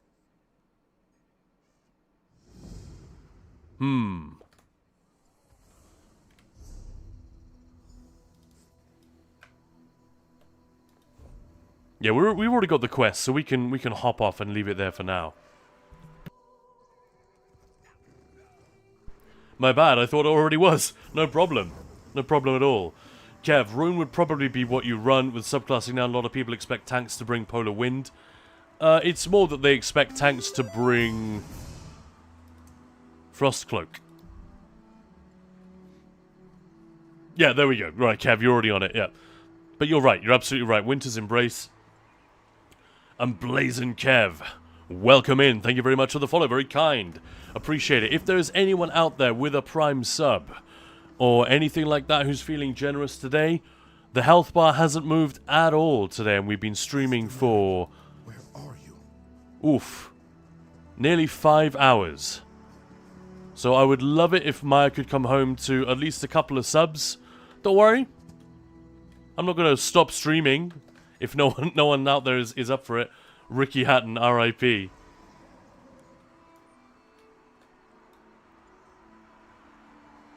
What makes you say that? Are we talking like breaking news? What?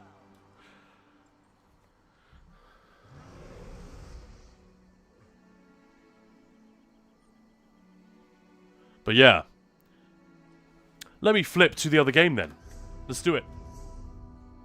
Breaking news. Wow. Don't go anywhere, guys. One of the greatest things you can do to any streamer, not just this one, is when they switch to a different game, give them a chance. I've said it a few times, and really appreciate that you guys have been doing it. It's awesome.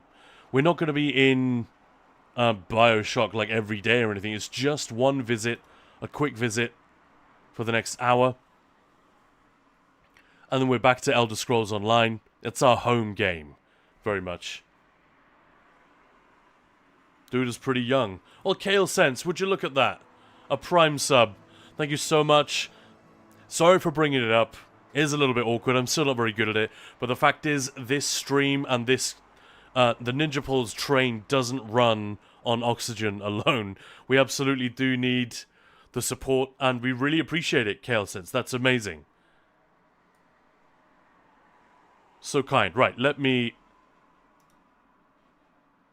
fire up. Almost fired up Borderlands. That's not the right game.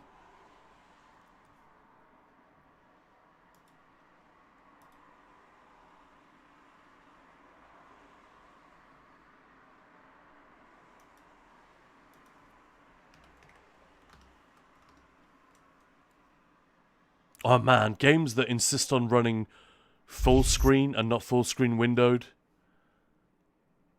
Or borderless, it just drives me crazy.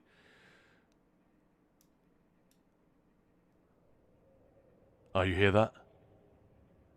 That means we're in.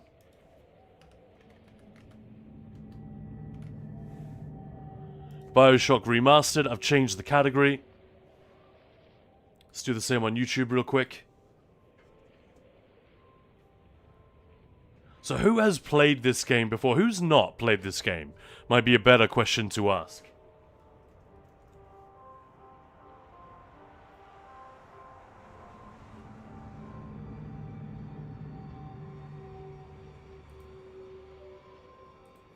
It is an absolute stone cold classic. It's a brilliant, brilliant game. Let's flip on over.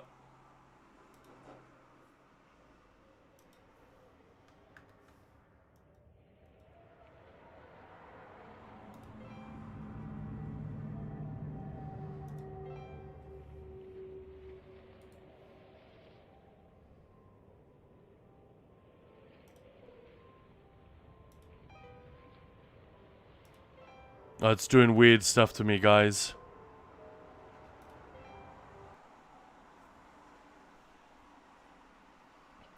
Likes to play catch. Haven't played it.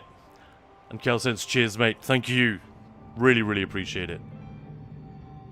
How's the volume of the game? We're going to start a new game, but I'm very, very quickly going to switch over to a save that I prepared for you guys yesterday. We're going to jump ahead to at least halfway through the game to Fraught Frolic. But I won't say too much. Let's just click new game and go from there. But I would highly recommend, unless you like have a particular hatred of FPSs or you just can't cope with anything remotely scary. It's not a scary game, really. Certainly not a horror game, but it does have bits and pieces in it. But it's so clever. It's so interesting. And as we read in that IGN comment earlier at the start of the stream, one of the most captivating, one of the most memorable and captivating worlds ever realized in a video game, ever. Kev, I played it long ago, and it was so good. I fell into the trap of pre-ordering the sequel. Bioshock 2 was really good as well. Bioshock Infinite, still decent. Hey, Pat Battle! Wow, thank you so much for the sub. Subscribe for 9 months. We really, really appreciate it. Thank you so much, so kind. Well, the difficulty doesn't matter, because we're not actually going to play very far. Pat Battle gifting subs as well? Oh, you're spoiling me now. Thank you, thank you. It keeps us going, keeps the lights on around here, keeps us doing more crazy shit like this, like September. I'll shut up now, because we're starting. Troy the Mighty and Butterknife 10, welcome on in. Congrats on the gifted sub. Thanks, Pat Battle. Legend. They told me. Hello there. Son, you're special. And there's Maya in chat. Hello, Maya. Great things. Hello there. You know what? They were right.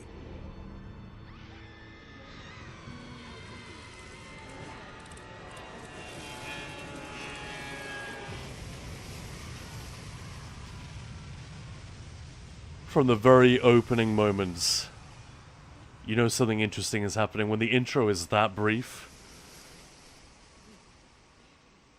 I was whinging a little bit about Doom: The Dark Ages and Borderlands 4. Both perfectly great games, but the intro took so long. I was like, get on with it. Just put a gun in my hands and get me going. Maya, would you kindly? Everybody say hello to Maya! Maya Pat Battle just subbed at tier 1 and gifted 2 tier 1 subs in the channel. Thank you so much. By the way, Ninja Balls Gaming, that is Maya typing from work. And here we are in the mid-Atlantic. We've just crashed. Goodness me.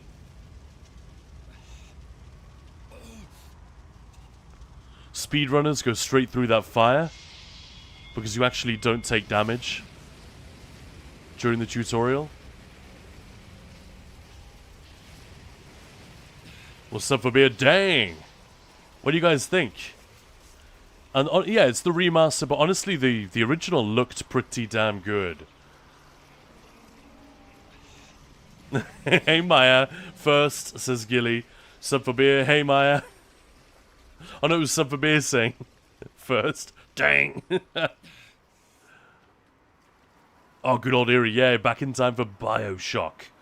Right, so I'm not going to give anything away, because the game does do some clever things that you don't expect it to. And I won't spoil that at all. But basically, it started with this idea of these big daddies and little sisters, and that is not a sex thing. Let me explain.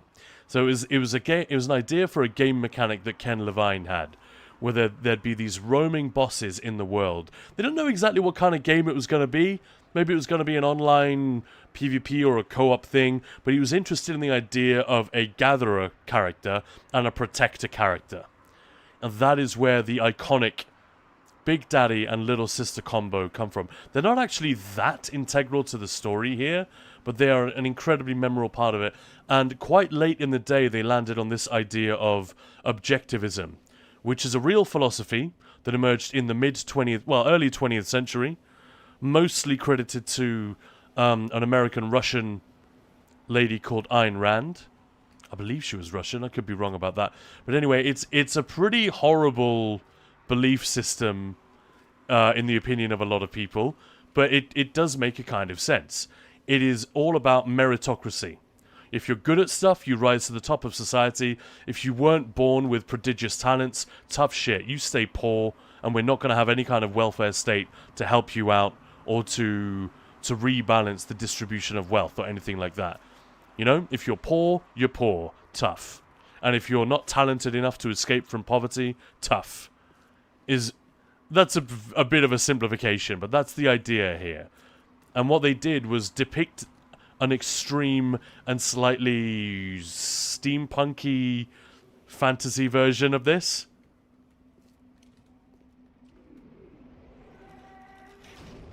Uh-oh.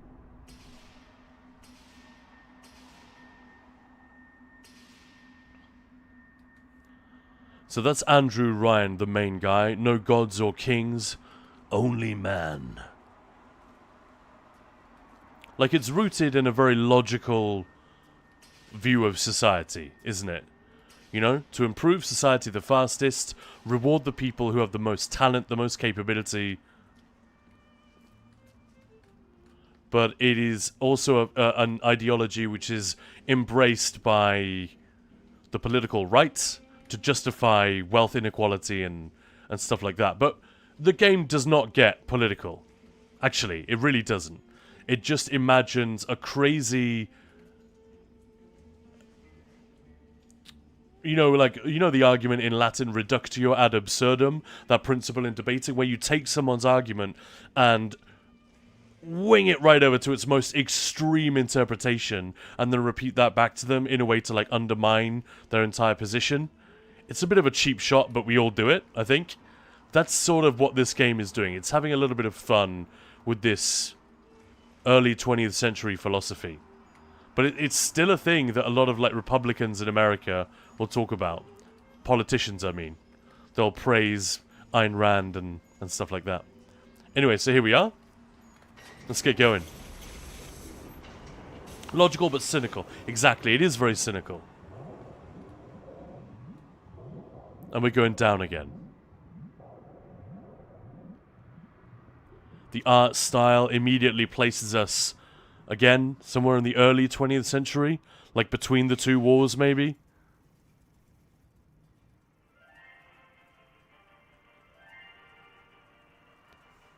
Bit of in-flight advertising. I am Andrew Ryan, and I'm here to ask you a question. Is a man not entitled to the sweat of his brow? No, says the man in Washington, it belongs to the poor. No, says the man in the Vatican, it belongs to God. No, says the man in Moscow, it belongs to everyone. I rejected those answers. Instead, I chose something different. What did he choose? I chose the impossible. I chose rapture. A city where the artist would not fear the censor, where the scientist would not be bound by petty morality, where the great would not be constrained by the small.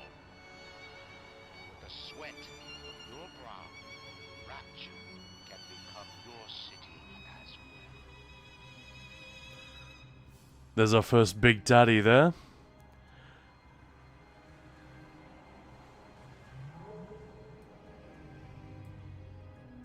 I prefer ad hominem when I argue, or arguments from authority. I'll welcome on in. Willkommen til. How's it going? Glidebot, I love that. Get wrecked, pause, yeah.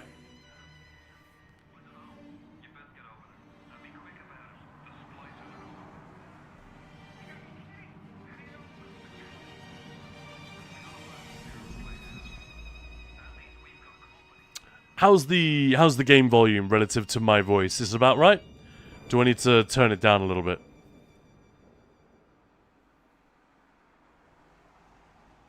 Well, sub for beer, I have gathered a collection of Bioshock games on Epic, but I've yet to play one. Well, hopefully I can convince you to give it a go. It does take a little bit of getting used to.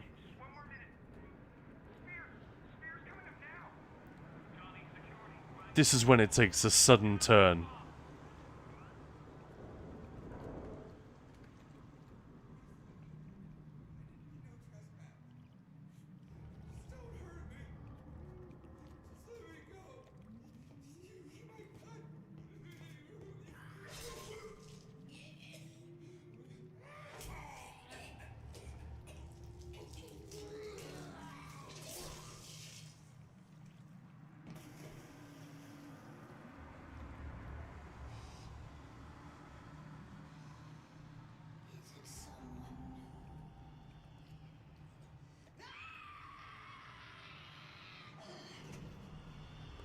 So yeah, it does have some horror elements to it, for sure.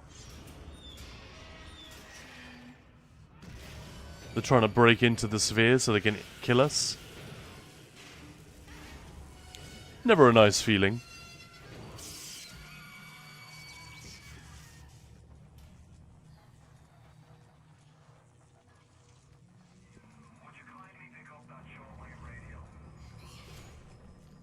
I thought the Dunmer were unwelcoming when I first arrived in Morrowind, but no, these guys are far worse. Steam Droid, welcome on in. Thank you very much for the follow. How you doing? It's going great, but the longer Maya stays away from stream, the more channel points I get to make you tickle. Yeah, well, I wonder why she's staying away. Alright, folks. How is the volume? I just want to make absolutely sure it's about right.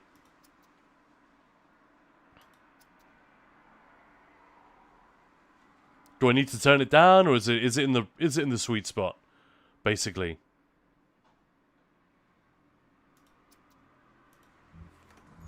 Anyway, here we go.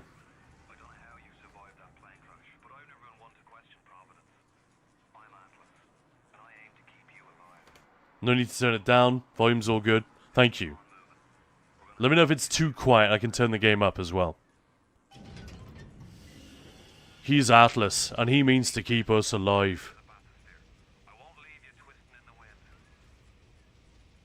Yeah, for you. Alright, the game is a bit low even. Let's fix that. I'll just turn that up in OBS.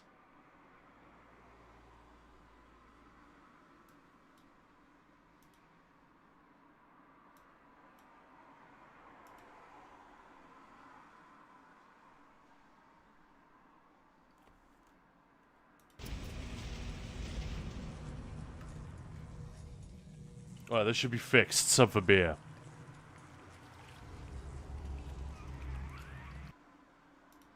Has this now messed up my... No, it all seems fine.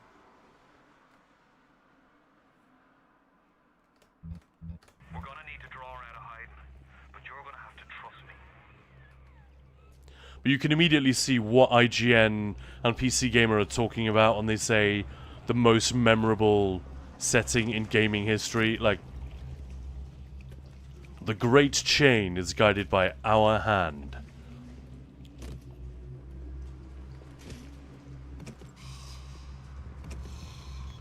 So that thing that tried to kill us is still out there.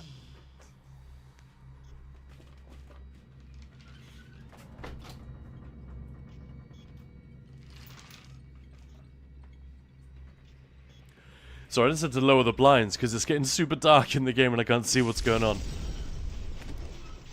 It can be a scary game, but it's not like the main thing about it.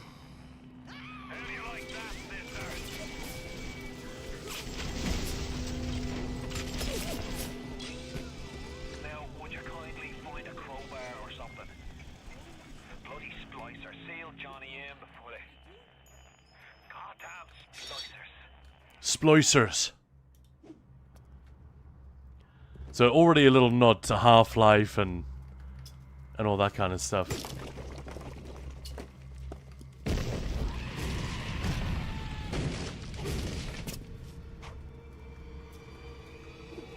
I'm not a bad person.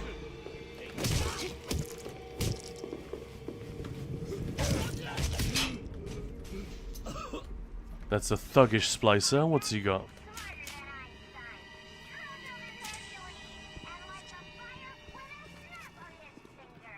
What do you think? Like, those who haven't seen this or played it before, what do you think of the art style? It still gets me. I love it. Like a hyper exaggerated version of 1920s, 30s Art Deco with a little bit of a fast forward to some 1950s style advertising. But the idea is that this city, it's a little bit like, you know, when Google set up like a data farm in the middle of the ocean. This is a real thing that they've done so that they can operate outside of international law regarding data and misuse of data and stuff like that. It's certainly a thing they've tried to do. I'm not sure where we currently stand on that, but that's basically the idea with Rapture. Andrew Ryan created this city under the sea so that no government could possibly... They couldn't even try to tell anyone what to do. So science with no regulations or morality like holding it back. Capitalism with no regulation at all. My daddy's smarter than Einstein, stronger than Hercules, and lights a fire with a snap of his finger. Are you as good as my daddy, mister? Like, you don't need any of that sort of socio-political underpinning to make a game interesting or to make a world compelling, but it really does help in this case.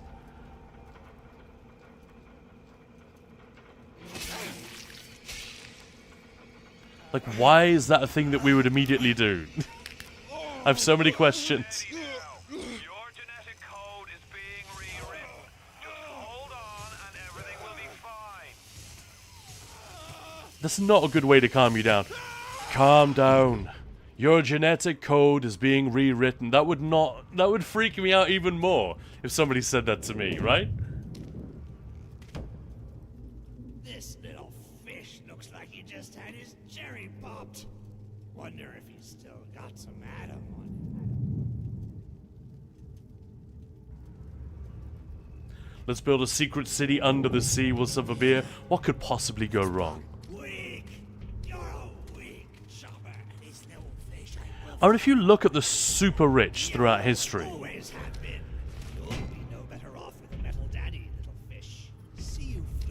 it's not as outlandish as it seems. Like, you know, maybe not building a city under the sea, like the Gungans from Star Wars. But the idea that the super rich become preoccupied with A, their legacy, and B, like, re-engineering the world to be a better place. It's definitely a thing. Mr. Bubbles, it's an angel. I can see light coming from his belly. Wait a minute, he's still breathing. It's alright. I know he'll be an angel soon. Petrified War, hi. Hey, how's it going? How's your Sunday? We're playing some Bioshock, as you may have spotted. You alright, Boyle? First time plasmid's a real kick from a mule.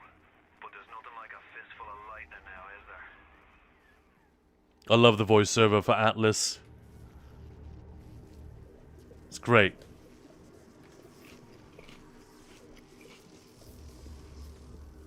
So let's do a little more exploring.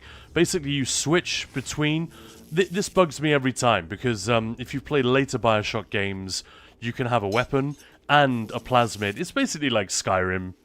We all know Skyrim. You have a spell in one hand, weapon in the other. You could do that. It's a thing.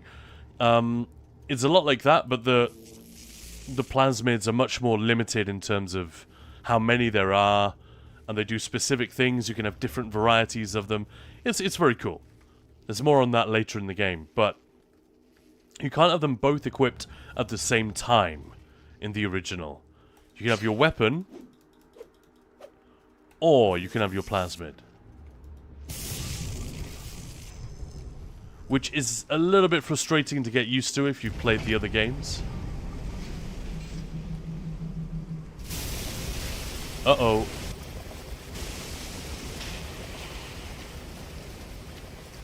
That's not good.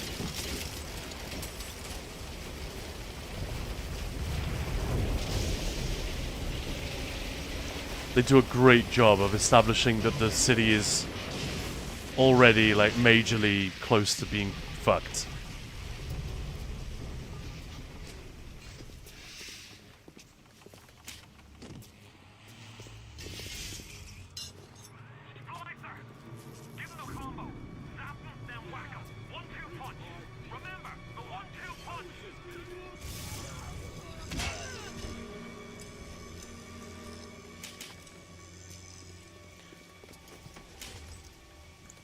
I keep trying to press buttons for take all. Hey, there's another one.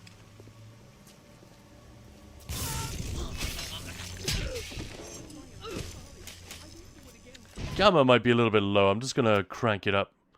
Just I want to make sure you guys can see properly. Actually, for me, it's about right.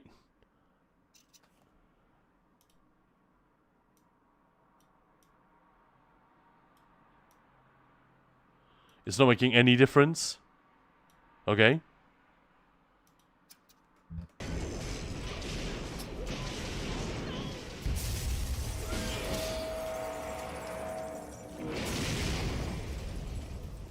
It's a fucking horrible place. It's so scary.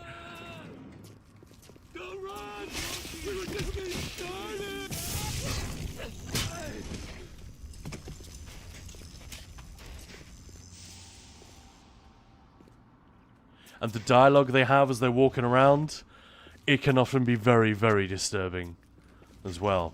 Anyone got any questions as to why we're playing this? What's so good about it? Why should we care? Fire away, guys. I'm playing this for you guys as well as for me.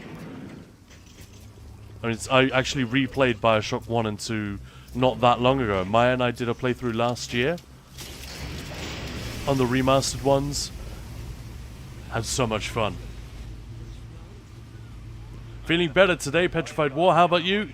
Yeah, I'm feeling very tired, but very happy. If you can reach them in Neptune's bounty, then maybe, just maybe. I know you must feel like the unluckiest man in the world right now, but you're the only hope I'll ever see my wife and child again. Go to Neptune's bounty. Find my family, please.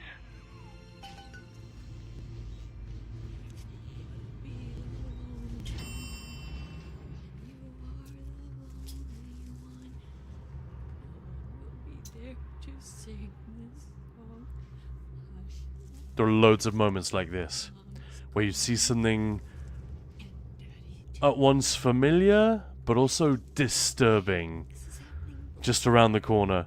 There's a lot of that. And you find out what happened down here, why everyone's gone feral as you explore. But it looks like it could have been a very cool place to live once you got over the terror of being crushed under the pressure of the ocean. What's up for beer? The character must have had horrible shoulder pain holding up his hands that high.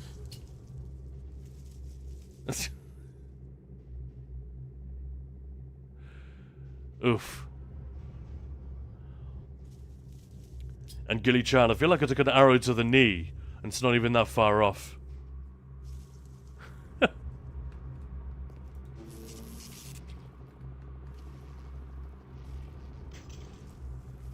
There's a gun in the pram. So her mask has come off. Let's see what she looks like. They destroyed our bodies, our minds. We couldn't handle it. Best friends butchering one another.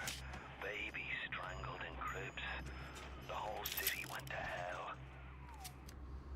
That has got to be one of the most memorable ways in which a game gives you your first gun. Just a crazy lady nursing the gun in a pram. Yeah, there are loads of things like this around as well, like little memoriams to people that have died.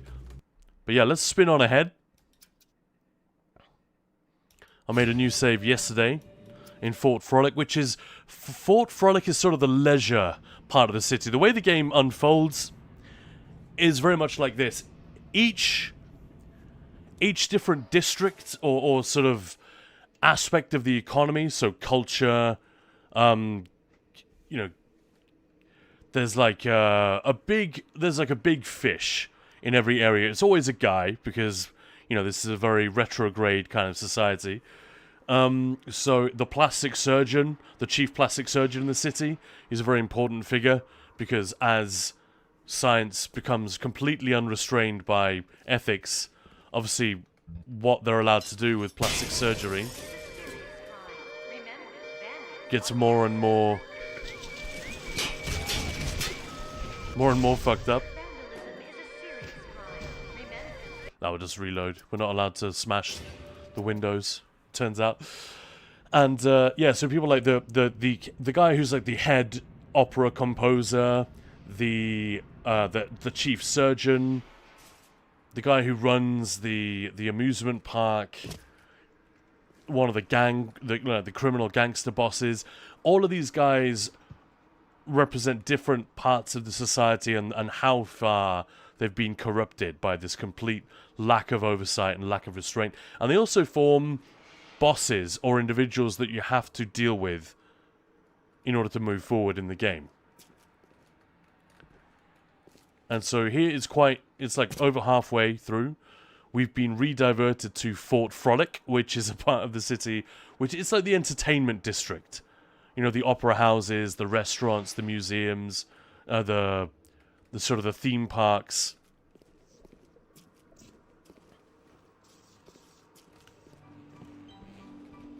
And we need to find one of these vending machines, the Circus of Values, for Moose, specifically. Well, for any of you who've played these games, to be fair. And then you'll understand the weird clown impression I did earlier.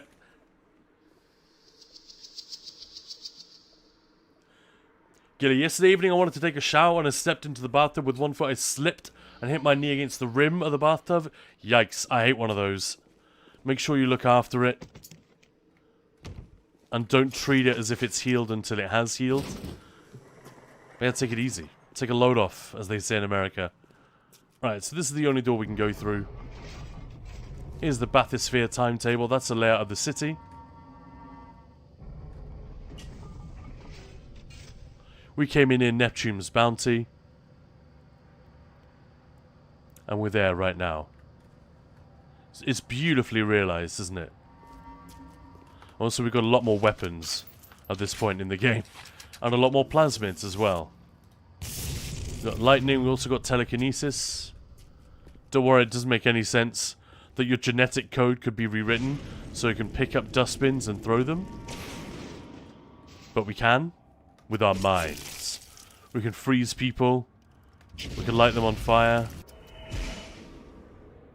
Can't remember which one this is. Oh, this is against Big Daddies. Specifically, we'll see if we can find one of those. And we can summon bees. Look at the character's hand. See if I can stand in the light. Isn't that horrendous? I love these kind of idle animations in shooters. Where you have like the hand just hovering in front of the screen. That is a really cool piece of UI. Or UX, maybe. You could argue. So we're not going to be able to escape. Instead, we get a villain monologue.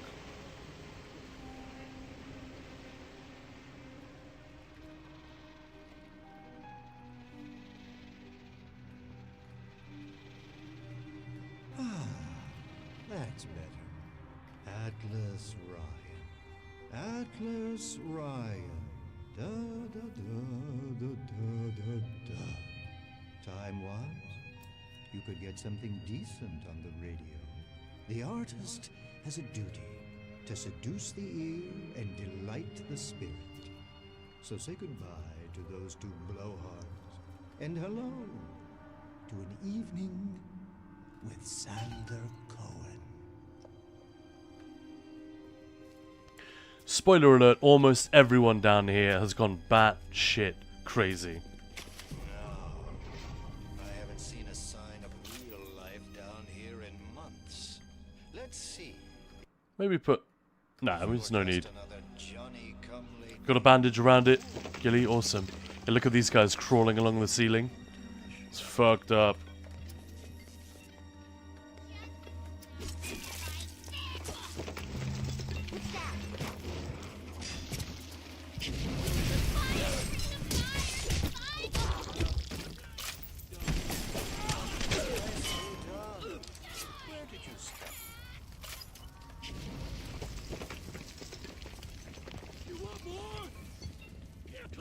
There they are.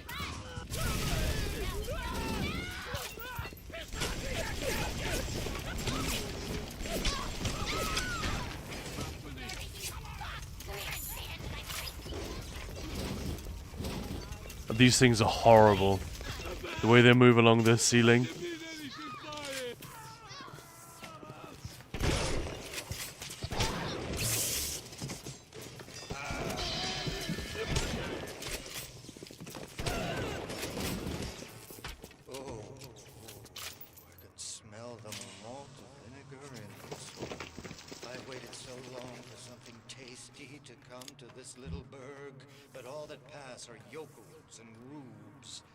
It is nightmarish, but they keep it just cartoony enough that it is disturbing rather than disgusting. You know what I mean?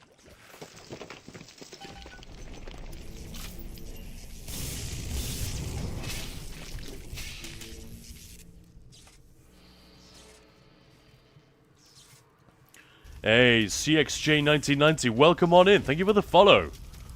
Greatly appreciated. Happy Sunday. And welcome to Ninja Pulls. This is Khan, one half of Ninja Pulls Gaming. The wife, Maya, is the other half. She's not with us today, but she will be tomorrow. We're going to be playing more games every day of September. And hoping that you guys join us. Today is Bioshock Day. And like I was saying earlier, I'm often surprised at how many really avid gamers. I guess it's an age thing. I'm a little bit older, so I was old enough to play this game when it came out and when it was getting crazy hyped. Even the newspapers that didn't have... it's normal nowadays for, big newspapers to have a video game review column. But it wasn't in 2006? I think? It wasn't super common back then.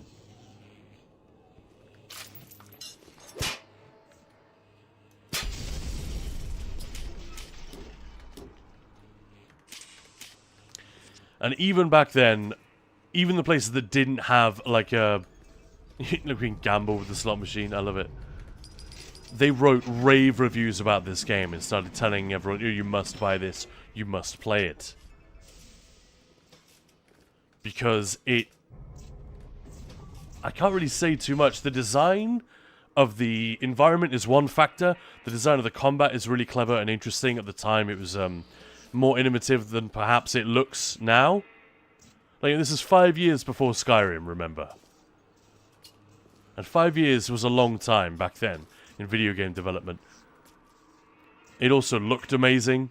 Graphical stuff was kind of cutting edge.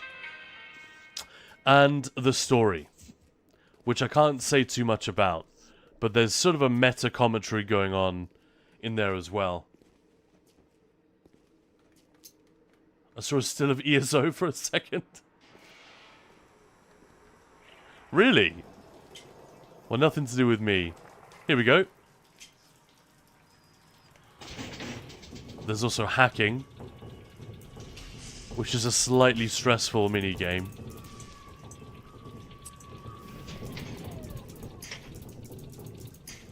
I basically just have to get it over to this pipe here.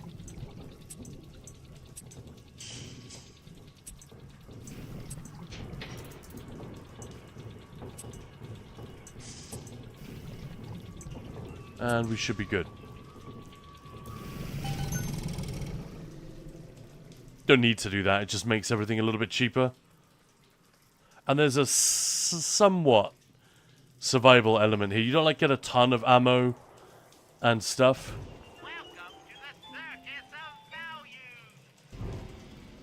But yeah, that was the voice I was trying to do earlier. Gilly, I think Twitch was bugging because it also failed to send a comment just a moment before that happened. Yeah, that's probably it.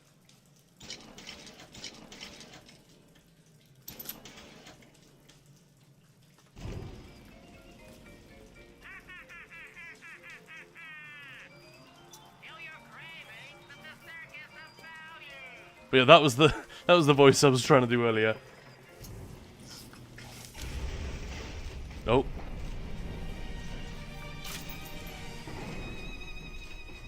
Welcome to Fort Frolic.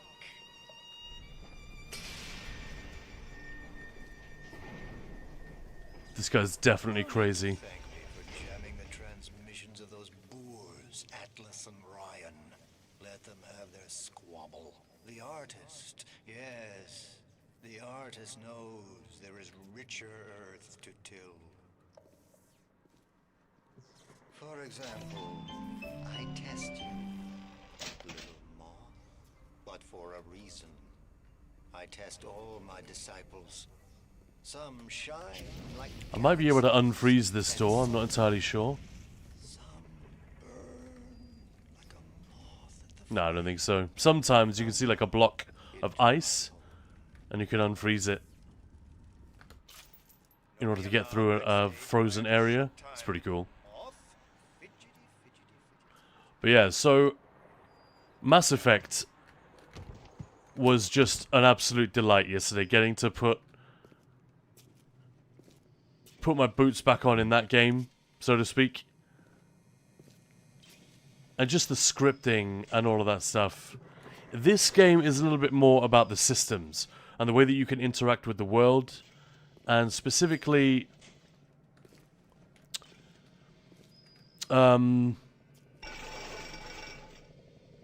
what's the right word? Environmental storytelling.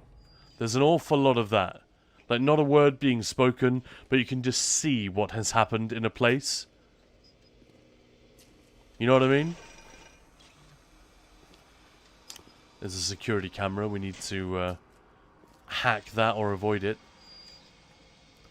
Fortunately, they have this very obvious tell.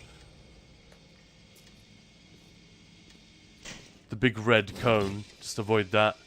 You stand in its blind spot and hack it.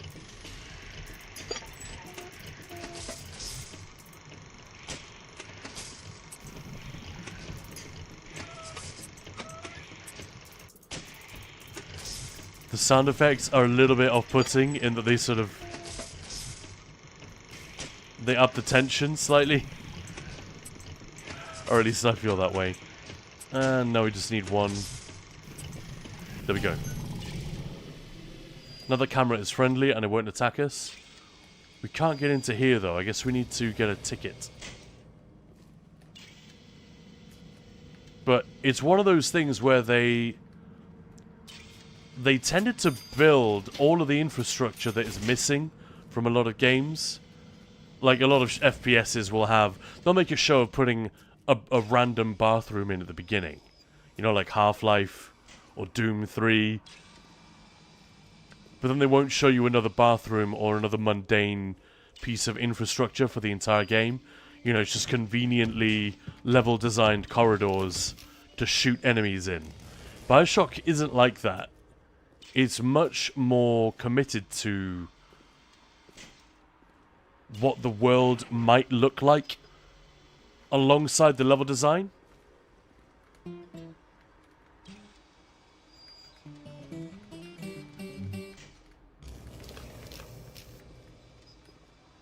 And there's a ton of stuff like this that you can pick up these little radio logs as you walk around the city and learn about the story of Rapture from its citizens.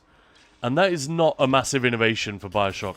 It was done in System Shock already, but it's really beautifully done here. And again, may I remind you, just a few years after Morrowind came out, this game, and the voice acting in it is already like superlatively good. The guy who plays Andrew Ryan is Armin Shimmerman, you know, Quark from Star Trek, and yeah, all of the voice acting is absolutely ace.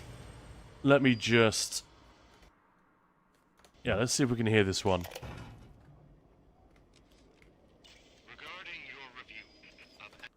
It's a little quiet. Let me crank up the bass volume here, and then I'll turn down some of the in-game effects. Don't know why the dialogue is so quiet. Sorry about that.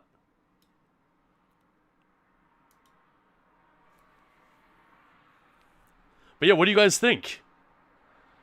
It is difficult for me to give to represent or sum up the game just in the little time that I have here. But hopefully you're seeing some of the appeal of this. Like, it's a very interesting place to be.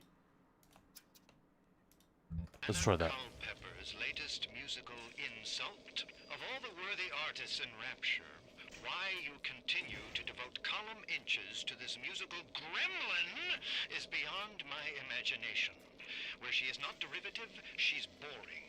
Where she's not boring... Could you possibly think I would meet with my public now, when I'm preparing...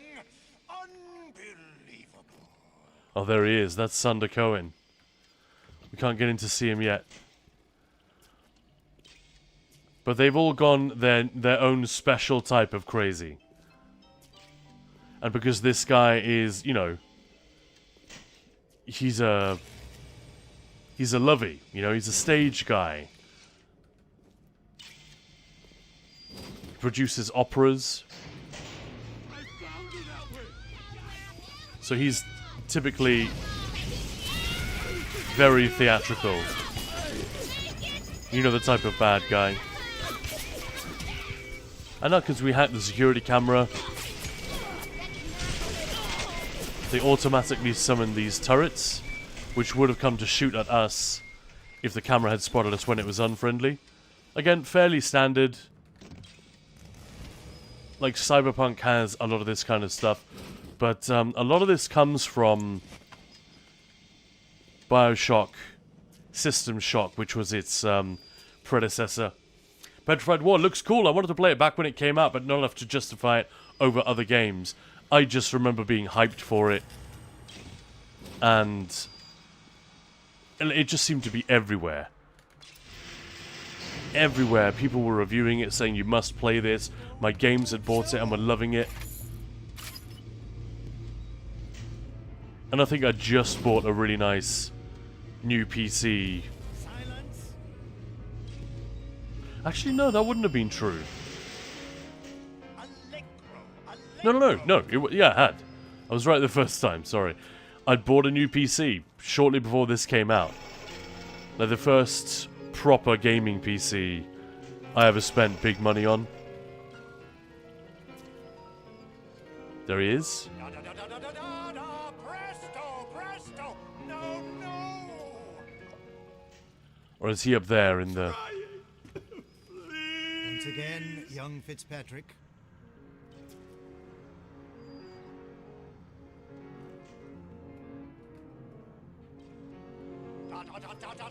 That's dynamite wrapped around the piano, by the way. Oh God, you sick fuck, let me out of there! Come down now, little more. Life, death. The burden of the artist is to capture. It's so fucked up. See young Fitzpatrick here on the stage. Use your camera. Take him as he is now, so I may remember him. Yeah, we do have a camera. Mostly, it's for giving you bonuses against... It's a little bit like, you know, when you kill something in certain games, you get a damage bonus against that enemy type. Fitzpatrick can't hold that pose forever!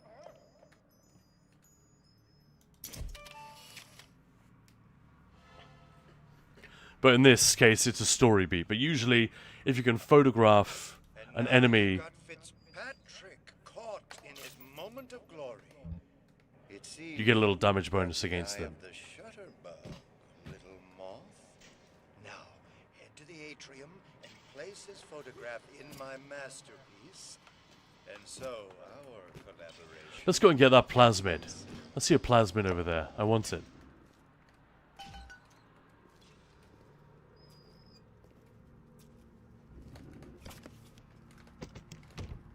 So most of the combat isn't that challenging. It's when you meet... can't get in that way.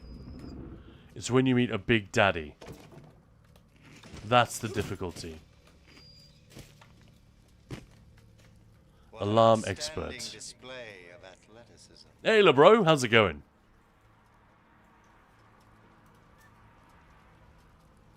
No, I'm not going to worry about that.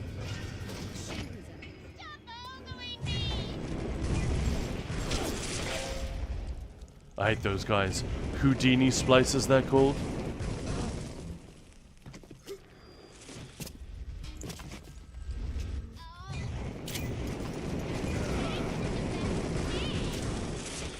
Alright, let's get out of here.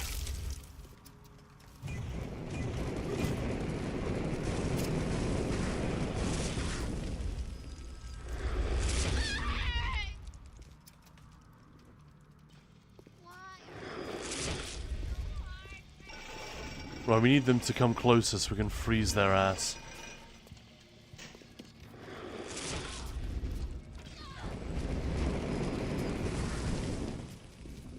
Come on. They can teleport, basically.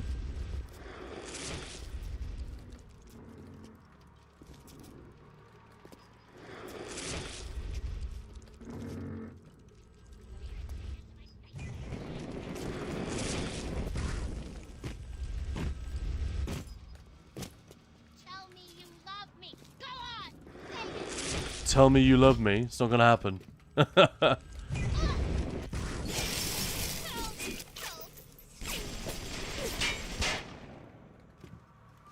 Got her. I'm a star, not you. Come where I can see you.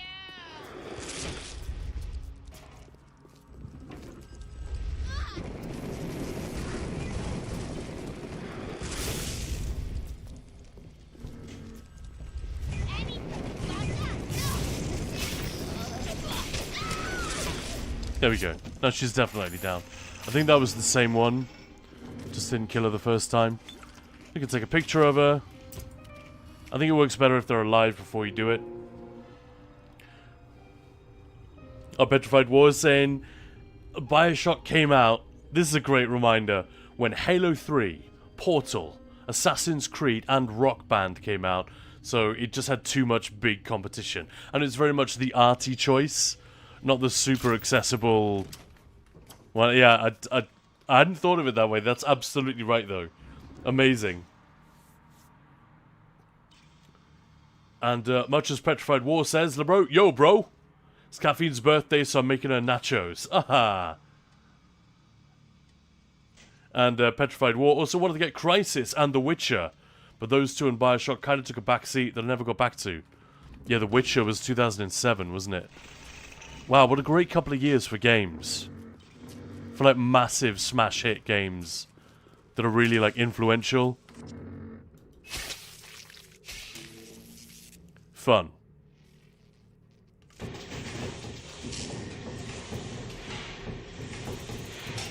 I actually kind of love the hacking minigame, I'm not gonna lie. I really like it. It's a good fun one. Looks like we don't need that.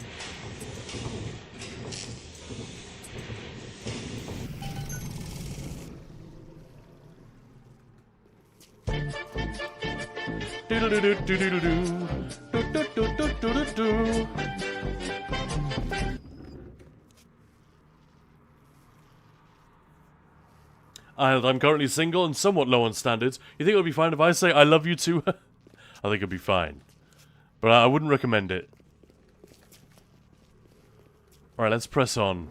See if we can find a big daddy. There are 3 in this level. Well, technically I guess there are infinite numbers of big daddies, but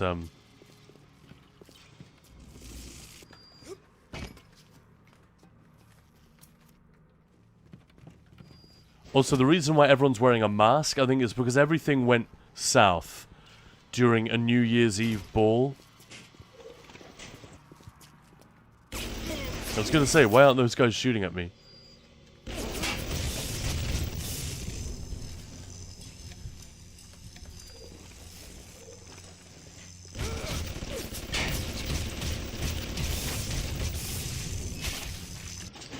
That's weird. The hack just disappeared. I wasn't able to do it.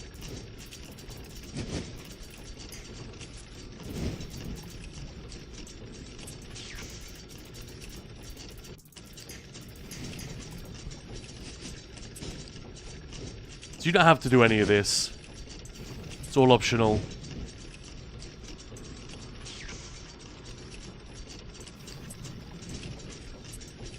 But it's handy, you know, if I get attacked down here, these turrets will then shoot at the enemies instead of at me. Which is much appreciated. And I can just, you know, like, lure if I get a lot of ads coming at the same time. I can just head to that place. Like in Aliens, you know?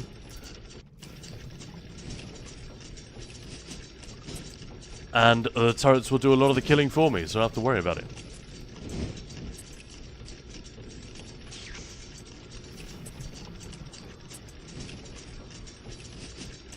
Slightly stressful here. Okay, we got it.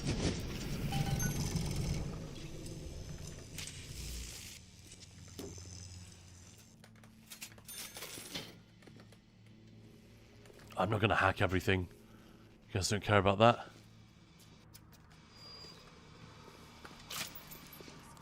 Guns and Raiders, hello there.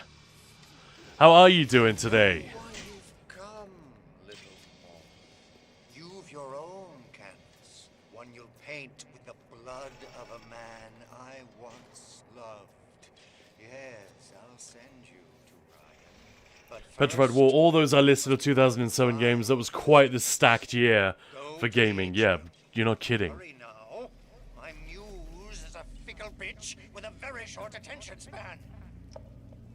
And of course, there are key combinations that you can find later. See it? When I am dust. Standard. This is what they'll point to. My quad tick. My masterpiece. Go ahead. That is a security camera. But we didn't trigger it.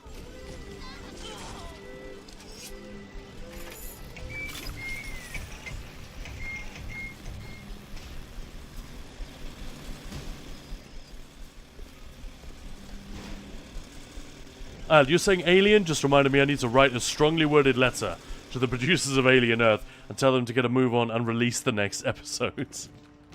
Yeah, still haven't checked it out. We'll probably wait a few years, then we'll swing back. See if it's worth bothering with. Yeah, everything I hear is good, good, good.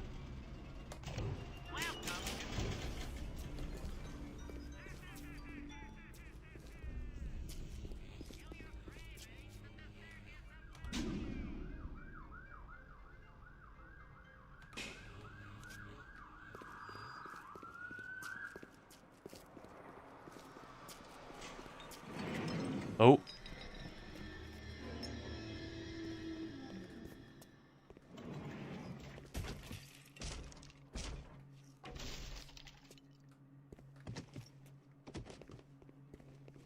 And there are a lot of really alarming scenes like this.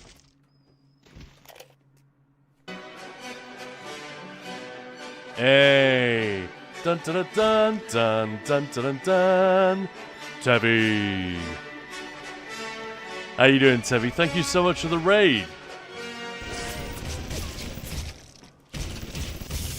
Very much appreciate it. How you doing? Happy Sunday, everyone. For those of you who don't know, Ninja Pulls, well, my name is Khan. I am one half of Ninja Pulls, the other half being my wife. Don't be alarmed, we are ESO streamers, but today we are doing a little bit of Bioshock, as you may have noticed. Just a sort of a gimmicky fun thing we're doing all of September. Because, yeah, because we can, I guess. So celebrating September with a Gamesfest with a different game each day. And, yeah, welcome on in. Hope you like Bioshock. And if you don't, then, you know, I guess it's because you haven't played it yet. So stick around. What were you up to? And if they ruin the show, I'm going to be putting face huggers in their shower cabins. Yeah, man, absolutely.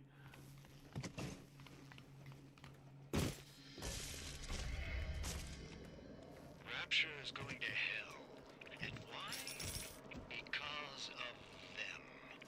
Always behind the scenes, at the Lyceum, at the galleries in Soho, even down here. So there are a lot of these like little audio logs that explain the particular paranoia or mental disturbance that like the sort of the boss figure of each area is experiencing. Quite upsetting.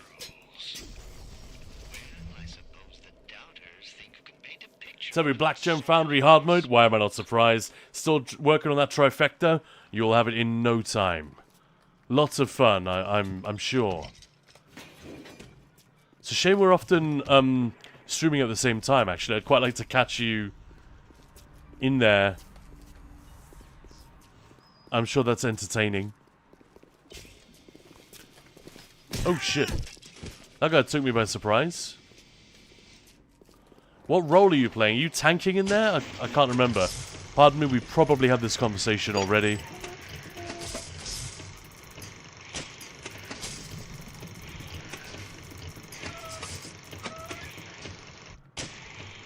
Oh, I need to fix this quickly.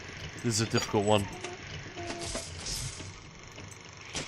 It's surprisingly stressful. Like, it's not that difficult, but the noises and the creaking, definitely, it's like the sound of cracking ice. It just makes you feel like you need to hurry the fuck up.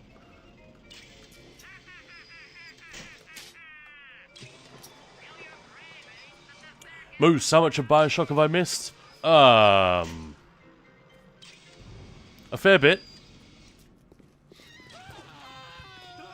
About an hour, I would say. Speaking of which, it is coming up to 4 o'clock. But I really wanted to show you guys Fort Frolic before I bounced for the day. Like I said, quite late in the game, over the halfway point, but it brilliantly captures that really comforting fairground feel of the place with the absolute goddamn nightmare and human degradation and misery and insanity and all this really, really unpleasant stuff. It's beautifully done.